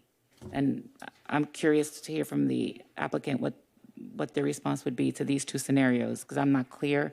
One is, at the 15-year trigger, the city makes a decision to buy the property for whatever reason or take it over, right? Because then we have that trigger. Things are looking good. And so the city decides to do that at that point in time, but hold the property. Sometimes you buy and hold an asset. And then we get to year 30, 34, 35, and there's still this balloon payment that's due. I don't see how it's anybody's responsibility but ours to pay that balloon payment. That's one scenario. And look, our job for you staff, as your staff, and we have nothing financially to gain or lose with this project. So however you go tonight, we go with you. And so you approve, we go there. You do not approve, we go there. And so just to be clear, we will support whatever decision you make this evening. And we stand to gain nothing financially from this, so you're just getting unbiased advice from staff. And the consultants that we've hired, they also don't stand to gain financially in any way, shape, or form. Second scenario is there's the sale or the transfer to a nonprofit. And so if we were to do that, because we don't want to be in the business of actually having the asset, having to maintain the asset, et cetera, then that's also a scenario that could be potentially at issue. But otherwise, no, there should be no liability for the city. Again, that doesn't preclude somebody from suing us and us having to defend it in the lawsuit. But those two scenarios, I'm unclear as to what the city's responsibility would be in those two instances. But otherwise, no, it appears that it's not our responsibility in terms of the bond and the bondholders. Okay, thanks. Councilmember Harper, you're up. Thank you, Mayor Stevens. If I assume what Ms. Molina said was the market value of 113 million, then we're 58% over leveraged. I mean, the debt is 58% higher than, excuse me, you want to talk, don't you? Go ahead, shoot, fire away. You can everybody interrupts me up here, so I'm used to it. Go ahead. Sorry. Right. I was just going to say the appraised value of the asset's 156. I don't know. Yeah, no, I know that. I was getting there. Okay. If I use 150 as the purchase price, because I'll call that the market value, because that's what it got traded fairly at. We're 14% over leveraged. It feels like 2008 and 2006 and 2005, which we all lived through, and I lost a lot of money in one of those periods. So I'm not going to tell you how much, but is Citibank making loans in a private sector and over leveraging property to this extent? And can you call me if you're doing that? Because I have some real estate I'd like to buy with no recourse. That's what's giving me a headache on this. That's a really simple concept here. It's me buying a house, and I'll take a zero off, because I'll take some zeros off because it's easier for me to think about. I go and I buy a house for 170 million, or 170,000, and I look at next door and it's worth 113,000. What do I tell my wife? I don't even know how to reconcile that. So maybe you can help me with that. I'm going to jump in here because I've been doing a lot of investment in real estate for many, many years. This is not unlike, in our case, an alignment of interest where we need to make sure the asset's cash flowing. We're the asset manager. Our payment is like a deferred or preferred return. So when you do a private investment syndication and you put private money in it, you're going to put yourself in a position that ultimately you're not going to see cash flow until the asset gets to a certain point of cash flowing. So think of it in that kind of a structure right now. So I'll turn it back to my. You completely lost me. It went way over my head. Okay, so me as a sponsor, an investor in real estate. Okay. I'm going to put money into a investment. But not this one. Well, I am putting money in this investment. I'm putting my time. Okay, fair enough. No equity, but okay, you're investing. Right. Okay. But the reality of it is that I'm not seeing the return on my investment, whether it's private or in this situation, until the asset shows a certain amount of cash flow. So it's servicing the bonds first, and that's the way it's been structured. So I subordinate my return, and the debt is also set up in a way that it actually will allow for the asset to cash flow in the first few years. You're over borrowing because you're concerned about the period between now and some point in the future. That's why you have that reserve, right? It's no different than doing a private investment the same way. I don't. When I buy a house, I don't borrow more than that and put it in a reserve. Well, here I have a commercial asset where I'm getting rents increasing, so it's a little different financial structure. You have rents increasing, but you're constantly going to be. I mean, maybe I heard you misunderstood, but you're going to be turning over the people paying the full rent for people paying subsidized rents, so you're going to get lower rents over that period. So how does that work? Well, that's where the relief of the tax comes in to account to help for that. That's my operating statement. You know, if I had to have that tax relief where I could get rid of the property tax, Yeah. then I wouldn't be able to do that. So your appraisal for 156 million, where what was it based on?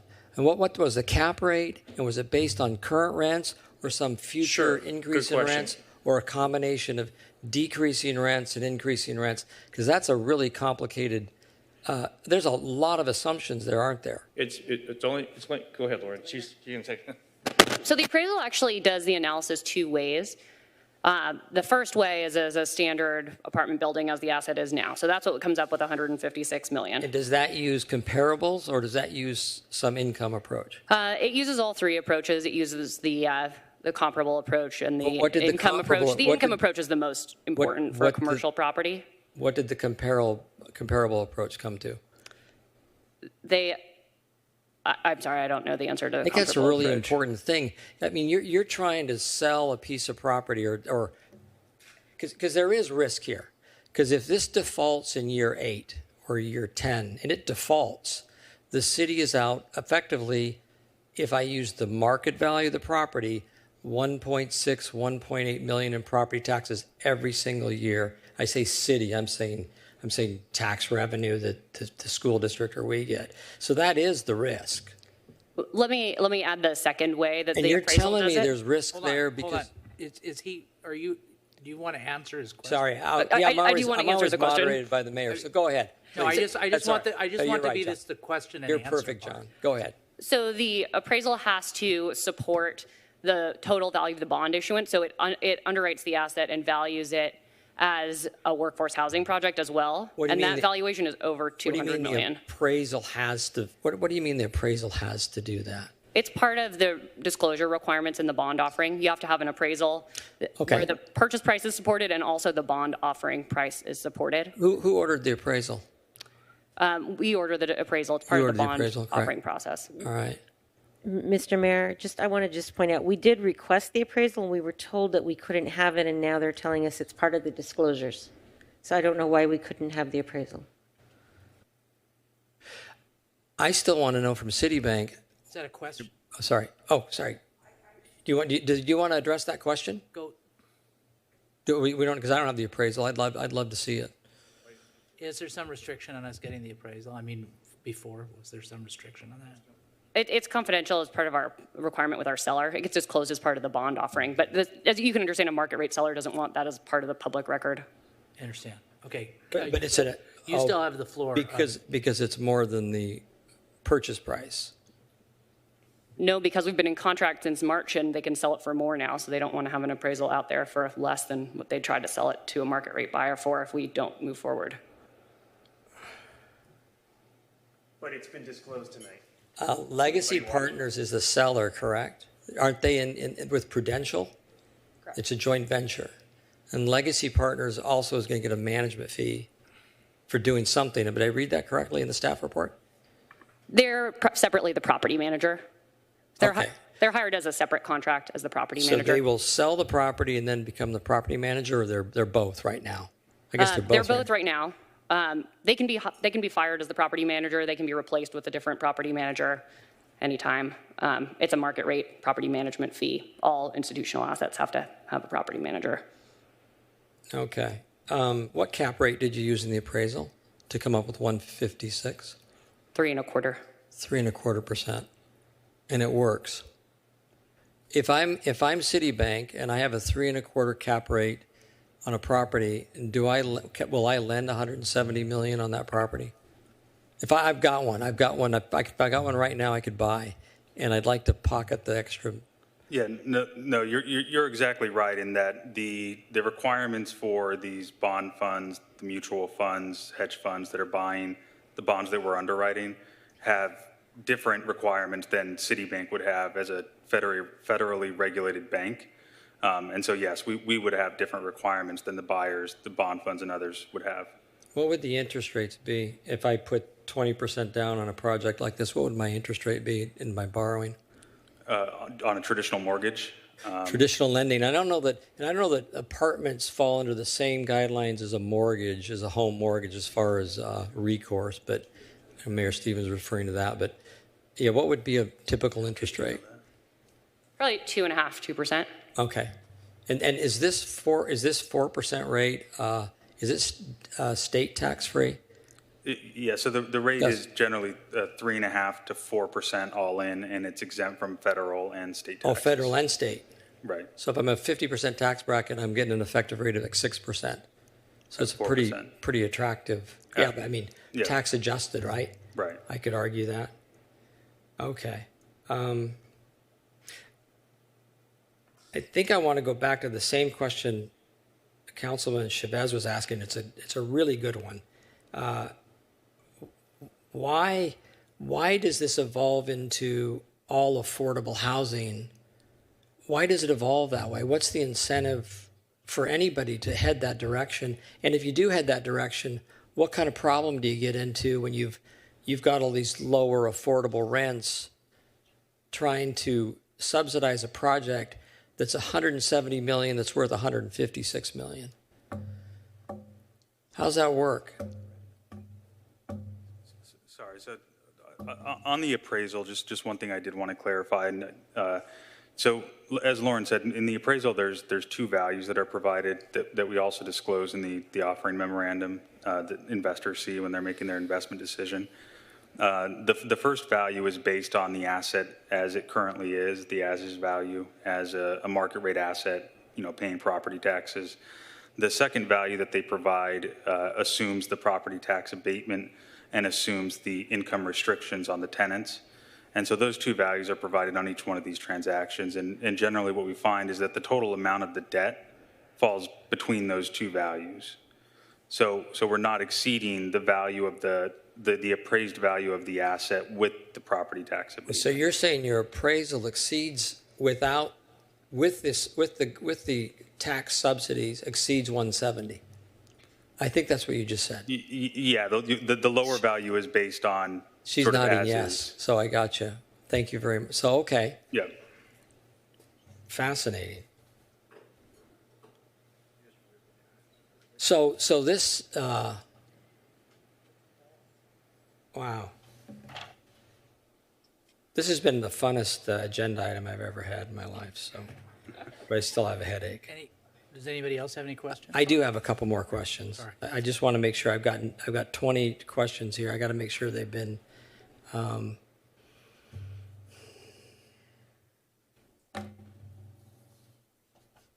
did Anna Sorbiani or Gene Slater do an analysis of the market value of this property? I don't know if they're still online or not. Carol, do you know? From my understanding, they did not do a market value of the property. They did not appraise it. Okay. Right, we asked to review the appraisal, which we weren't able to receive. Okay. However, we did, just Councilmember Harper, for your information, we did consult with, we have a property tax consultant that just helps us with our property tax projections, and they have detailed information of every parcel in the city separately. That's just an ongoing relationship and contract. We did talk to them about this specific project and asked for them to see if there was a comparable parcel, and that's when they mentioned the Baker Block. The 113. Yeah, the 113 million. Got it. Yeah. What's the incentive of legacy partners or anybody that is technically or effectively the owner to maintain this property near the end of the bond term? Because they're not going to benefit from the sale, are they? They're just going to be spending cash to maintain the property for the benefit of someone else that takes the property. So what's the incentive or the requirement or the restriction? What's the governance over that? Because as an investor, if I own the property and I've got maintenance, I'm going to do it. If I'm not going to have the property, I could squeeze it out and pay my bondholders or do whatever I have to do to survive. Yeah, so within the structure, there's a capital expense requirement, an amount that has to be set aside every year from cash flow on a per unit basis. Legacy can't keep that money if they don't spend it. That money's lockbox and is secured within the project. So it's not a windfall to them to not spend that money. Okay. Yeah. And I'll ask it again. I'm a different way. The same dumb question. When you do your projections and your cash flow, are you assuming the affordable rent levels. Yes. Okay. And how do those go up? Do they lock in, or how do those increase? What's the way they increase? So rents under the regulatory agreement can increase at the lesser of 4% in income growth. So in our projection, we assume 3%. 3%. Which is lower than the long-term average of rent growth in Costa Mesa. Sorry, I'm driving Councilman Marr crazy, so I'll finish up and let her go. Thank you. Next up is Councilmember Gameros. Thank you, Mr. Mayor. Couple of questions. Have you guys contacted anyone from Newport Mesa Unified in regards to the amount of tax that they're going to be losing on this project? We did. We had a meeting and informed them about the project and the facts about the property tax amount. And how much property tax are they going to be losing annually from this project? It's $325,000 a year. It's less than 0.1% of their budget. How much revenue from the city is lost in the form of taxes? 0. The city loses 0 tax? The city is made whole by the host city charge. So the city's property tax loss is $129,000. The host city charge is $130,000. So that's a wash. Councilmember Gameros, I'd just like to quickly weigh in on that. So one thing is, yes, so the current value of the property tax, with the property being valued at $83 million, okay? So if the property is really worth $150 million, then our property tax would obviously be more than that. So we're not being made quite whole. That's one. Two, there's a 2%. Typically, when there's going to be a host city charge or something to this effect, you have a true-up mechanism where the city's provided that fee, if you will, that's supposed to be the property tax equivalent. But then when the actuals come out as to what the real property tax would have been given the increased value of the asset, then there's a true-up payment to make sure that the city is truly whole. The other thing is, if the property is sold, at that time there's going to be a market value adjustment, right? That's another opportunity to get additional property tax for a city and all the taxing entities, is when it changes hands or when there's a sale. So if there is a sale any time between years 1 and 35, the city would get more property tax. We're foregoing that as well with this small number. And so we're not being made whole for those two. Although I understand and I appreciate, and I do want to take a break to stop and thank the applicant for even putting forward the whole city charge, because I think, there's an attempt here to try to make sure that the city doesn't lose any property tax, but it's not quite whole. Just wanted to make sure we were clear on that. I did have one more addition, if you don't mind, Councilmember Gameros. Yeah, go ahead. There is a portion of the property tax that goes to bonded debt. Part of that goes to bonded debt for Newport Mesa debt. The total is about $44,000 and change. That bonded debt then, because of the loss of this property tax revenue, will then be dispersed to the other city Costa Mesa property tax payers within that jurisdiction. So they will have to pick up that additional amount. Who will have to take up that? When you say they, who's they? Property tax owners that are paying for that bond at this point will now have to make up the difference of the loss of this property tax. And who are the property tax owners? Costa Mesa property owners. Costa Okay, Mesa. so it's the citizens, our Yes. constituents, right? Okay, so, and I want to stick with you for one more second. You made a comment, I wrote it down, hold on. You said that Newport Mesa Unified District is agnostic. Can you clarify? Actually, that they're not agnostic. They're not agnostic. Yes. Can you Would can you they- reword that as like? Of course. I'm just trying to be careful because they did call me tonight to tell me that they were a little bit upset that they may have been misspoken, but they are concerned about the tax revenue loss, and that they've been quoted as being agnostic, and they want to make clear that they are not agnostic about this loss. Okay, so the bottom line is Newport Mesa Unified, and I know I asked it, but please repeat it one more time. Newport Mesa Unified is going to lose how much in taxes annually on this? I had 325. $325,000. A year plus whatever the property would increase annually. Normally, it's at least 2%. So no appreciation Okay, thank you for now. That's all I have.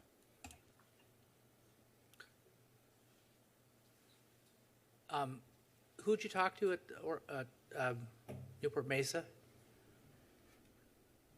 I had a phone call with a Jeff Trader and a Tim. I don't recall his last name. Jeff Trader and Tim. I don't recall his last name. Okay. And that was today? Yes. Have you told us everything that they said? We've had conversations about their concerns about the loss of revenues. What did they say in the phone call today, as best you can remember? They As much as they said. They pretty much were concerned about being classified as not being agnostic, about the loss of this property tax revenues. They wanted to clarify that that was not the case. They were concerned about statements being made on their behalf of the loss of property tax revenues being insignificant. Oh, is there a Tim Holcomb? Is that Probably. Is that his name? Probably. Okay, and that's all you can remember? Yes. Okay. Councilmember Harper, do you have more questions? One more question, yeah. Sorry. Yeah, no problem. Ms. Molina, you put in the staff report there would be a $1.6 million loss. Were you assuming the property would sell in the open market, and then that's the real property tax we'd realize from this property? Correct. If in the open market, the property would sell at $150 million, then the total of property tax revenue loss would be about $1.6 million. 1.6. And how much, is there a percentage, there's a percentage split between the school district and the city, and what is that? Correct. Roughly? In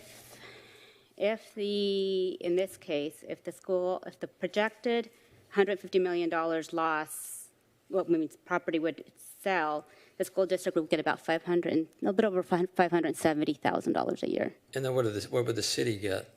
The city would get about $225,000 a year. Where's the rest go? Does it go to the state or the county? The county, Newport Mesa School District, and then the bonds. Got it. So we're kind of representing the county and the school in the school district in this process, aren't we? Right. Yes. Wow. Okay. And Costa College also would lose some funding.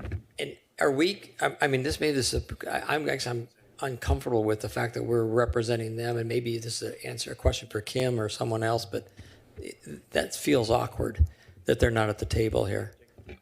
The school district was invited. I guess there was some concern about coming. I can't speak for them either. But we have authority. They can come and talk, but we ultimately have authority over this. That's correct. They don't have any control over whether we do this deal or not. Okay. All right. Thank you, Mayor Stevens. And the school district hasn't submitted anything in writing, correct? And that's correct. Okay. I don't see any other questions, so here's what we're going to do. You go ahead and take a seat. We're going to open this up to public comment. And then at the end of public comment, if you have anything you want to rebut that was said in public comment, you'll have an opportunity to do that. And then we'll close public comment, and then we'll entertain a motion. So is there anybody here in the chambers that wishes to speak on this item?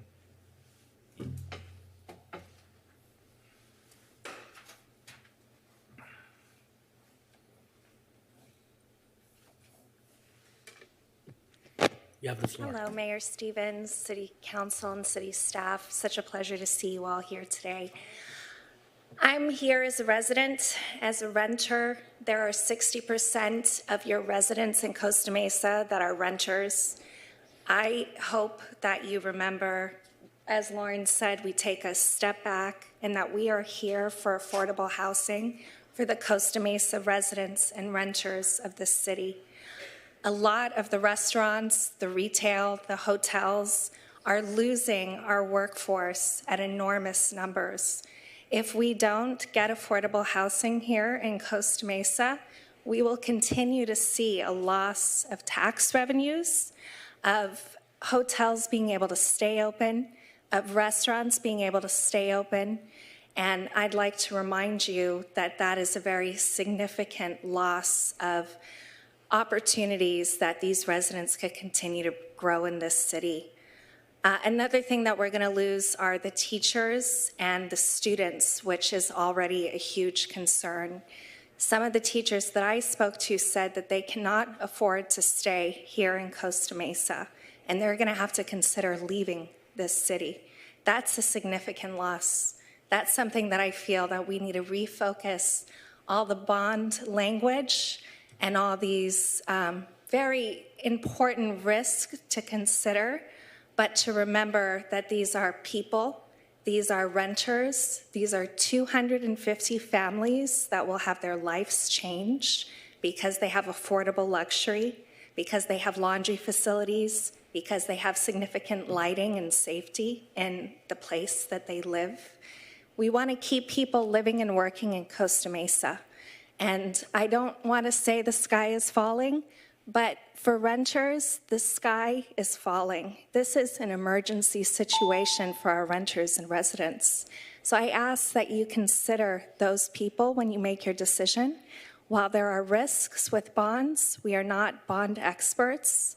And we need to think about the risk of homelessness of our residents, the associated costs that come with 250 families losing their homes, and the risks of not being one of the many cities that are adopting this affordable housing option and that are immediately providing affordable housing to teachers, to our unions, to our workforce, to our owners, our entrepreneurs. We need this housing now. We can't wait another couple of years for housing policies to be implemented. So I implore you as a resident and a lover of Costa Mesa to please approve 250 immediate. Thank you, ma'am. Sure. Sorry, yeah, it's not on. Hold on one second. There you go. Is it on? Okay. My concern over listening to all of this is that our consultants that we paid for, I mean, they're saying words like shell entity, unrated bonds, dangerous, debt coverage ratio, downfall, no audit rights, risk exposure, high. These are all coming from our paid consultants. We need to listen to those consultants. 250 people to have a home, we all want that. But you have another 14,000 residents that depend on you for spending their money carefully and wisely and not entering into something that is suspicious as some of this is. As Councilman Gamero said, I was also concerned regarding the $328,000 for the Newport Mesa School District, with $35 million over the 30-year aggregate. That's a lot of money. Also was concerned the fact that the financial structure provided for the projected repair and maintenance expenses was a minimum amount over 30 years and projected capital reserves of $4.4 million over the same period with no identified and presented capital expenditure plan. Thus, it's unclear if there'd be sufficient resources from the project to cover major renovations down the road. And we're talking about over 30 years. We also want to consider that the alternatives have never been really explored. We know what we need. We need to do it. These are luxury apartments for 250 families and housing. You know, you're talking about nurses and police officers. I don't know if they're going to be living in that in those or not. I don't know. They probably can afford it. I'm not sure they meet the test for the pay. But what I'm saying is, we pay our consultants. Let's listen to our consultants. And at midnight, if this thing turns into a pumpkin, well, then let it turn into a pumpkin. Thank you. Okay, thank you. I don't see anybody else in the chambers that wants to address us. How about on Zoom, Madam Clerk? Do we have anybody that wants to talk on this item? Yes, Mr. Mayor. It's ending in phone number 099. You may speak. 099, you have the floor.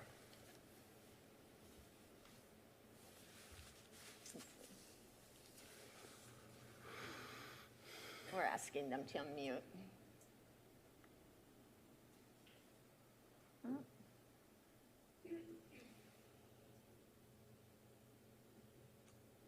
Okay. If your phone number ending in 099, please unmute yourself.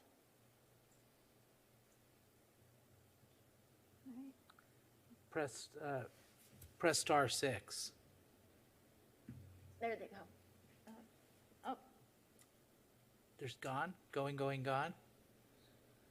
Do we have anybody else? Maybe they'll come back to it. we have another individual. Let's go to Boris Greasley, please. Mr. Greasley, you have the floor. Good evening, Mayor and City Council members. My name is Boris Greasley, resident of Costa Mesa in District 5. Overall, I'm supportive of, I guess, the idea and of the workforce housing program by the California Statewide Communities Development Authority. But I do question, I've been tracking these programs since 2020, professionally from what I do at work. And one of the sort of like common themes that come up in all these different municipalities is the benefit, right? The supposed benefit of these projects.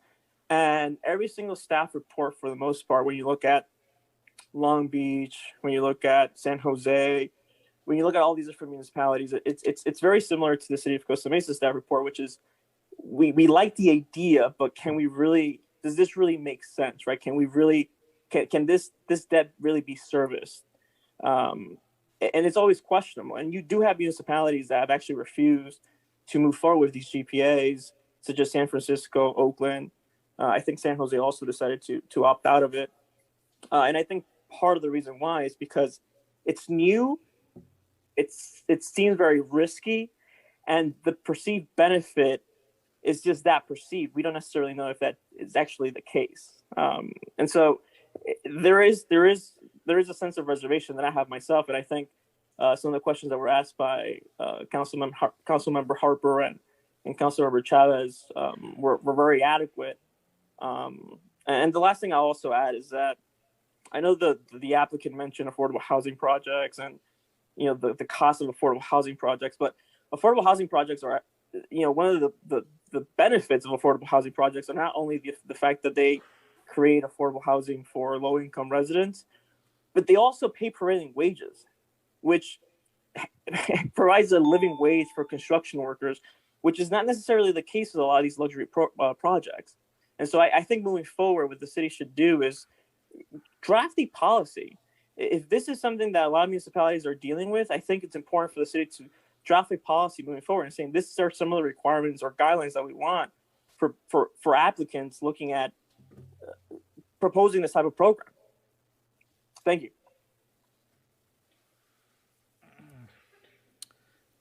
Thank you. Does anybody else wish to speak? No, Mr. Mayor. Okay. Do you have any rebuttal on what was said at the public comment? Thank you, Mayor. Just one comment on prevailing wage. Upon conversion, this property will be subject to prevailing wage. It's owned by a political subdivision. Okay. Hey, while you're up there was something I just wanted you to clarify. You talked about it before, and I think it was in one of the slides. Is this kind of the rent control aspect of the property and how that kind of dovetails with, we have a new law that says CPI plus 5%, and comparing what our new law is to what the rent control restrictions on this property would be. Sure. I think you're referring to recently passed rent control law. It's limited for existing residents to 5% plus CPI. So today we're kind of near the top end of that. Where inflation is, we're probably in the 9 to 10% range. We're seeing 10% renewals at market rate properties right now as we come out of COVID. The maximum rent increase would be 4% under the regulatory agreement for this property. There was a comment earlier about the market rate tenants staying. Long Beach and other cities were concerned about that. It was kind of a joke, but they said, well, just raise their rent thousands of dollars. We obviously can't do that, but we did commit, at least for Long Beach and one other city, to discourage the tenant from staying by raising their rent to the maximum amount permitted. And so you're seeing those units continue to turn over. They don't need to stay there. So you said the 4%. I read in your letter you said that it's the lesser of an increase in annual median income or 4%, the lesser of. Yeah, a good way to illustrate that, AMI doesn't rise and fall at the same rate every year. And so in years where AMI is flat, there's no increase in rent for those tenants. But in years where AMI increases by 8 or 9%, those tenants would still be limited to a 4% rent increase. When we model the rental savings over year 5, year 10, year 15, when you compound that, you start seeing much more dramatic rental savings, even at the high end, the 120% AMI tenants. So there was references earlier to $450 a month savings. That's just in year 1. That tenant stays there for a few years, and they likely will. They become a stickier tenant. They're getting a rent relief. They'll start seeing more dramatic savings, $800 a month, $1,000 a month. And so if we wanted to replicate that, I think, if I didn't misunderstand her and I don't want to misquote her, the city manager said, well, we'll set aside some money for rent grants or something like that. Then we would have to replicate the savings, we would have to escalate those grants year after year after year after year. I'm not familiar with what that proposal was, but if you're looking at the overall aggregate rental savings over the life of the project, it was $35 million? It was 180 million, growing market rents at 4% and our rents at 3%. Okay. All right. Okay, did you have anything else you wish to say in response to the comments, public comment? Thank you. I want to address 4 points here. I want to talk about the major renovation question related to CapEx. There's really only 2 places the revenue goes. It goes to pay down the principal of the bonds, or it goes to improve the asset. And so from that perspective, there are no equity distributions here that go to partners. So over time, you may have seen assets that are brand new in a particular neighborhood that over time what happens is the owners just suck the money out of it. They just take it out and they don't put the money back into it, and all of a sudden the asset gets dilapidated. In this case, this is not the situation here. The money goes to pay the principal, or it goes to improve the asset, and there are adequate reserves. So you can be assured that this is going to be in a really nice shape for a long, long time. The second point I want to make relates to the point that was made by Councilman Chavez relating to the affordability question and effectively how the assets become really truly affordable. The whole purpose of this program is to adjust rents downward. There's no incentive for us to keep rents at a high level here in this asset. That's not the mandate of why we're doing this business. The business is to move them down so that we can actually create workforce housing that people can qualify between 60 to 120% of AMI. So there's not an incentive for us to keep these rents at a high level. So I just want to make sure that's very clear. That's not the mandate of the program. That's not why it's here. That's why the regulatory agreement's in place, is to move these rents downward. So I want to make sure that that's clear. The other thing I want to mention is Councilman Gameros' comment relating to the taxes to the school. Any affordable housing project we do, you or me or whatever in any city, you're going to effectively lose the taxes.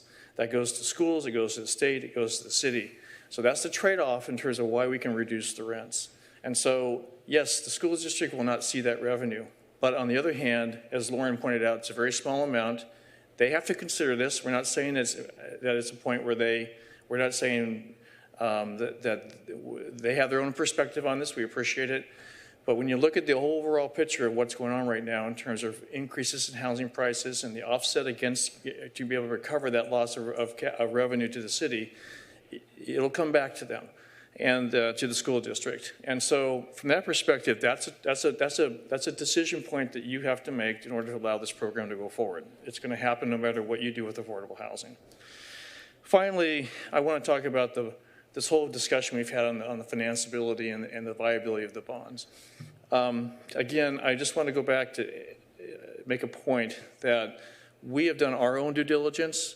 We are spending time, money. We're investing our own resources in this program. We see this as a very viable program down the road here. And you have some of the world's most sophisticated investors investing in these programs. You have Citi right here that does these in terms of municipal bonds. They're the biggest issuer of bonds and municipal bonds around the country. And I can tell you from that standpoint that while they may perceptually come across as being a high levered bond, the reality of it is that the way these are structured is that the risk is in the way that they've been designed. And so over the period of time, as rents will increase in terms of our business, albeit they're recapped, it will basically cover the cash flow and the debt service in a profound way. So I just want to leave you with that in terms of the comments here and appreciate your time. Thank you. Thank you. Okay, we're ready to make a motion. Council, move away. I got Councilmember Gameros is making a motion. Councilmember Gameros, what's your motion? So, you're open. Good. My mic's on, yeah. Thank you. So I want to make a motion to accept staff's recommendation and not move forward with this project and to receive and file the report tonight as provided. Thank you. Is there a second? Councilmember Harper is seconding that motion. Councilmember Gameros, do you wish to speak on your motion? I do wish to speak on it. So many things I've been hearing about who's going to get repaid, how it's going to get repaid, how much money it's going to make, and all these different things. But I'm going to go back to what I said the last time that I spoke on this, and I was very clear. I will not have Newport Mesa Unified School District be the sacrificial lamb for this project. I couldn't have been more clear. And it really bothers me to hear that we're going to do all these things and provide all this stuff and we're going to take it from our kids. At face value, you're going to say it's an insignificant amount of money. Well, if it's so insignificant, why are you taking it? So that was one of the real sticking points for me is that I have children that go to Newport Mesa Unified School District. I don't want to see program losses due to something that's going on in our community that affects our educational program. So that was one of the things for me. I really wish that this could have been thought through and done in a different fashion so that wouldn't have happened. The other thing is, as far as workforce goes, I'm in labor and I'm part of the workforce. And I don't want there to be a thought that I don't support the workforce and that I don't support affordable housing. I do support affordable housing. Absolutely, I support it. I worked really, really hard to get in the home that I'm in, and I want to see others be able to support themselves to live in homes in Costa Mesa. But I don't think we should be doing it at the loss of the education of our young ones. So that's all I have. Thank you.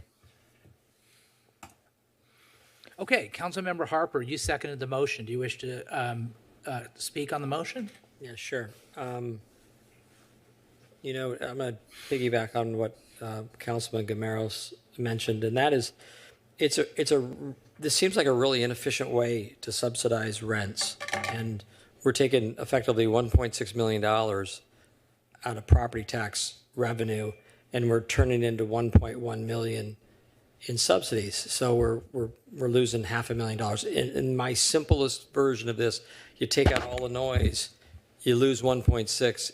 You take 1.6 and you make it 1.1 to subsidize housing. The other thing that concerns me is there's a high rate of risk here, and the interest rates that you're borrowing at indicate there's a high risk. So I have no doubt about that. I think the third point, in government housing, I've never seen it work, and I just fundamentally can't get there, and I have a problem with that. The fourth thing is renters that need a subsidy are already living in the property. So I'm just confused. I understand the rule you're following, but I also pragmatically struggle with the fact that they're already living there and we're converting something. If we were adding something new, I might look at this differently, but I have that problem. And the last thing that really struck me tonight, and I went through and I lost a lot of money in 2008 on a junk bond in the real estate market. And what I see hedge funds doing, and you just identified that this is a hedge fund, in the housing market, they're buying thousands of houses and they're eating up the supply, which is driving up the value, and it's effectively driving up the rent. And I don't know how smart, hedge funds are way smarter than me. They're going to go and leverage these properties, and at some point, if they default, it just becomes another investment for another hedge funds, and the rents change, and all the affordable housing disappears. So I think that's the final risk. And then the other one that I see in the course of 10 years, I just see a risk of this defaulting and us losing the property tax that we would have gotten, and it's not affordable housing anymore. So those are my reasons. Thank you. Thank you, Councilmember Harper. Councilmember Reynolds. Thank you. And I've been quiet through this because we've had so many questions. I've been checking off multiple pages of notes here. Councilmember Harper, thank you for that sort of summary, because I think I've landed in the same place with this loss of tax revenue versus the estimated annual benefits in terms of rent relief. I think that's where I'm struggling to sort of weigh benefits and costs, putting all the sort of long-term risk aside, and then I'm just really struggling with how far our staff are from the applicant in terms of kind of the story of opportunity versus risk here. And like Councilmember Camaros, I really want to make sure that we're not shortchanging the desperation of the rental situation in our city. The goal that everyone's been talking about here is very real at all levels of income. The rent burden, we know that, certainly the mental stress and strain of families, of kids, of housing stability, rent burden, the lack of additional income to be able to invest in education and future and health, to spend additional money in our city. I mean, these are real problems, and this is where I also struggle, is that we're here agonizing to kind of protect some tax revenue, and I don't know that we always use that tax revenue to benefit renters, and I think we need to think really critically about that. Our government systems, I don't think, have done a great job for renters, and so if we're talking about protecting that tax revenue, let's make sure we're thinking about how to use that to benefit renters in the future too. And so I think I'm very interested in looking back at that list of other things we're doing to address housing here, and really want to elevate what opportunities we have that our staff are comfortable with and can really get behind to provide more immediate rent relief to our communities, because it really is a desperate situation. I'm sort of comfortable, I guess, siding with staff on this in the recommendations we've heard because of the concerns that you have. But this whole conversation, I think, really has importantly elevated the conversation about the necessity of immediate rent relief in our community. So, anyways, that's what's been going on in my head in the last hour. Okay, thank you. Councilmember Harlan. Thank you, Mr. Mayor. I think this has been a tough decision for all of us up here, and we've been at it for 3 hours, and that doesn't include the time that we've all spent on our own examining this. And I do want to say at the outset, I really do appreciate all of the work staff has done in analyzing this and bringing on our consultants. I think it's been a lot for us to consider. However, am going to disagree with my colleagues who have spoken to this point. I can't support the motion. And the reason for me, one, as Councilmember Reynolds just said about elevating the conversation, I don't want to elevate the conversation anymore. I want to do something about it. We've spent a lot of time on housing policy. We're going through our housing element. The heavy lifting, though, comes in actually getting projects built.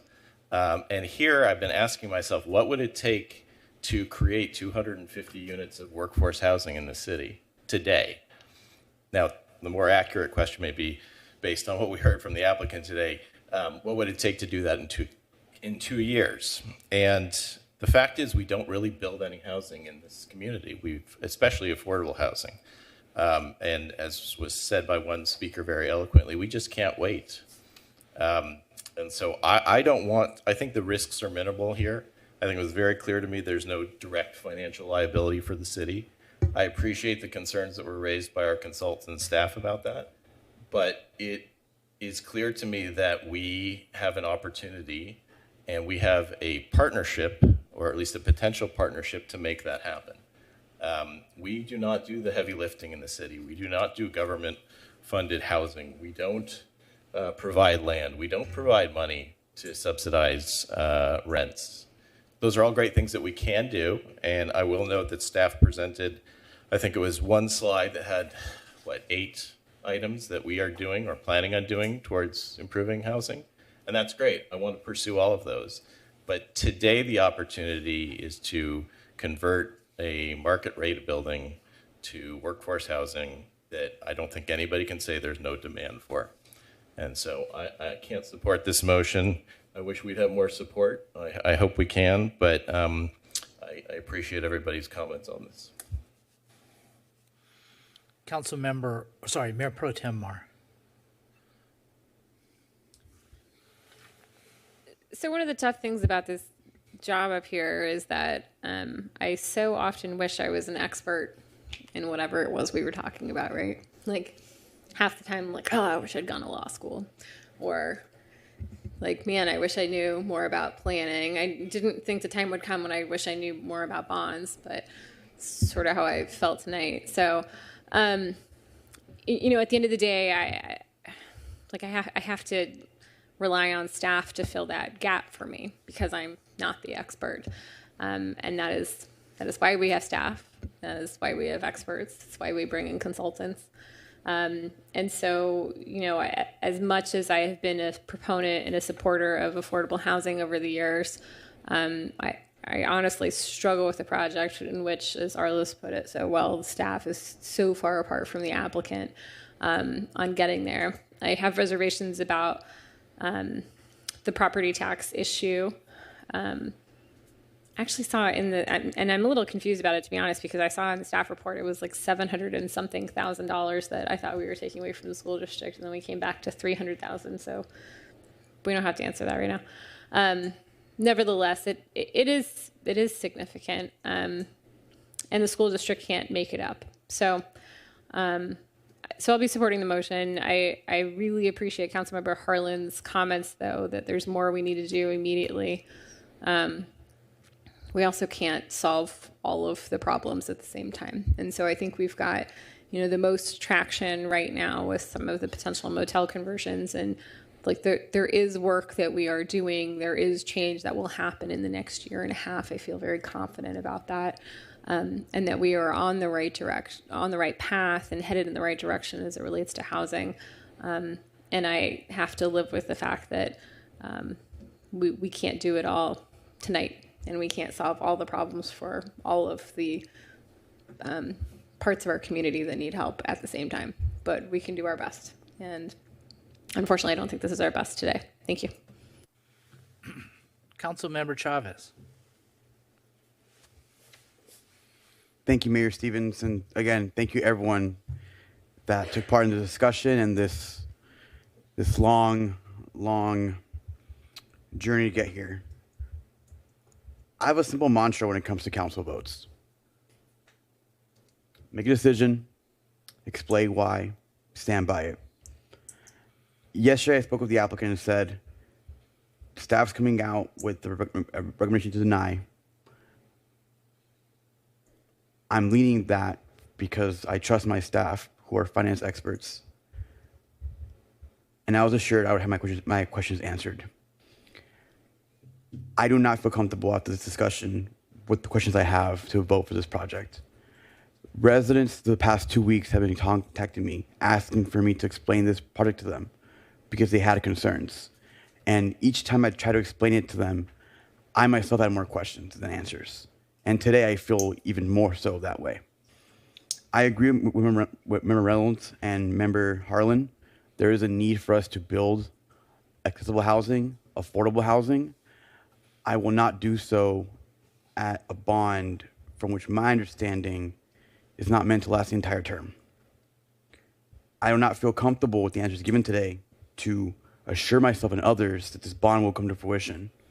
And you can say what you want to say about how I got to that conclusion, but if I do not feel comfortable doing something, I cannot justify it.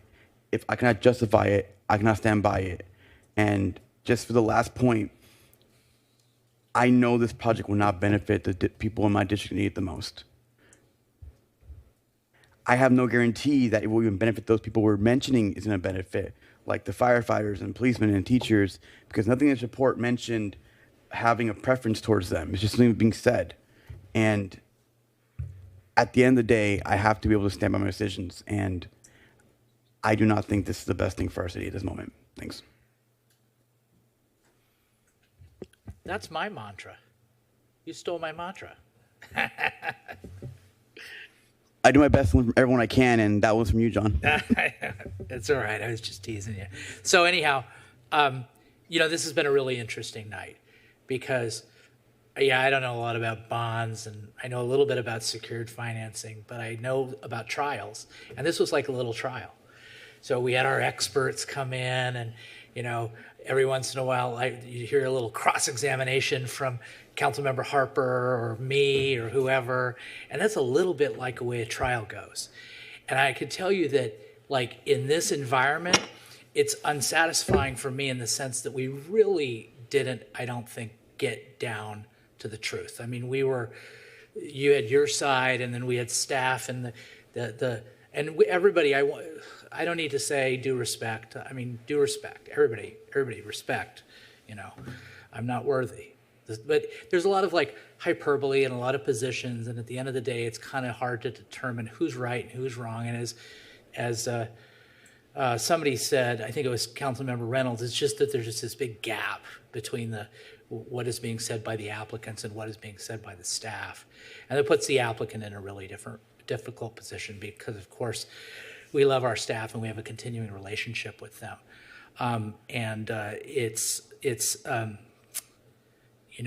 of course, our city manager feels very strongly about this, as you could see, on the one hand. On the other hand, I just want to I'm going to lodge this vote. I'm going to go with my friend and colleague from the Great District 6, Jeff Harlan, on this particular vote. It's not going to matter, obviously, but it's going to signal something. I hope. Our goal that we're going to take up next, one of our 5 goals, we only have 5 goals. One of them is diversify, stabilize, and increase housing to reflect community needs. Now, I'm quite aware that achieving long-term fiscal sustainability is also one, and I just do not believe that that the sacrifice of the property taxes and the fact that if there's a sale, they're going to go up and we're only getting this and that is going to affect the long-term sustainability. That's important too, but I don't think it's going to affect that. You might say that 250 people are insignificant, but like Mayor Pro Tem Mar said, it can't all be done today. She's right. That is the truest thing that anybody has said here tonight. Dealing with affordable housing, it can't all be done here tonight. But as Councilmember Harlan suggested, it's like, well, but if not now, when? If not, when are we going to take a first step? And what are we willing to sacrifice for goal number 4? What are we willing to sacrifice for that? Anything? And just to put it in perspective, we talked about the increase in rent, and the applicant, it's undisputed in the record what they said about the projected increase in rent and what has happened in the last year. 15.2 or 7, what's the difference? 15 point something increase in rent in the last year. Under the new law, you can only do 5% above consumer price index. Consumer price index annualized as of September 2021 was 5.4.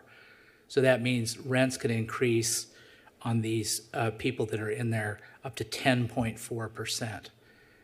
We have nothing on the books. Make no mistake about it. We have nothing on the books, and we will not have anything during our 3-year goal period. I can assure you that we'll address workforce housing as effectively and efficiently as this project. It will not happen, okay?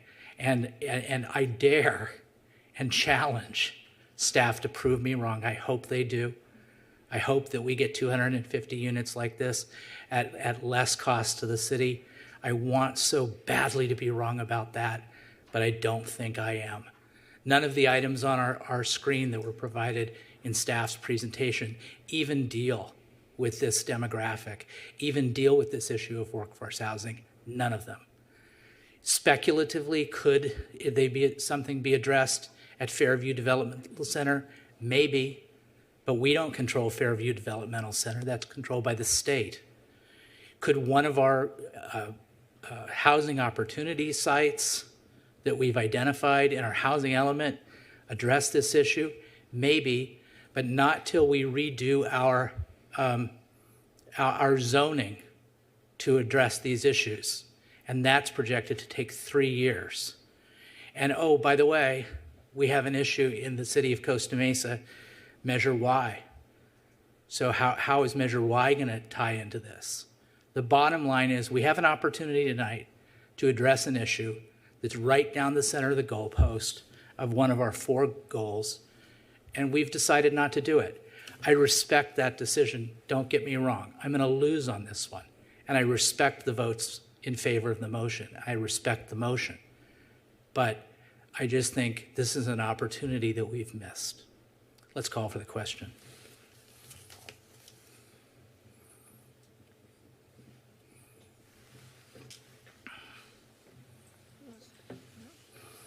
Motion. Oh, okay. I'm going to cancel that vote, and then I'm going to ask you all to revote, please. Oh, wait. Well, actually, I can't do that now. Hold on. So, but I'm going to verbally change your vote, all right? I apologize. Okay. The motion carries 5-2 with council members Harlan and Mayor Stevens voting no. And just so you know, Councilmember Gameros voted no, but it was actually a yes vote. Okay, fair enough. That sounds great. Well, it's 11:44. Let's take up the next item.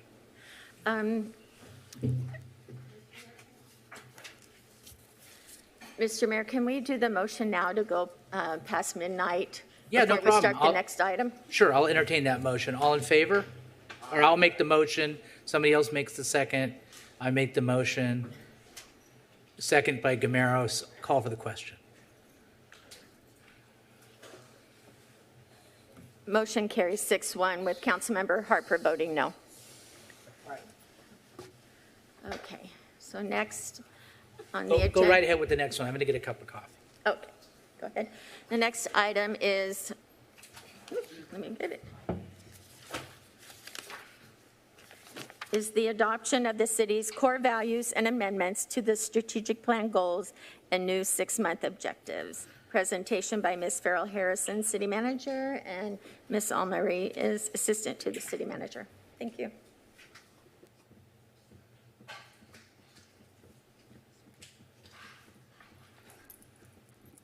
Good evening, Mayor and City Council. I do have a full presentation, but I'll give you the option if you want me to go through the entire thing or just give you the, the short and sweet version.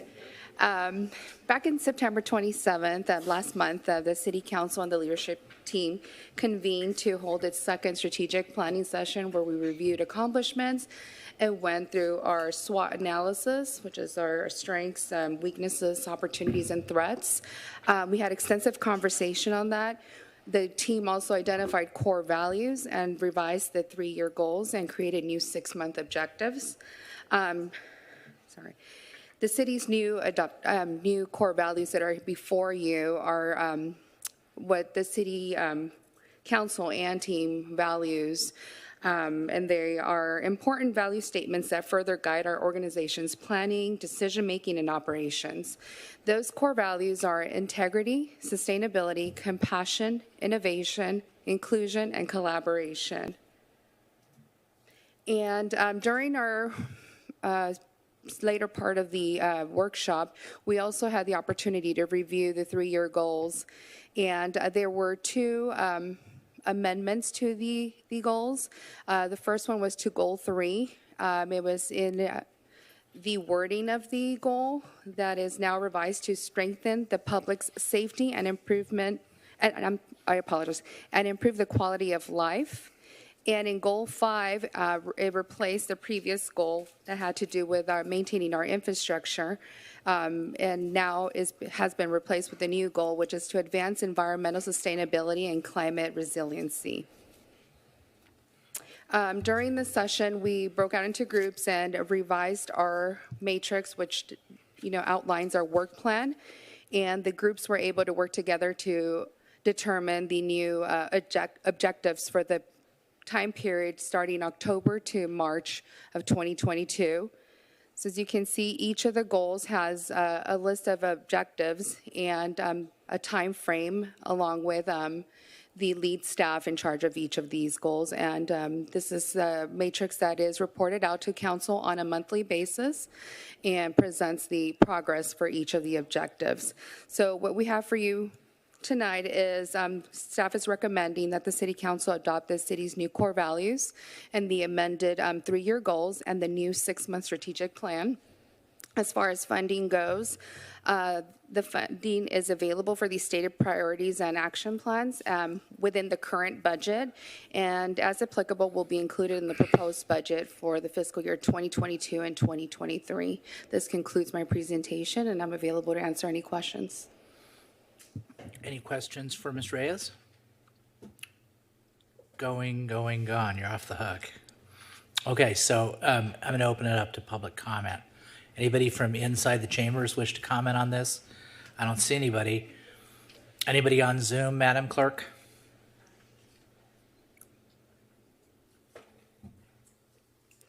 No, Mr. Mayor. Okay, close public comment. I will entertain a motion. Move to approve the staff recommendation. Motion to approve by Mayor Pro Tem Mar, seconded by Councilmember Chavez. Do you wish to speak to the motion? I do not. Thanks for staying up so late. Okay, thank you. Anything from the second? I second the first. Okay, so then I don't see anybody else in the queue that wishes to talk, so let's call for the question. Motion carries 7-0. All right, well done, Ms. Reyes. Let's go to the next item. Let's call for the, please read the title. Thank you. This is sorry. We may have made a superfluous motion. I know. Formation of a Housing Ad Hoc Committee of the City Council to participate and advise on housing element implementation and compliance. Good evening, Mayor and members of the City Council. For you tonight is the formation of a Housing Ad Hoc Committee to participate and advise on the housing element implementation and compliance. The committee may consist of 2 or 3 members. Ms. Farrell Harrison and Ms. Lee are also here to answer any questions regarding the tasks of the ad hoc committee. This concludes the report. Well done. Does anybody have any questions of Ms. Green or Ms. Price or Ms. Farrell Harrison? Okay. Well, then I'm going to open it up to public comment. Anybody? No, there's nobody in the chambers unless Adam wants to say something. Okay. So then we'll go to Zoom. Anybody on Zoom wish to speak to this item? If you wish to speak, please raise your hand. Mr. Mayor, there are none. Okay, good. We'll close public comment. Okay, it looks like Mayor Pro Tem Mar would like to make a motion. What's your motion, Mayor Pro Tem Mar?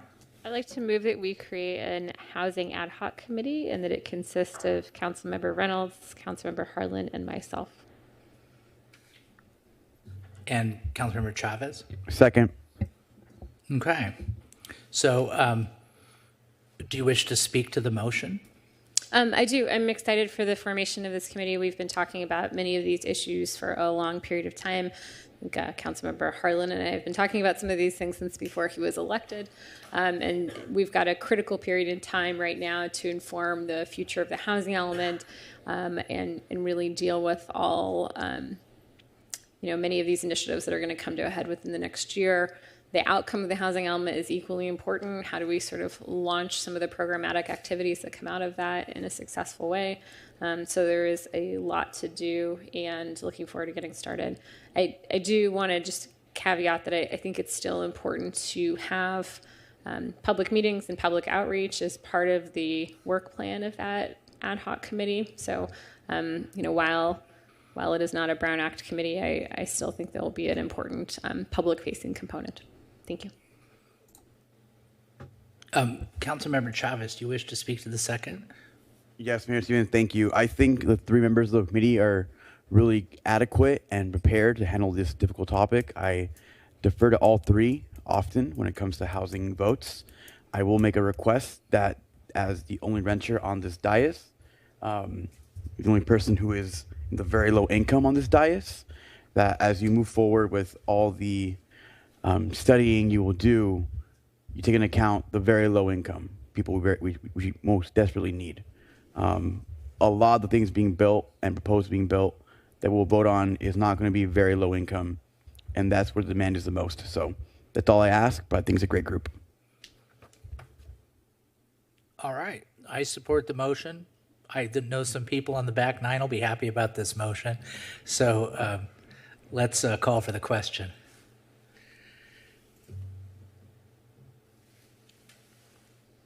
Motion carries 6-0. Councilmember Harper absent. Oh, Councilmember Harper split? Oh. Doggone it. That's okay. We have nothing else left in terms of our business items, correct? Before we adjourn, does anybody from the council have anything they wish to say further by way of council member comments? Anybody? I don't see anybody in the queue. Okay, so we'll adjourn the meeting for Jesus Nahera, who passed away and was mentioned by Councilmember Chavez, and also my friend who died of breast cancer, Sue Ross. Each person, whenever you adjourn the meeting for somebody, their family will get a condolence card or remembrance card. So that's something we've put in place. So if any council member wants us to adjourn for anyone, their loved one, that would be good. And you know what? Let's do this too. Let's adjourn also for Kim's brother. I think that's Can I just say appropriate. Douglas Lawrence Hall. Douglas Lawrence Hall. Yeah, may he rest in peace. And again, condolences, Kim. Thank you for all the great work you do for us. We appreciate you. We're adjourned.